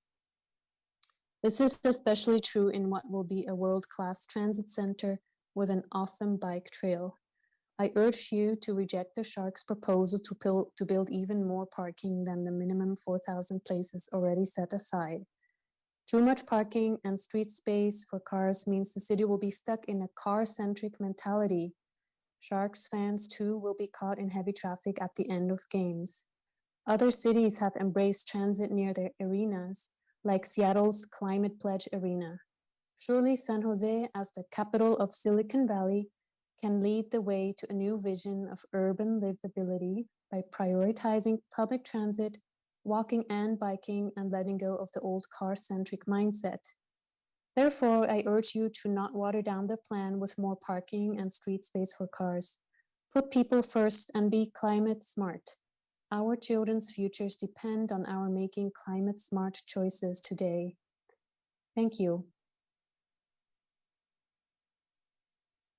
Thank you. Brian, you are unmuted. Go ahead and unmute yourself. You can speak. All right. Hi. For the record, my name is Brian Prescott. I'm a member of Silicon Valley Bicycle Coalition in South Bay Yimby. I live in downtown San Jose, so this project is right in my backyard. And I'm speaking to respectfully ask the Planning Commission to vote yes and accept staff's recommendation on the Downtown West project. So I think there are a lot of obvious ways in which this project steps towards the vision we've declared in our general plan. As people have said, there's just about nothing better we can do for climate leadership than to put a bunch of jobs and a bunch of houses on top of a train station. That's as good as it gets. I also really love the way that the community has come together on this. Orgs representing all types of people from all over the city are on board with it, and that's really cool. I'd like to add that this plan also means a lot for the people who are going to use this space, for the people who are going to live here, and for the people who are going to work here. This is irreplaceable. We don't want to tell these thousands of new neighbors to go away. We want to bring them in. And so I want you to imagine those people asking for you to let them have their homes here. So I love my neighborhood downtown. I love going to Diridon to catch the Caltrain, but this project makes Diridon a destination. It's not where people are going to go to leave San Jose. It's going to be where people go to come to San Jose. I'm really looking forward to showing this off to my friends and my family. And if I have to rent a car to show my family how cool San Jose is, I'm going to be upset. So I want to extend my gratitude, really just a huge thank you to the city staff and to all of the community members who have made this happen. I joyfully ask for you to vote yes to accept staff's recommendation and advance the Downtown West project. Thank you. Elizabeth, you are unmuted. Go ahead and unmute yourself. Thank you, and good evening, commissioners. I'm Elizabeth Stamp with NRDC, the Natural Resources Defense Council, and I'm here to urge you specifically not to increase parking in this plan. Leading cities across the nation are moving away from requiring a lot of parking for private cars. This enables land to be put to better use, such as affordable housing. And it prioritizes more sustainable ways to get around that are accessible to more people. As others have mentioned, mobility is changing and options are expanding. I've seen the comments from the Sharks in the media about wanting more parking. There is already significant parking, arguably too much, in this plan that will accommodate audiences at Sharks games. Building more parking increases driving, and it increases traffic congestion and air pollution. More driving also increases climate pollution. Already, almost 2/3 of San Jose's greenhouse gas emissions come from transportation. Adding more parking runs totally counter to San Jose's climate smart plan and the city's sustainability goals. In cities that we work with across the country, stadiums and large venues are reducing parking and prioritizing more sustainable transportation.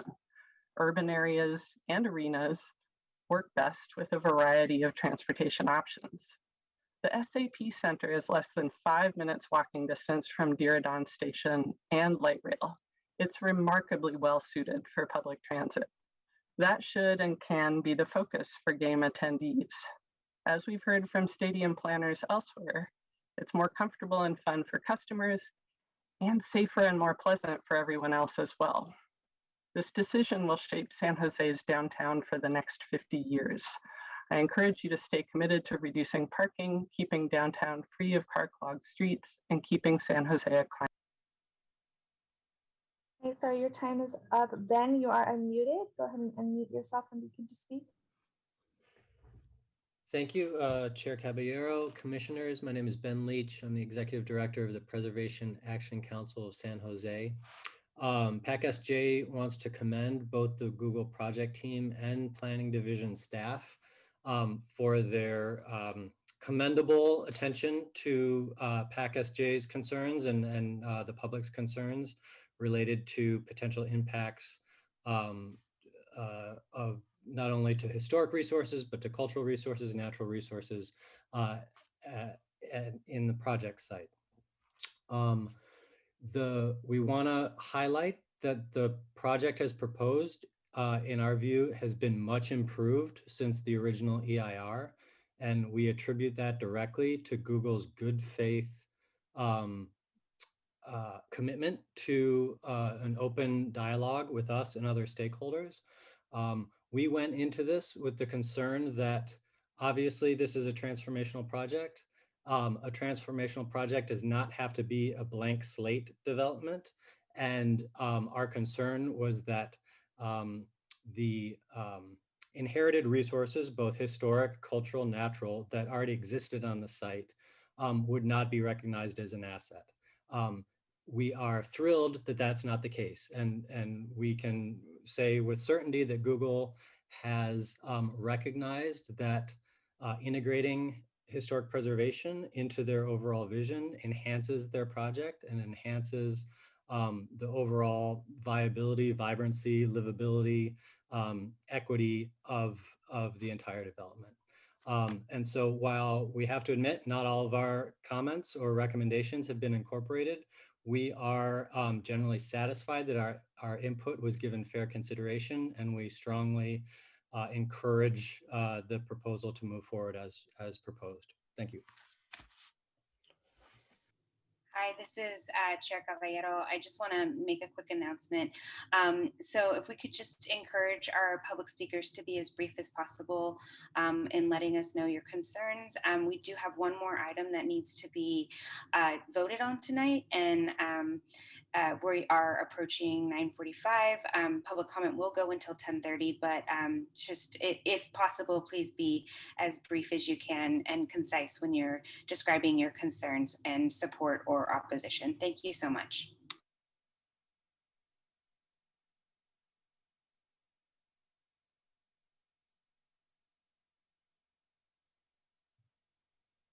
Okay, Ed, you are unmuted.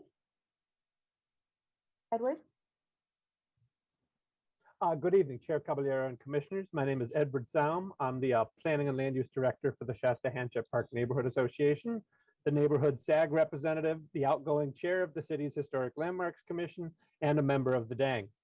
The Downtown West design standards, infrastructure fees, and community outreach that we've heard about tonight should set the standard for all development in the Diridon Station area and beyond.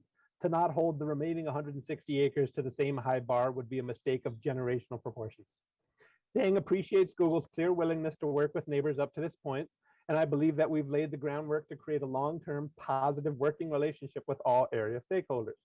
I'm thankful for Google's contribution to new and existing parks and the programs that will clearly benefit the diversity of the broader community.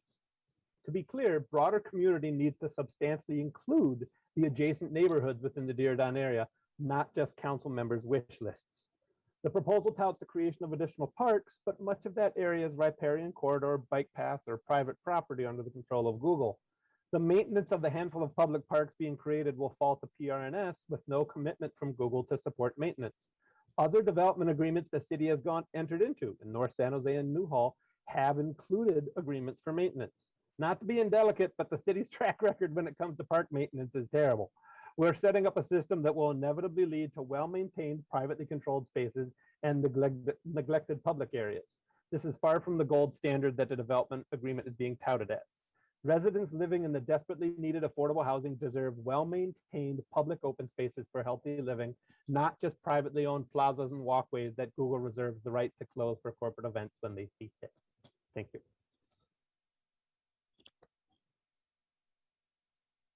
Okay, Maria, you are unmuted. Go ahead and unmute yourself. Thank you, Chair Caballero and Commissioners. I'm Maria Noel Fernandez with Silicon Valley Rising, and I'm here today to express our support of the proposed development agreement. When talks started about Google in San Jose, Silicon Valley Rising hit the streets.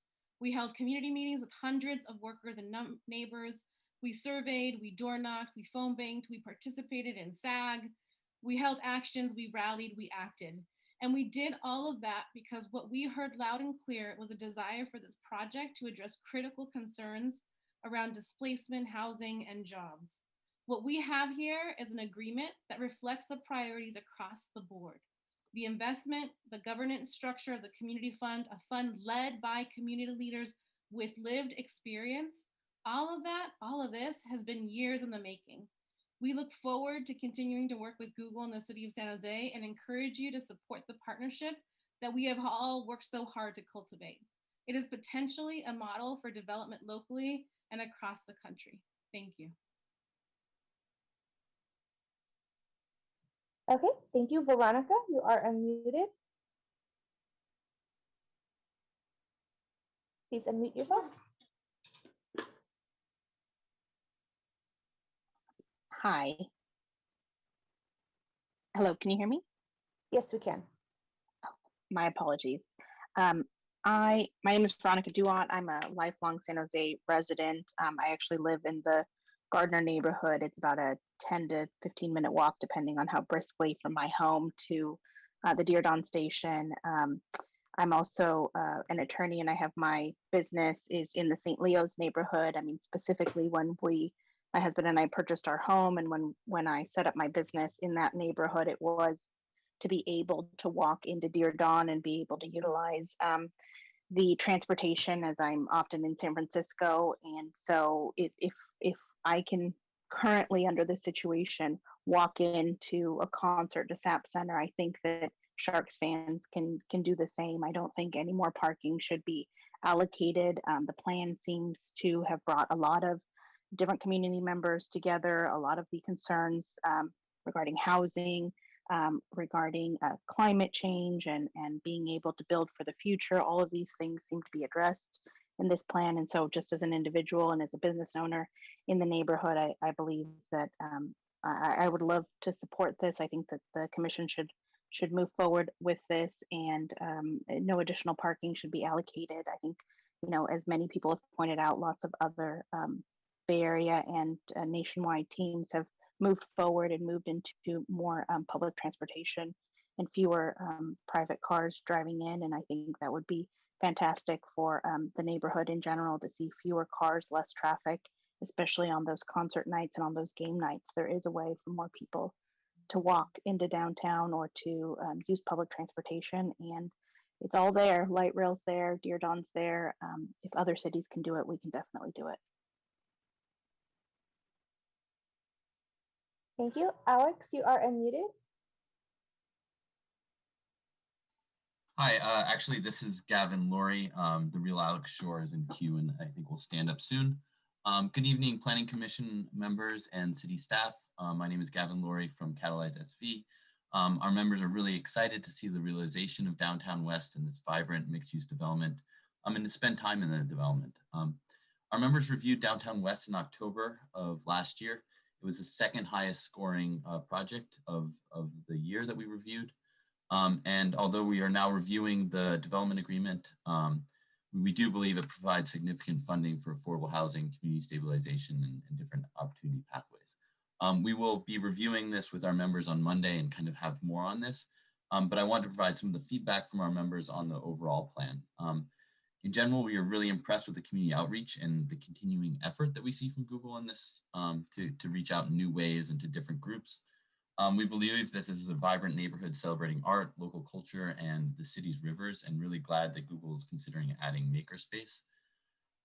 We really appreciate that it's designed for transit, walking, and biking, but our members believe that the parking is just way too much. It's way too many parking spaces, and that a goal of 35% single occupancy vehicle mode share is way too high for kind of a central transit hub. It's great on sustainability. We're really excited that there's 4,000 homes, although we hope there's even more built in the end. And we're really glad that there's a goal of 25% affordable housing. And we hope that the city is able to kind of follow through to actually see these 1,000 units. But in general, our members really appreciate this project, and we will continue to review this on Monday and to the development agreement, but we're excited to see it move forward. Thank you.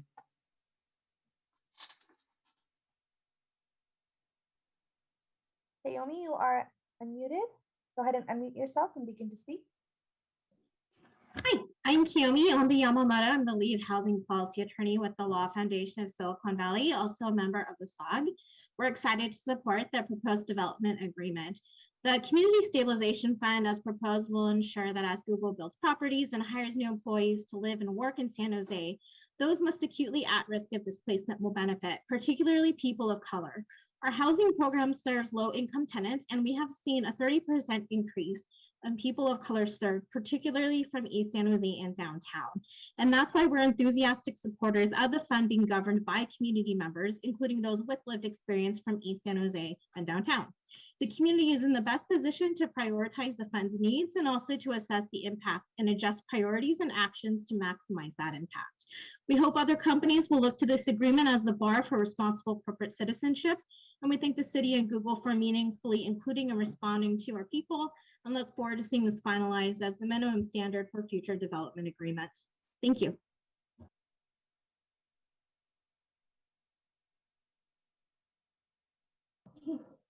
Farzaneh, you are unmuted. Go ahead and unmute yourself.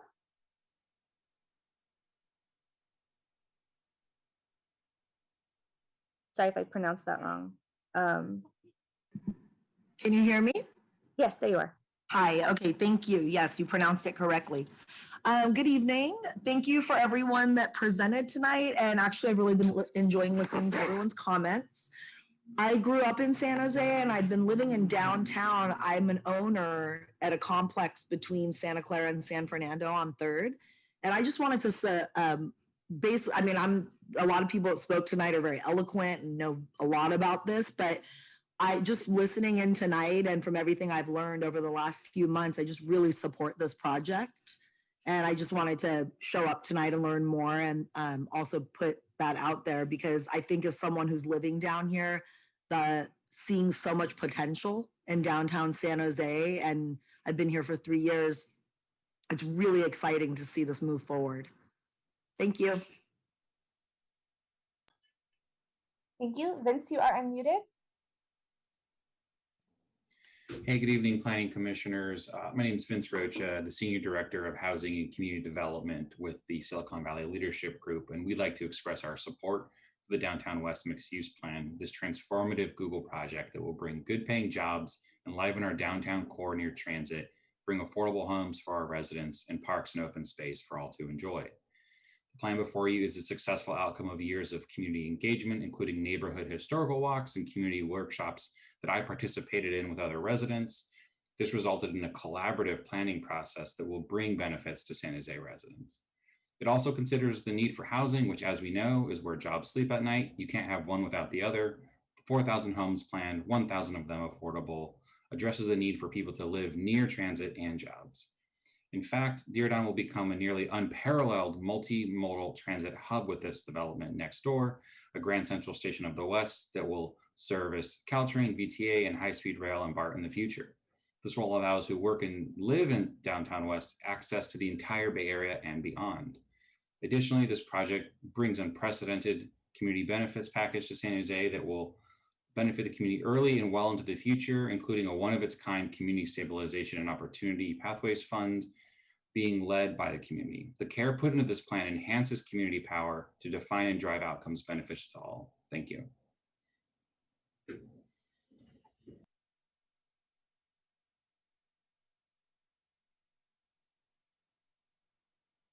Hello? I can't hear. I think there's Meredith. Hello? Hello?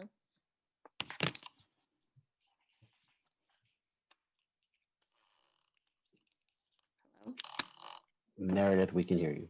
Okay. Hello, I'm a lifelong neighbor to the proposed project, and I have 3 process points up front.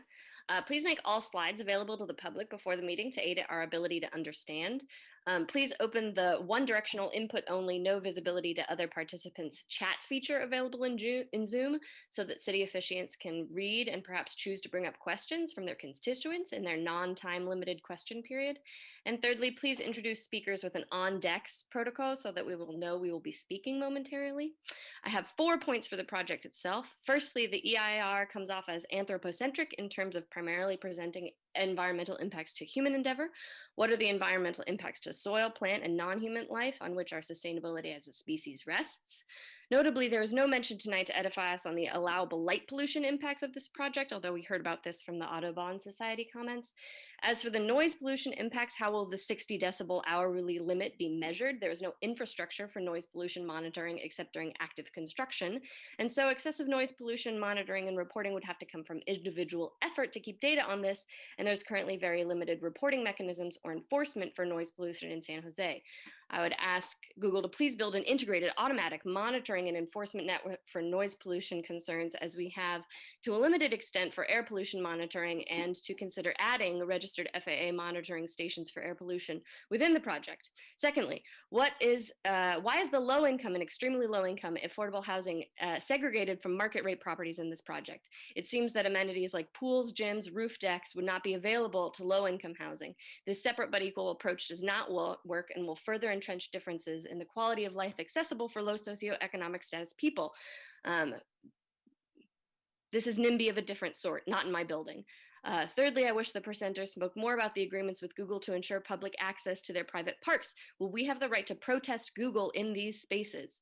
Lastly, please consider amending the transportation map to open Lenzen to pedestrian-only traffic. Thank you. Ryan, you are unmuted. Go ahead and unmute yourself and begin to speak. Hello, can you hear me? Yes, we can. Great. Okay. My name is Wyan Tro with Mothers Out Front. I live in downtown San Jose. There's a 30-year lag between the time that greenhouse gases are emitted and when the effects are felt.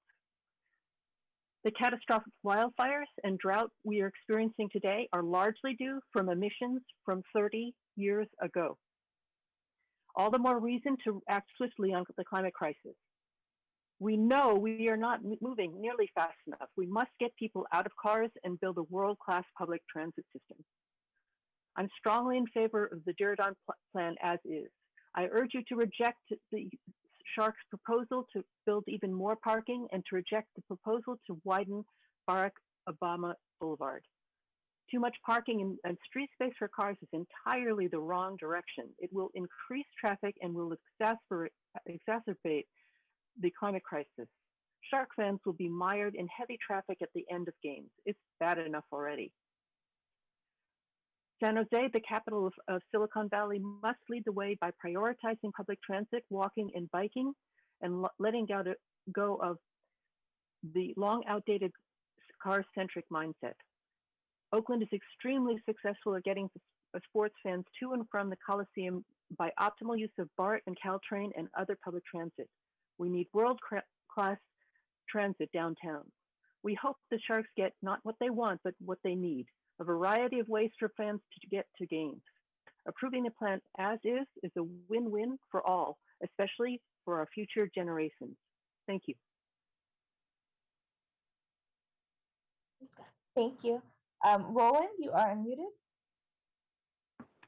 Hello again, Madam Chair and Commissioners. Thank you for the closed captioning and putting up with us this evening. I'd like to start by echoing Rosalind's opening remarks and give kudos to Nancy Klein and the team for the extraordinary crafting of the amended DSAP.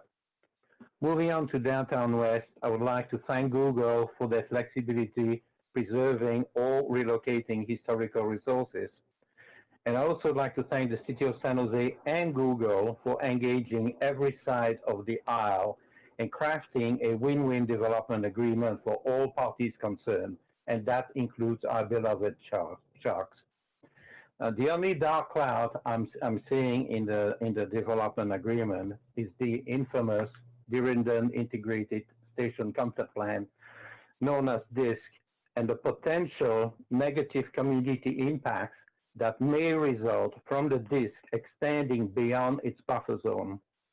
In closing, I would like us to start a new conversation about investing some of the $23 million in unallocated community benefits to create exponentially additional community benefits by shrinking the disk buffer zone and protecting a historical landmark depot in the process. Well, one last quick remark is that Alex's presentation coincided with the SpaceX launch from Cape Canaveral, and I'm pleased to report that the Eagle landed successfully for the 79th time, and I hope this bodes well for your deliberations later on. Thank you.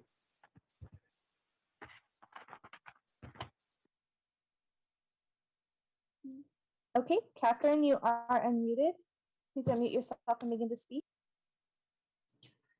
Good evening, Planning Commission. Thank you for the opportunity to speak. Let me find my notes here.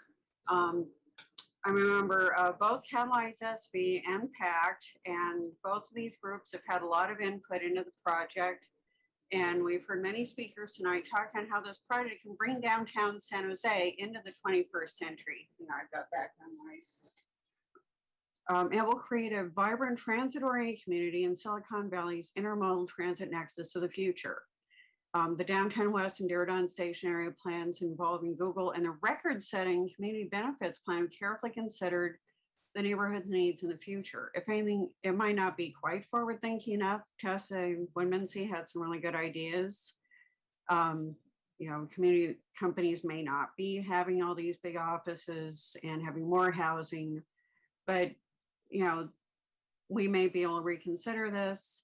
But the last thing we need to do is support more wasteful travel by automobile by expanding parking as requested by the San Jose Sharks. There is plenty of parking in this plan. We've heard from so many people about how the trend with sports arenas is to get away from the giant parking lots and have people go by transit. I've been on the Caltrain with the Giants fans going up to AT&T Park, and the party train is as much of a Giants tradition as tailgating is for some team fans. And this plan has taken years. It's a culmination of collective negotiations, so much creativity, and we can't throw out this much housing, including affordable housing, just to make things convenient for the Sharks fans and the concert goers at SAP Center. Thank you very much.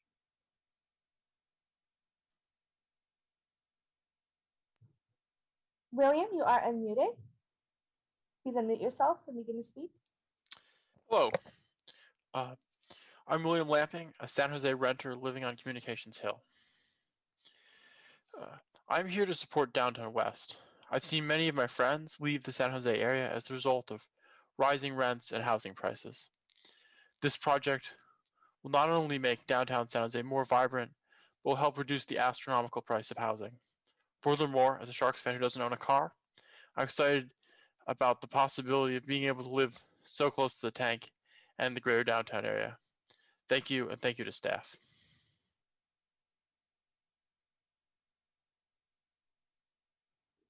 David, you are unmuted. Go ahead and unmute yourself.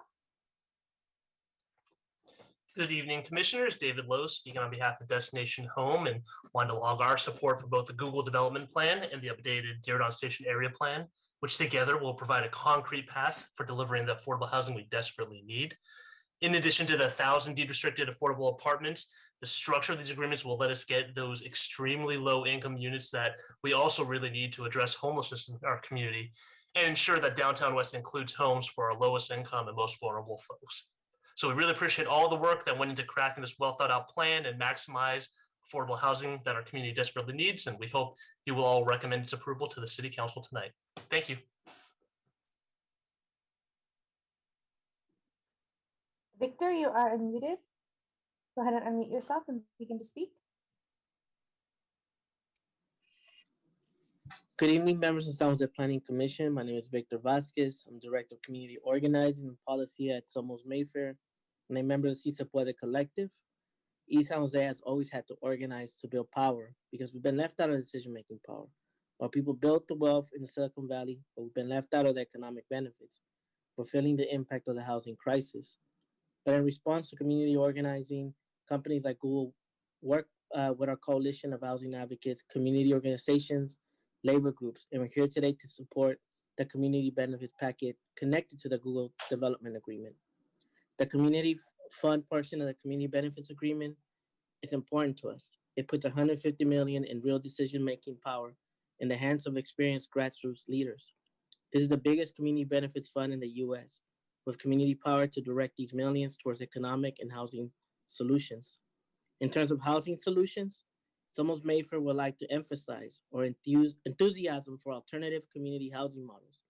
Alternative community housing models represent a long-term strategy to combat displacement, with successful examples in San Francisco, Oakland, and throughout the Bay Area.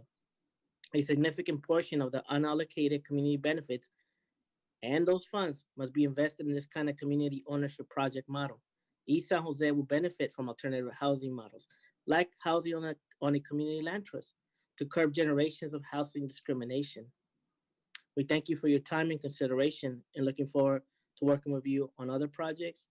And let's work together to put those community ownership housing models in East San Jose. Thank you. Thank you. Corey, you are unmuted. Go ahead and unmute yourself. Good evening, Commissioners. Corey Smith with the Housing Action Coalition. We're a regional nonprofit that advocates for more homes at all income levels.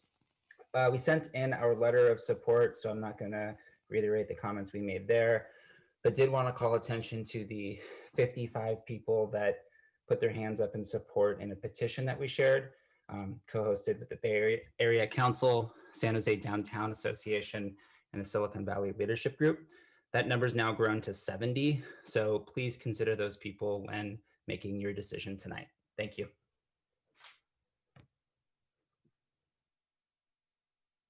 And you are unmuted. Go ahead and unmute yourself and begin to speak. Good evening. I'm Ann Paulson, speaking in strong support of the Downtown West plan. I've been a Sharks fan for 27 years. I've been missing going to the games during the pandemic, but I'd be even more excited to return to the tank if there was a vibrant, walkable area around Deeren and in the tank. I live in Los Altos and I ride my bike to the games. It'll be great when I can get a recovery snack, like some ice cream, in the active use area right across from the tank before the game, or just take a rest and do some people watching before I go in to watch the Sharks. The Sharks don't need more parking. They'll be fine. Please recommend this for City Council approval. Thank you.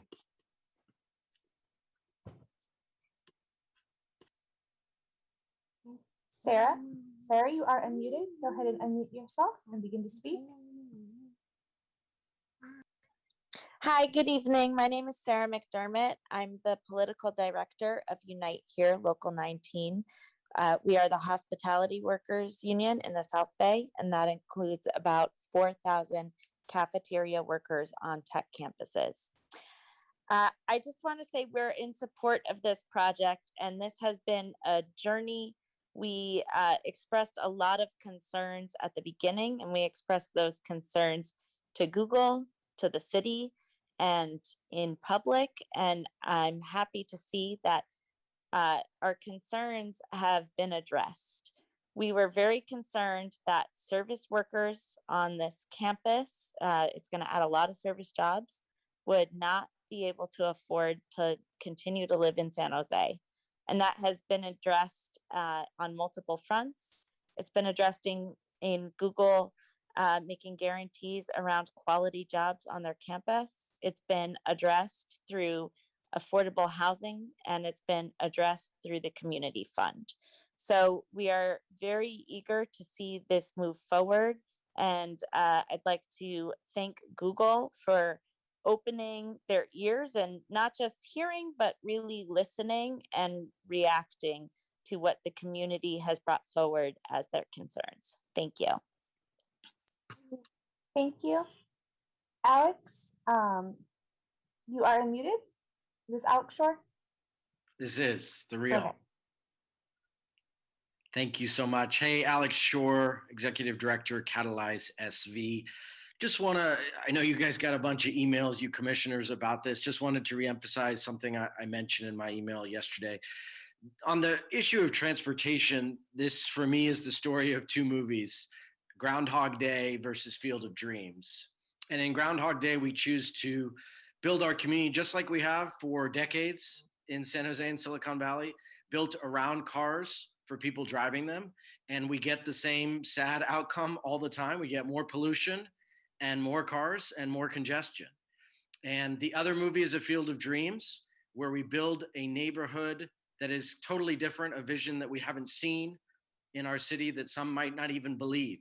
And yet, when we get parking for bikes, when we get folks walking, when we get public transit put first, lo and behold, if we build those things, people will come. And I hope that the city will look toward this vision, which, as we said earlier, we already think there could be even less parking with this project and it would be better. So we certainly do not need more. I also want to just praise the community engagement aspect of this and the community empowerment of it, the fact that the community will get to decide how money will be spent in order to serve the community's needs. This may be one of its kind in San Jose, but it's not one of its kind across the country, and it need not be. Forgive me for saying so, but we need not look any further than the Planning Commission on May 12th, when the flea market, another giant project, is coming before you. So this can, in fact, be the norm if San Jose wills it so. And today, you are the first line in that will. Thank you so much.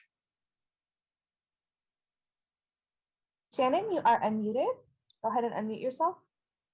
Hi, my name is Shannon Nepper and I live downtown in District 3. I'm a mom. I bike all around downtown San Jose and I'm a member of BPAC, the Bicycle and Pedestrian Advisory Committee, and I'm a hockey fan.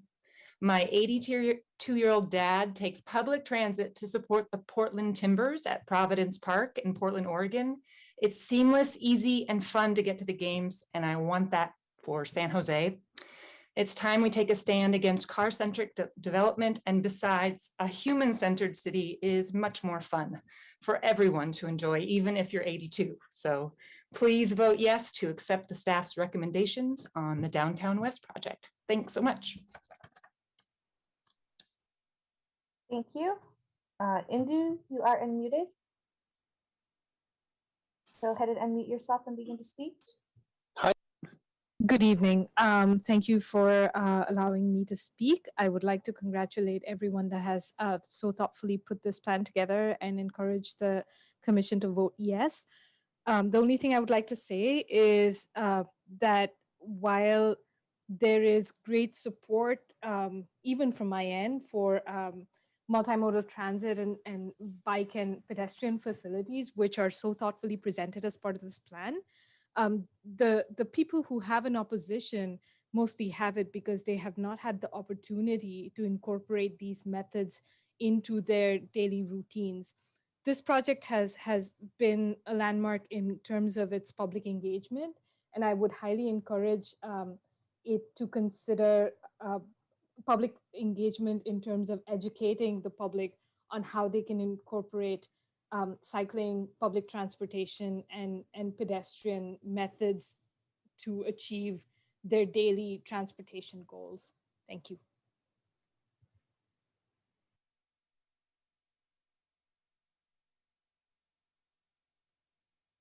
Alan, you are unmuted. Hi, yes. My name is Alan Liu, and I'm a San Jose native, although resident of Santa Clara right now. I just wanted to voice my support for this project and to really cement San Jose as the leader, as the biggest city in the San Jose Bay Area.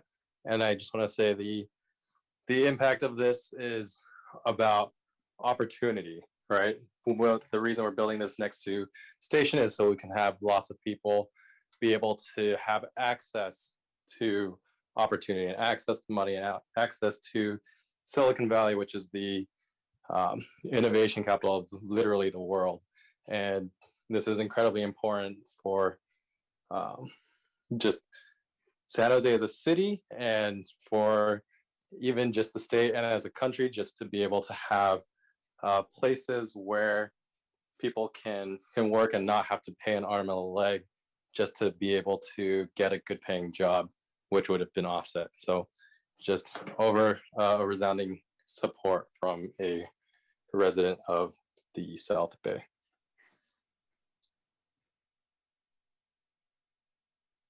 Thank you. Oscar, you are unmuted. Go ahead and unmute yourself and begin to speak.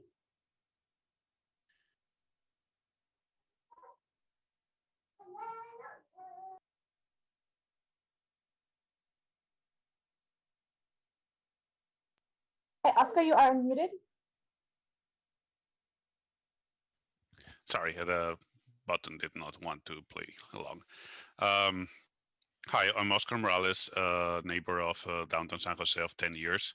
As someone who grew up in highly urban areas in Europe, I'm glad that we're finally taking steps to increase density and kind of not be so car-centric around here. I think it's the only way forward for the area, and from everything I've been following along, this is probably the best we're going to get. So I certainly would advise the city council to vote for this. And the only thing I might suggest is that the Sharks may come to lament asking for so much parking. So maybe we should make sure that we could eventually convert some of that parking back into not parking. But thanks for all the work you've done, and hopefully we'll see this coming to exist in a few years. Thank you.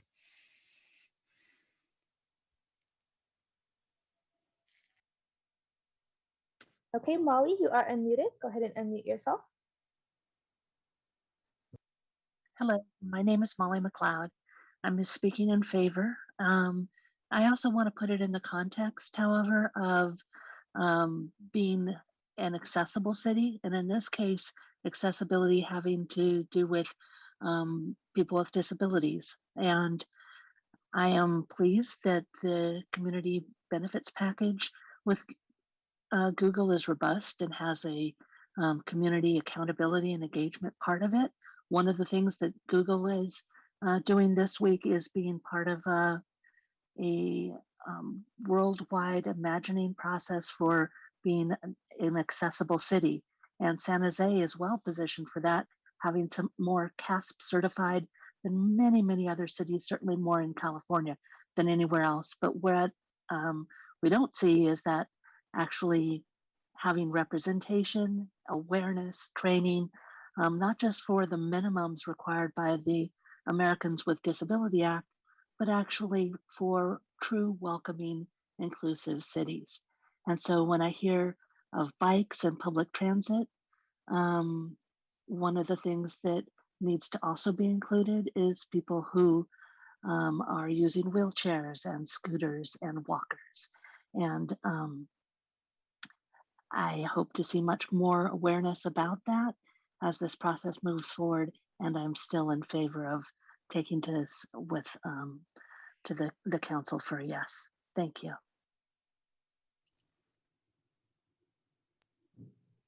Okay, that concludes our speakers. Thank you so much, everyone. I'm going to recognize Commissioner Torrance, who has her hand up. Hello, thank you to everybody who spoke. And I'm jumping the gun here possibly, but I just want to borrow the word of Brian, speaker number 20. And I want to joyfully move to approve all staff recommendations. And I know, Chair, you're probably going to have them respond, but I just want to be the first one to put that out there. Okay, well, go ahead and hold that thought because we have to close the public hearing first. So as soon as we do that, although we have a few more steps before that, I'll make sure to call on you first so that you can make that motion, Commissioner Torrance. So at this point, I'd like to go to the applicant to provide a quick response to the public comment, and then also ask Rosalind if city staff wants to respond to any items that were made during public comment. So we'll go to Alexa and Laura first for a 5-minute response. Okay, we really respect that it is quite late and want to just thank everyone for continuing. Tonight is yet another milestone of people showing up and contributing to their communities so we can create a great place together. So we're very much looking forward to the continuation of that and just are very grateful for everyone's time. Thank you, Alexa. Rosalind? Thank you, Chair. Yes, we were tracking the public comments. I think perhaps only one public comment that we might want to have additional information or just clarity, because I think staff, shared the information in the presentation around environmental impacts. And I'll look to John and to David Keon to see if there was anything else we had to add to that. Good evening, David Keon. I do not have anything to add. The environmental impact report did evaluate all the impacts, including to plants, animals, in addition to humans. It's very comprehensive, so I do not have anything more to add. I don't have anything else to add other than I did relook at the EIR that did consider light pollution, all the other things that some of the speakers didn't mention. It is a very comprehensive EIR, as David said. And so the DWDSG. Great, thank you so much. I am going to give commissioners one more opportunity to ask questions. Raise your hand now if you'd like to ask a question before we close the public hearing of staff or the applicant. Okay, seeing no rush of hands, I'm going to go ahead and close the public hearing. Thank you so much to all of our attendees, all of our public commenters. Really appreciate your thoughts. Also, the hundreds and hundreds of letters that we received. Many of us read them all.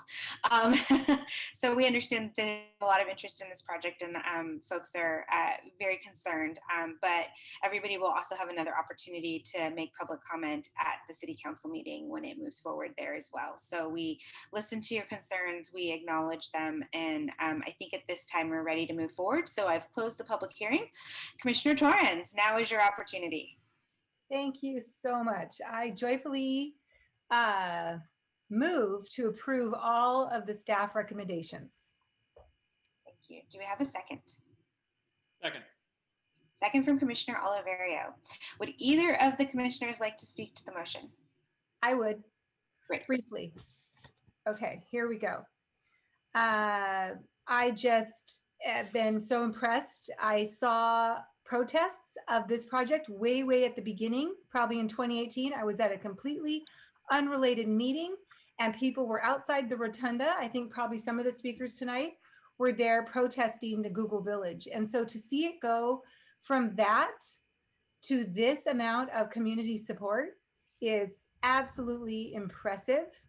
I am blown away by that. And I love that Google says, and I believe them when they say they're here for the long haul. That's the kind of community partners, the private partnerships that we need.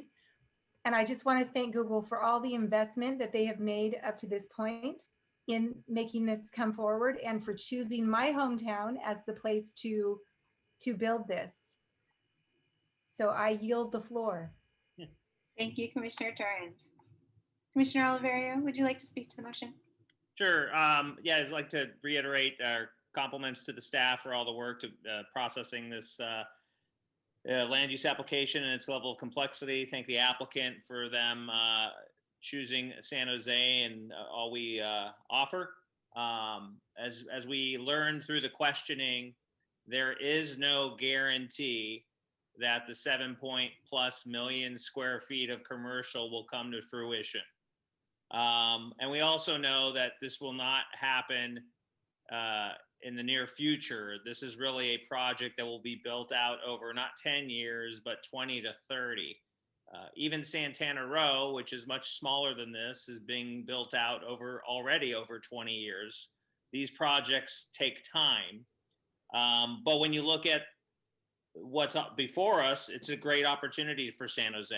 And we'll just hope that it all goes together and as planned. Inevitably, things happen, things change circumstances, but we'll hope it continues in a positive direction. The alternative prior to this land area was focused on professional sports. with a baseball stadium. I was the only council member at the time to vote against that because the fact of the matter, what was being provided to us was not guaranteed. And in fact, the city council made some other land use decisions trying to satisfy professional sports by converting industrial land or commercial land to housing that was completely unnecessary with the hope that we could get professional sports here. So at least this one is a little bit different. We're not being asked to do those type of maneuvers of land use throughout in other places, parts of the city. I think for staff, when applicants are processing applications and they have to do everything that they need to do, if development agreements are something that are going to be what's desired, then it's really up for the city council to make that part of the entitlement process rather than moving the goalposts away from an applicant that's trying to process an application. A $1.6 trillion market cap company can certainly offer this and still afford to do business, but every other applicant may not be able to do so. So I'm excited about the opportunity. I'm pensive of how it may be, but I'm certainly look forward to the road ahead, and I appreciate all the work that's gone into this, and thank you, Chair. Thank you. Would any of the other commissioners like to comment or discuss the item? Seeing no other hands, I just want to say a couple things. First off, kudos to the staff, to Alexa, Laura, the team at SiteLab and Google. I did attend one of the public gatherings, and I just thought it was really, really well engaged. I didn't vote on anything. I just kind of walked around and looked at what was happening. But I was so excited to see hundreds of people there kind of talking about what this would look like, imagining what a future for San Jose could be. I'm really excited about this. I born and raised here in San Jose, like many of our commissioners are, and this is what I want to see for our city. And I know that no project and no development plan is ever perfect, but the thing that I keep thinking both personally and professionally and in this realm is we can't let the perfect be the enemy of the good. I think we heard today that this community benefits plan is unprecedented in the city and in our community, and it has such a this is an opportunity for our residents to stay here, to benefit from this, to have more open space, to have better parks, to have better transportation and streets and bicycles and pedestrian walkways, and just really make downtown the vibrant place that we've always wanted it to be. So I'm super excited about this. I'm going to be voting in support of it, and I can't wait to see this. I'm also really, really happy that we were able to stick to the 25% affordable housing goal. Really looking forward to seeing the city get that land and start to develop that housing. I know that we have a jobs housing imbalance. I know that creates a huge issue for our city services. I think that I'm really hopeful that Google will get the occupants for all of that square footage so that we can start to at least come somewhat more into balance, recognizing that the general plan in general doesn't get us to where we need to be anyway. So I think this is a step in the right direction, both for the longevity of our city, the vibrancy and the sustainability. And kudos to you also on the sustainability plan for all the building. I think knowing that the impacts of climate change are hitting us much more drastically year over year. This is the direction that we want to see folks moving in as we build. So thank you all. I know it's been a long night. We're going to call a vote. So with that, Commissioners Bonilla and Lardenoir are absent. So Commissioner Casey. Aye. Commissioner Garcia. Aye. Commissioner Oliverio. Aye. Commissioner Torrens. Aye.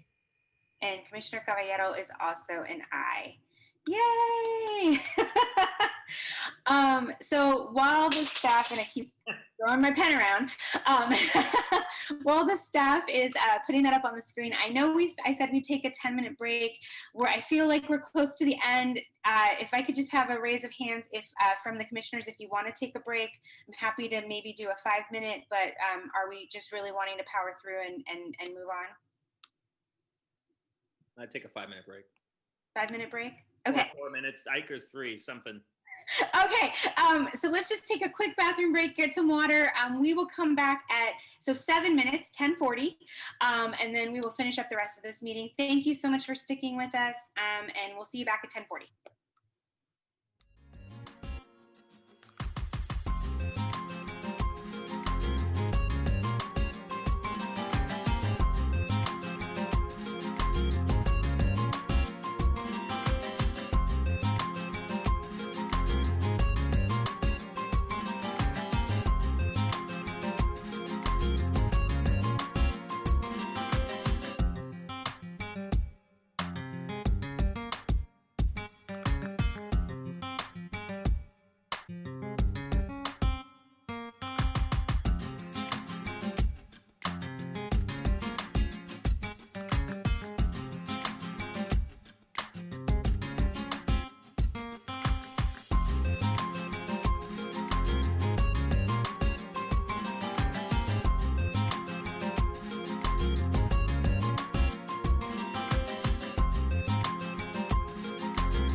to do a roll call just to make sure everybody's back before we take item 8B.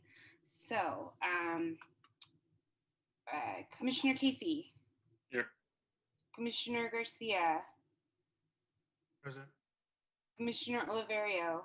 Here. Commissioner Torrance. Here. And Commissioner Bonilla and Lardinois are still absent. So, okay. So before we move to item 8B, I'd like to defer 10 and 11 to the next meeting, just so that we can kind of finish after this item. So just kind of, I'll take a motion on that after 8B, but just wanted to give folks a heads up that that's what I'm thinking. So for item 8B, we have is GP 20-007 and C20-002, which is a city-initiated general plan amendment, amending the Diridon Station area plan. And Jose Ruana is the project manager. And go ahead and start with the staff report.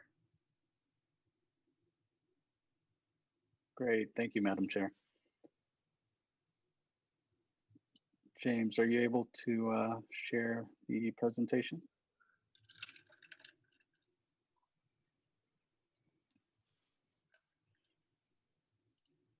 Perfect, thank you. Good evening, Madam Chair, Planning Commissioners, and members of the public. Jose Ruano, Diridon Station Area Plan Project Manager with the Planning Division. Before I begin staff's presentation, I'd like to note a change to an attachment in the staff report and a correction needed in another attachment. First is attachment J of the staff report, the Airport Land Use Commission overrule draft resolution. The draft resolution was updated to include the Airport Land Use Commission's comment letter on the city's proposed overrule and was updated to address the comments. Attachment J was updated and posted on Friday, April 23rd. Second is an error in attachment L of the staff report. The draft amended Diridon Station area plan. Appendix A, build out methodology and calculations was unintentionally omitted from the document. The staff report will be updated to include this appendix. Next slide, please. From a good planning perspective, we want there to be a lot of homes and businesses within walking distance of major transit centers, so people have the most options for how to get around. The city prepared the Diridon Station Area Plan, or DSAP, in 2014 after 5 years of community input, including feedback from a Good Neighbor Committee.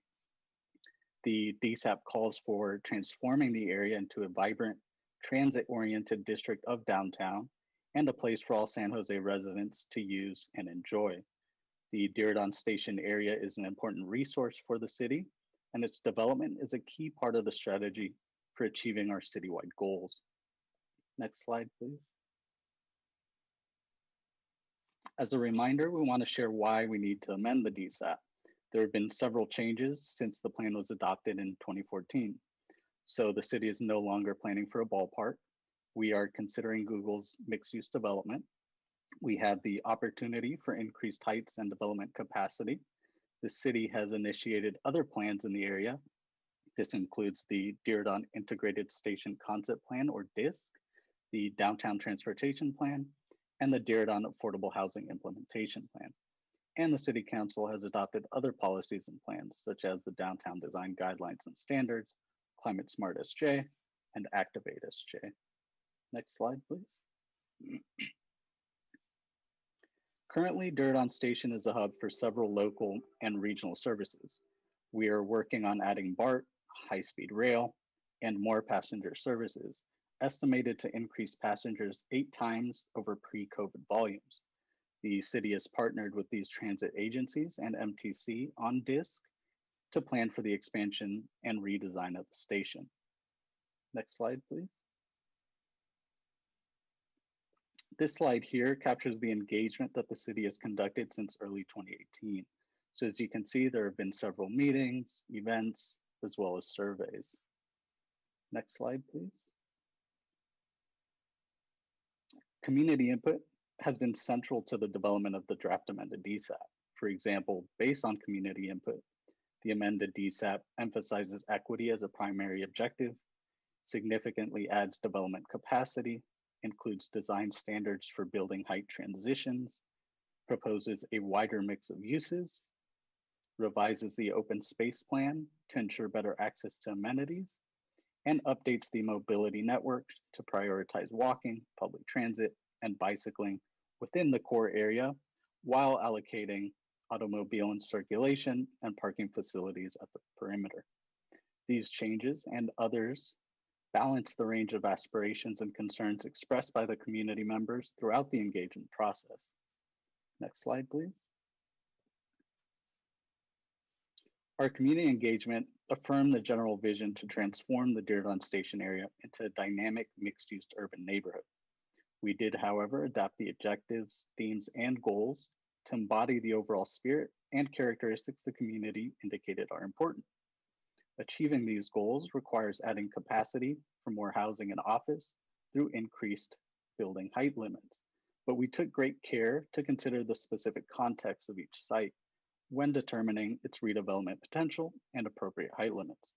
The amended DSAP includes some design standards to supplement the downtown ones and reflects the unique characteristics of the area. The planning process also includes aligning the general plan designations with the recommended development program. Next slide, please. The amended DSAP will greatly increase capacity for both residential and commercial development, which in turn will increase opportunities for people to live and work near the city's largest transit hub. The city prepared the Diridon Affordable Housing Implementation Plan, as Rachel mentioned earlier, to complement the amended DSAP and establish strategies for the production and preservation of affordable housing and protection of renters. The open space and public life approach aims to provide equity in the quality and style of park amenities and spaces. And the mobility approach aims to promote social and economic equity, supporting inclusive access to transportation modes that provide the most economic and health benefits for a wide variety of people. Next slide, please. We have extended the boundary of the Diridon Station area, adding approximately 12 acres. This includes the northeastern corner along Autumn Street, expanding the boundary to the east to include all of the Downtown West project within the DSAP, and adding land between Autumn Street and Los Gatos Creek to allow for potential future park and trail development. Next slide, please. The amended DSAP reflects Google's Downtown West development proposal. It includes a greater mix of uses and flexibility on some sites, considers compatibility with adjacent uses, including the airport and freeways, and includes the city's policies and goals for jobs and housing. Next slide, please. The amended DSAP includes revisions to the general plan land use designations within the Diridon Station area. And this is for certain properties within the boundaries of the plan. The land use strategy removes the 2014 DSAP's 3 distinct zones and establishes a more mixed use approach. Next slide, please. To achieve consistency with the outer safety zone, the amended DSAP includes an outer safety zone overlay for the area. This would have a maximum occupancy of 300 people per acre, with 20% of the gross area required as open space, and precludes uses such as regional transit or regional shopping centers, stadiums, hospitals, and other similar activities with high density. Next slide, please. The draft amended DSAP establishes 3 types of building heights. High-rise height limits, which range from about 170 to 295 feet, that's shown in blue, intended to allow development up to the maximum height permitted by the city. Now, this is contingent upon required FAA airspace safety determinations. Mid-rise height limits, shown in orange, ranging from 110 to 130 feet. And these are intended to create urban districts and neighborhoods that are lower in scale than high-rise areas. And lastly, transitional height limits in pink, ranging from 65 to 90 feet. These are generally located near low density single family residential areas and are accompanied by height transition standards for specific locations. Next slide, please. An analysis of the maximum build out for different uses was developed for the Diridon Station area and analyzed in the amended DSAP environmental document. This table here shows the maximum build out program for the Downtown West project, the remainder of the Diridon Station area, and the total maximum for the Diridon Station area as a whole. Next slide, please. The draft amended DSAP includes urban design standards that build on the downtown ones the city adopted in 2019, which already apply to the Diridon Station area. The orange and blue lines you see on the map show proposed step back transition standards where taller buildings would be next to lower height residential context. Next slide, please. The city has shifted its open space strategy toward the planning of a dispersed network of open spaces and neighborhood parks rather than one large community park. The open space strategy for the area consists of 10 acres of publicly owned open spaces as a supplement to the existing open spaces that currently surround the area. The proposed open spaces include neighborhood parks, trail segments, as well as plazas. Next slide, please. The mobility approach aims to increase the share of people moving around in the Diridon Station area on foot or by public transit, bike, and other alternatives to single occupancy vehicles from the current level of 40% to at least 75% by 2040. The mobility approach includes changes to the street typology designations and a planned transportation improvements to ensure a balanced multimodal transportation network. Next slide, please. The draft amended DSAP recommends a parking and transportation management district and transportation management association to coordinate and manage parking and transportation demand management strategies for the area. Strategies include shared parking, priced parking, unbundled residential parking, as well as other strategies. Next slide, please. The draft amended DSAP will significantly increase overall sustainability through a mix of uses, high density, sustainably designed buildings, and an urban environment that promotes walking, biking, and transit. Next slide, please. As shown in the map, certain properties within the Diridon Station area are proposed to be rezoned to the conventional zoning districts that align with the underlying general plan land use designations for the respective sites. The conforming rezoning analyzes changes to comply with state law and support the plan's vision for the area.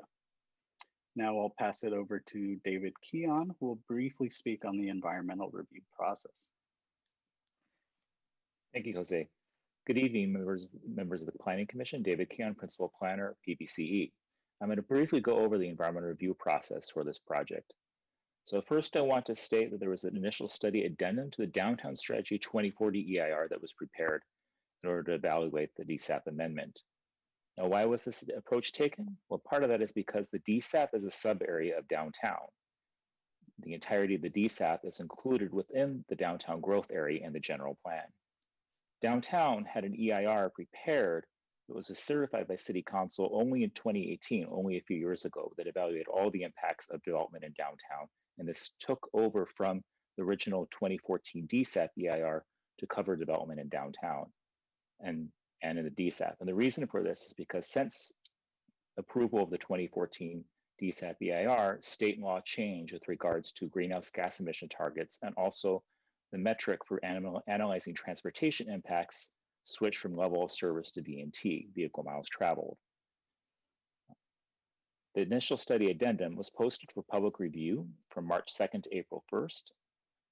CEQA does not require that initial study addendums to existing certified EIRs be circulated for public review, but as part of the public outreach process, the city took this effort, and in response, the city received 17 comment letters from local agencies, individuals, and advocacy groups.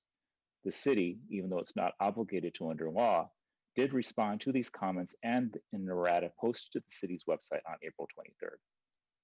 Next slide, please. Now, CEQA has particular criteria for when an addendum to an existing certified document can be prepared, including an existing certified EIR like the downtown strategy. One is that there's no substantial project changes which will require major revisions of the previous project due to the involvement of new significant environmental effects or substantial increases in the severity of previously identified significant effects. The other one is that there's no substantial changes in circumstances resulting in new impacts or increase in severity of new impacts. And there's no substantial new information resulting in new impacts or increased severity of previously identified impacts. As demonstrated in the initial study addendum, none of these situations exist for the DSAP amendment. And a lot of this comes back to the fact that the Downtown Strategy EIR, like the DSAP EIR, is a program level document that governs future development that will come in. The policies in the Downtown Strategy EIR will continue to apply just as they do today. What this also means is that subsequent project level analysis, individual projects coming in seeking coverage under this EIR will have to perform their own project level analysis. This means that these projects will have to evaluate issues like historic resources, construction air quality, and impacts to riparian habitat. This is the same process as all other development projects that downtown have to follow, including the Downtown West project, but also recently the City View Plaza project and the San Carlos Marriott project. So now I want to give it back to Jose, who's going to go over the recommendations. Thank you. Great, thanks, David. This is our last slide in staff's presentation, staff recommendation. Staff recommends that the Planning Commission recommend to the City Council all of the following actions as listed in the staff report. The summary of those actions are provided in this slide. So with that, I conclude staff's presentation. Thank you.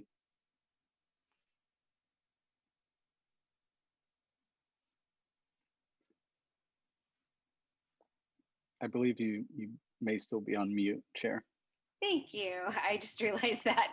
Do we have any questions from commissioners for staff before we move on to public comment?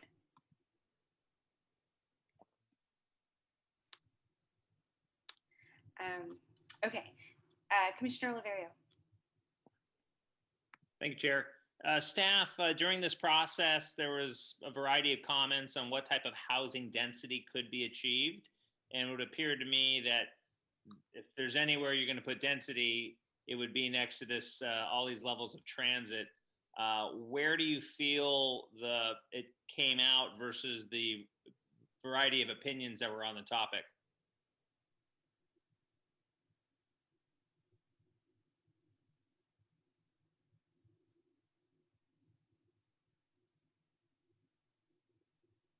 Thank you, Commissioner. Jose, if you perhaps could go back to the slide that shows the development capacity for the DSAP, and that will give an overview of the total development capacity within the entire area. And he has a slide that shows it outside of what's being proposed in the Downtown West project. So significant development, Commissioner, both on the residential and commercial side. That's, I believe that's slide 14.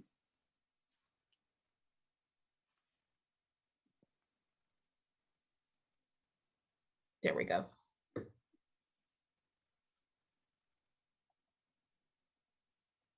So I guess for staff, do you believe that some people believe that there should be even more density? Could it be accommodated here? Commissioner, good evening. Tim Rood, Planning Division Manager in PBCE. The environmental program table that you see before you represents a theoretical upper limit that was evaluated in the environmental analysis, assuming that all identified opportunity sites were built out to their full extent, and that for areas where either housing or commercial development are allowed, that both of those capacities are reflected in the overall total. Okay, thank you. Great. And Jose, I just have a quick question related to the LEED standards. Could you just describe briefly how they've changed in the new plan?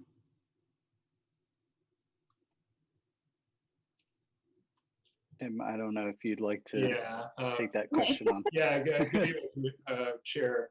The LEED green building standards are actually contained in the city's building code. So the DSAP does not impose additional new standards. It contains some guidance on how projects can be designed to be more sustainable, but it does not impose a new requirement. I believe the city's green building ordinance requires commercial projects to be designed to a LEED Gold standard, if I'm not mistaken. Thank you. So we'll go ahead and do public comment now. I see we have two folks who we know don't, so we have four now. So we're going to take these four, Roland, Kathy, David, and Meredith, and then we'll pause and see if we need either Spanish translation or Vietnamese translation, and then we'll go back and see if there's any additional speakers. So let's go ahead and move on, and everybody gets 2 minutes. Okay, Roland, you are unmuted. Go ahead and unmute yourself. So thank you, Madam Chair. And I'm definitely seeing a problem we're having here with these presentations not being posted on the website. So I noticed, I believe it was on slide number 2, you can see that back in 2014, the DSAP had a tunnel alignment. And that just has disappeared. There's no mention of it in any way of any of the documents. And I can tell you why it disappeared. It's because the High-Speed Rail Authority mandated some kind of full track station, which we knew 11 years ago was not constructible. And subsequently, we found out documents from the High-Speed Rail Authority that said, if every train stops at Diridan, they only need 2 tracks. And guess what? We designed that 11 years ago, and it's gone. And let me tell you why it's important. I mentioned earlier that we had an opportunity to substantially increase the Downtown West community benefits if we shrank the disk. The only way to shrink the disk is to move 2 of the tracks underground, exactly in that alignment that you see on the second slide. So hopefully we can restart that conversation moving down the road, because you literally are talking about hundreds of millions of dollars in benefits for an underground station that, believe it or not, is not going to cost $7 billion. We can actually do it right now for less than $300 million. And I'd be happy at other committees, hopefully Tierney, to explain to the city how that stuff gets built. And I can assure you that the Google technical team that Google have assembled have got all the technical expertise to get the job done in 3 months. Thank you.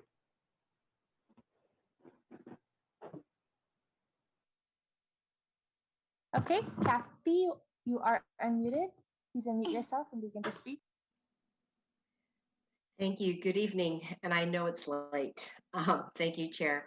My name is Kathy Sutherland. I live in the Delmas Park neighborhood, and I am a member of the DANG. The DSAP raises concerns for the DANG. And just to give you a big picture, out of 250 acres, there are 3 half blocks on the south side of San Carlos, where the boundary of the DSAP splits 2 blocks midway. It goes straight through the blocks. There's no natural divider like a street. One side of the block is R2. The other side of the block is up to 110 feet. That's creating problems in these interfaces with existing single-family homes. The other place that is still of concern for the DSAP in Delmas Park is where the development proposals to 90 or 65 feet, depending on where it is within the lot. We are continuing to have strong conversations with Rosalind. And Rosalind, thank you very much for your help with this. But these are areas that are still of concern. We do hope to have them resolved soon. We hope that the DSAP, that the Downtown West guidelines can apply for the entire DSAP. So one side of the street doesn't have one set of development guidelines and the other another set. And we Hey, want Kathy, to your make time sure. is up. Sorry about that. David, you are unmuted. Thanks very much. Thank you, Chair Caballero, members of the Planning Commission. My name is David Meyer, back here on behalf of Silicon Valley at Home. I want to express our support for the staff recommended amendments, the station area plan, including the affordable housing implementation plan, which didn't get a lot of talk tonight. But we want to like to thank staff for all their excellent work developing these plans. Planning and housing departments should really be commended for this achievement. We want to say we strongly support staff recommendations on overall land use plan, distribution of uses, the development and capacity proposals you saw, and the allowable heights for the station area. These factors are all critical to the plan's total housing capacity number. You saw that as 13,519, which is inclusive of Google. Importantly, the housing rich mixed use vision for the station area that everyone was talking about earlier in regards to Google and that staff is just talking about as part of this presentation as well, relies on those staff recommendations on land use and height allowances. Modifications, special reductions, these allowances are going to undermine the potential for housing across the station area. Also want to support the significant work staff has done on developing the affordable housing implementation plan, which is taking a look at the challenges that lie ahead for reaching our 25% affordable target for the entire station area and responding to council and community mandates to address risks of displacement. Achieving these goals is not going to be simple or easy, and city staff will need the full support of the council, the planning commission, the community to assemble the resources and prioritize policies to implement the plan. The successful racial economic integration of the station area and surrounding neighborhoods, alongside investments in anti-displacement strategies, will be a gauge for generations of San Joseans in assessing equitable growth in the city. So overall, very supportive and looking forward to continue to support this work. Thank you.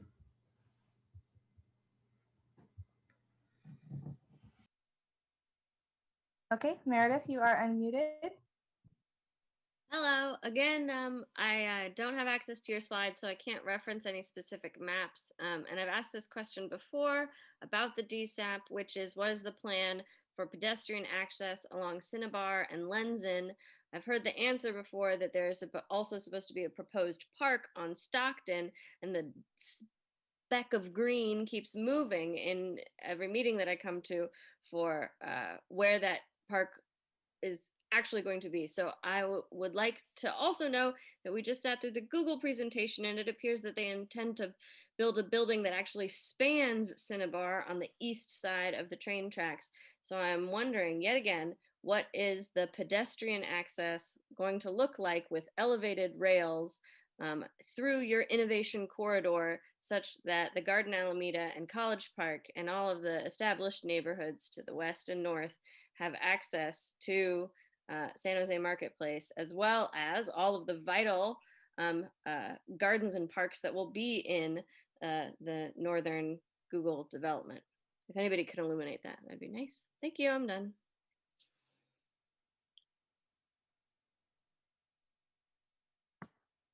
Okay, Tessa, you are unmuted. Okay, thank you.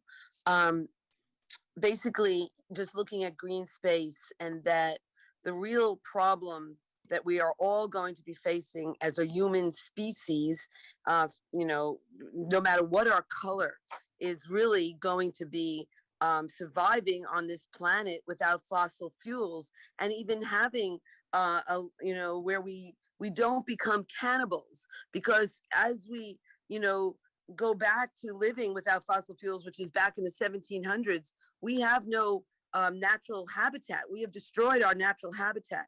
And so really creating a natural habitat is really going to be essential for our survival. And so we have to start looking at that and really preparing for that, and even preparing for living without fossil fuels. And so we're not doing that. And so what we really need to start doing is growing food locally. That's how you create resiliency and even affordable housing and equity and all those issues. When we're, losing life on Earth, a million species are scheduled to go extinct. So we have 4 crises. It's climate, it's biodiversity, it's pollution, and it's housing. But what we really need to be looking at is the issue of biodiversity, because we can't wait for that. Like my friend and scientist Meredith Muller said, that it takes 10 years to develop good soil. And so that's why I'm saying that we need to take the lot at 615 Stockton Avenue, which the owner is willing to sell for about $3 million, maybe less, and buy that. Land is always what they say, oh, we can't find land. Well, this land is available right here in the, as an entry into the Google Village, that it would be an example of the best of humanity. And we need to be growing food and creating urban sustainability. So that's what I'm proposing that we do, and that the science says that we need to do, is to use open land to grow food. Thank you. Mike, you are unmuted. Commissioners, Mike Sadegren, Preservation Action Council. Make my comments brief. I just, in all due respect, a plan that was done in 2014 that accommodated a ballpark, stating that that's no significant change for a plan in 2021 for a massive corporate campus strains credibility. My biggest concern is that the DSAP doesn't seem to sufficiently address a lagging DISC plan that, from our particular perspective, we're interested in seeing a definitive statement from the city about the preservation of a historic landmark being the Diridon Station. Thank you very much.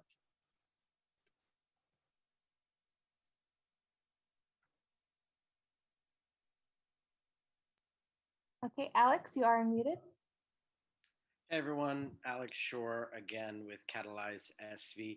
I want to thank staff who engaged in an extensive process of talking with the community about this and made the case for taller buildings in our city, because taller buildings not only can be really good for the tax revenue base that we need to provide our city services, but when it comes to housing, they allow more people to live in our city.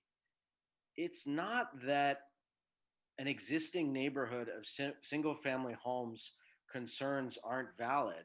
It's that the need to house every single person in our city on the streets or who wants to live here is a greater need as a community than any individual homeowner's individual needs, whether it be heights or traffic or parking, whatever it may be. And so groups like ours advocate for taller buildings because we know we can house more people and create more vibrant neighborhoods when we do. And that is a greater priority for this city and this community. This is a place befitting of density for the next 100 years because it is near our downtown and because it is so close to transit. So I commend staff for having these tough conversations, and I beseech you to continue to put the needs of our city first by allowing taller buildings in places where they are most appropriate. Thank you.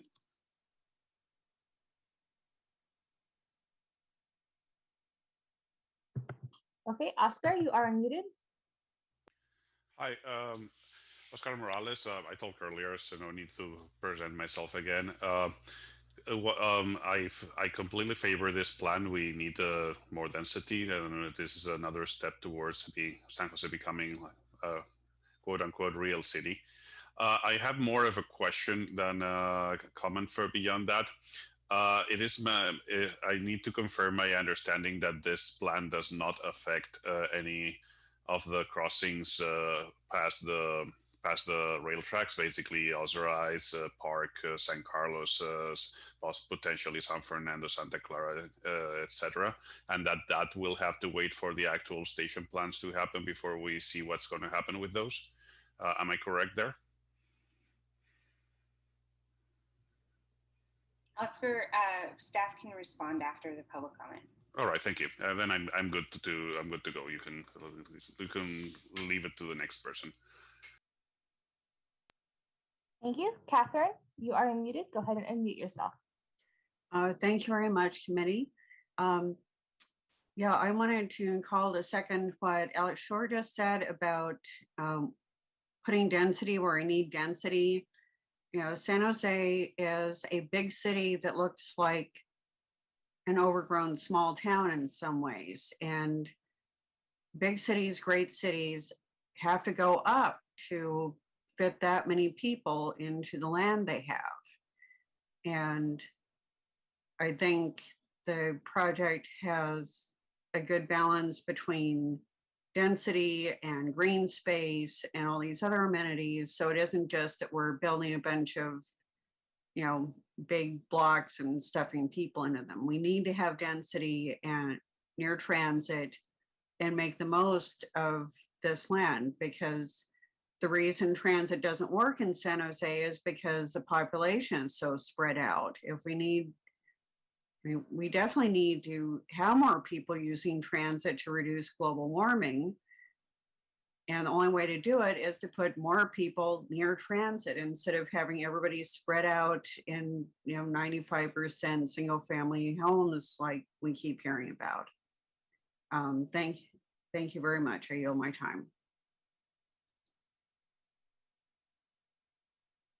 Okay. So at this time, we'll go ahead and ask if anyone needs Spanish translation to please raise their hand.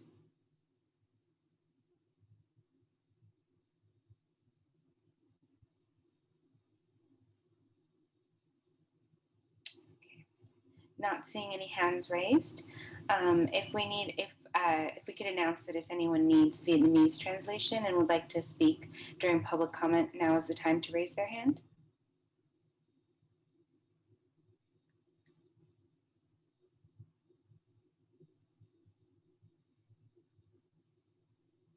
Okay, so I believe that concludes public comment on this item. We'll give an opportunity for Jose to respond to any of the items, and then we'll take questions from commissioners.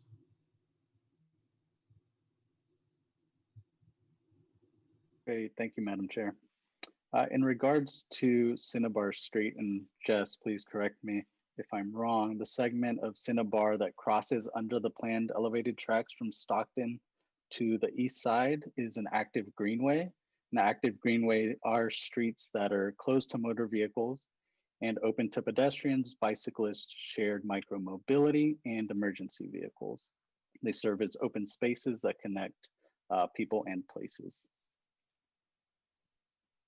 That is correct. If the chair and the commission would like me to answer Oscar's question as well, I think that folds in with what Jose was sharing just now, which is that the Diridon station area plan at this moment is the opportunity to put together the whole long range plan for the area.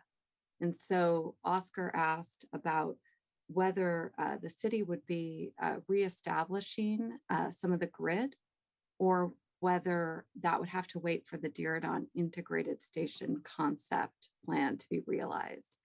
And the answer is that the Diridon station area plan articulates how when, as the Diridon station plan envisions, the tracks are elevated, our streets can be reconnected through. So Oscar, if you're looking for page 132 of the plan, shows those new connections under the tracks that will be possible, including the connections at Cinnabar as well as at Lenzen that were asked about.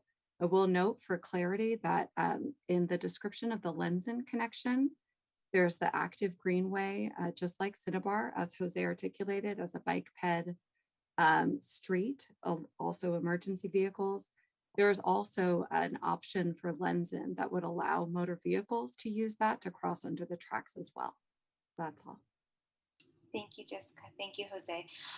So do we have any questions from the commissioners? Yes, Commissioner Oliverio. Hi, Chair. Staff, this is rolling along with the prior item that we passed. That item apparently is hoping for legislation to pass called Continue AB 900. Can this DSAP be challenged, in a traditional CEQA manner, that would disrupt the prior item that we voted on? Commissioner, no. Both projects have their own separate approvals. So the previous item included its own environmental review under AB 900 and its own project-specific DSAP amendments that apply only within the project boundary. Okay, so I thought I saw something in the PowerPoint that the reason we're making these changes is because of what's changed, right? And so my assumption then that the Google project does not need the DSAP to move forward. That's correct. Correct. Okay, that's been Also, that is correct, Commissioner. But it needs amendments to the existing DSAP to move forward, although it's independent. Right, and because this is a supplemental off of an already certified EIR, then the challenges to that are greatly reduced or about the same anytime you take these topics up? It's about the same, but in the Google project relies on AB 900 just to shorten the timeline for any potential lawsuits. Yeah. Commissioner Oliverio, if there was any challenge to this CEQA, it would go independently of the Google challenge, and it wouldn't have the timeline limits on when the lawsuit would have to be settled. That would be under AB 900. Fair enough. Fair enough. On the topic of density, as been stated eloquently by the speakers and the staff, and this is a unique piece of land that doesn't get recreated, anywhere else or in any neighborhood, et cetera. And I think when we put this type of density here, it's where it's most makes sense, and it also reduces having to put it where it doesn't make sense. I understand there'll be bordering blocks that, are very close to commercial areas where the risk was there eventually. But it's important, that the density gets put here. Otherwise it's, we have to put it in disrupting other areas that aren't, aren't in the proximity of the downtown or commercial areas. So I think it's we need to have the significant density in our downtown core and our transportation core. And if there's no other questions, Chair, I'd be happy to make a motion or pause. Let's go ahead and pause. Commissioner Torrance has her hand up. I'll back up Oliverio after he makes his motion. Okay, so seeing no other hands up from my fellow commissioners, we'll go ahead and close the public hearing. At this time, Commissioner Oliverio, if you'd like to make your motion. Sure, certainly. I'd just like to move all the work that staff has put forward on the DSAP. Obviously, there'll be areas that people can debate, but overall, this is the way we need to go. And with that said, that's the motion, and appreciate everyone's time this evening. Second. Great. Would either of you like to make further comments?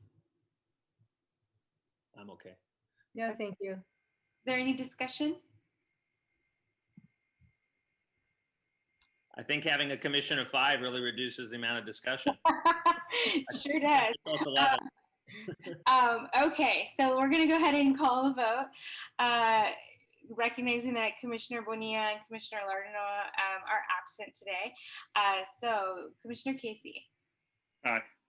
Commissioner Garcia. Aye. Commissioner Oliverio. Aye. Commissioner Torrance. Aye. And Commissioner Caballero is an aye.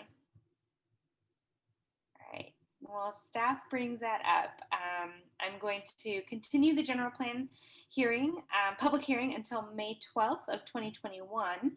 And if I could get a motion to defer 10 and 11 to the next meeting. Motion to defer 10 and 11 to the next meeting. Go ahead. Oh, I was going to say second to your motion. Great, thank you. Any comments or discussion? Is that just the minutes and the updates? Yeah. Why don't we just knock it out?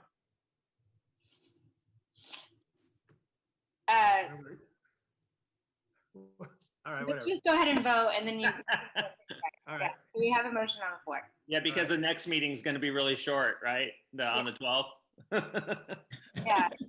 All right. So, okay. So we have a second and a motion, no further discussion. Commissioner Casey. Aye. Commissioner Garcia. Aye. Commissioner Oliverio.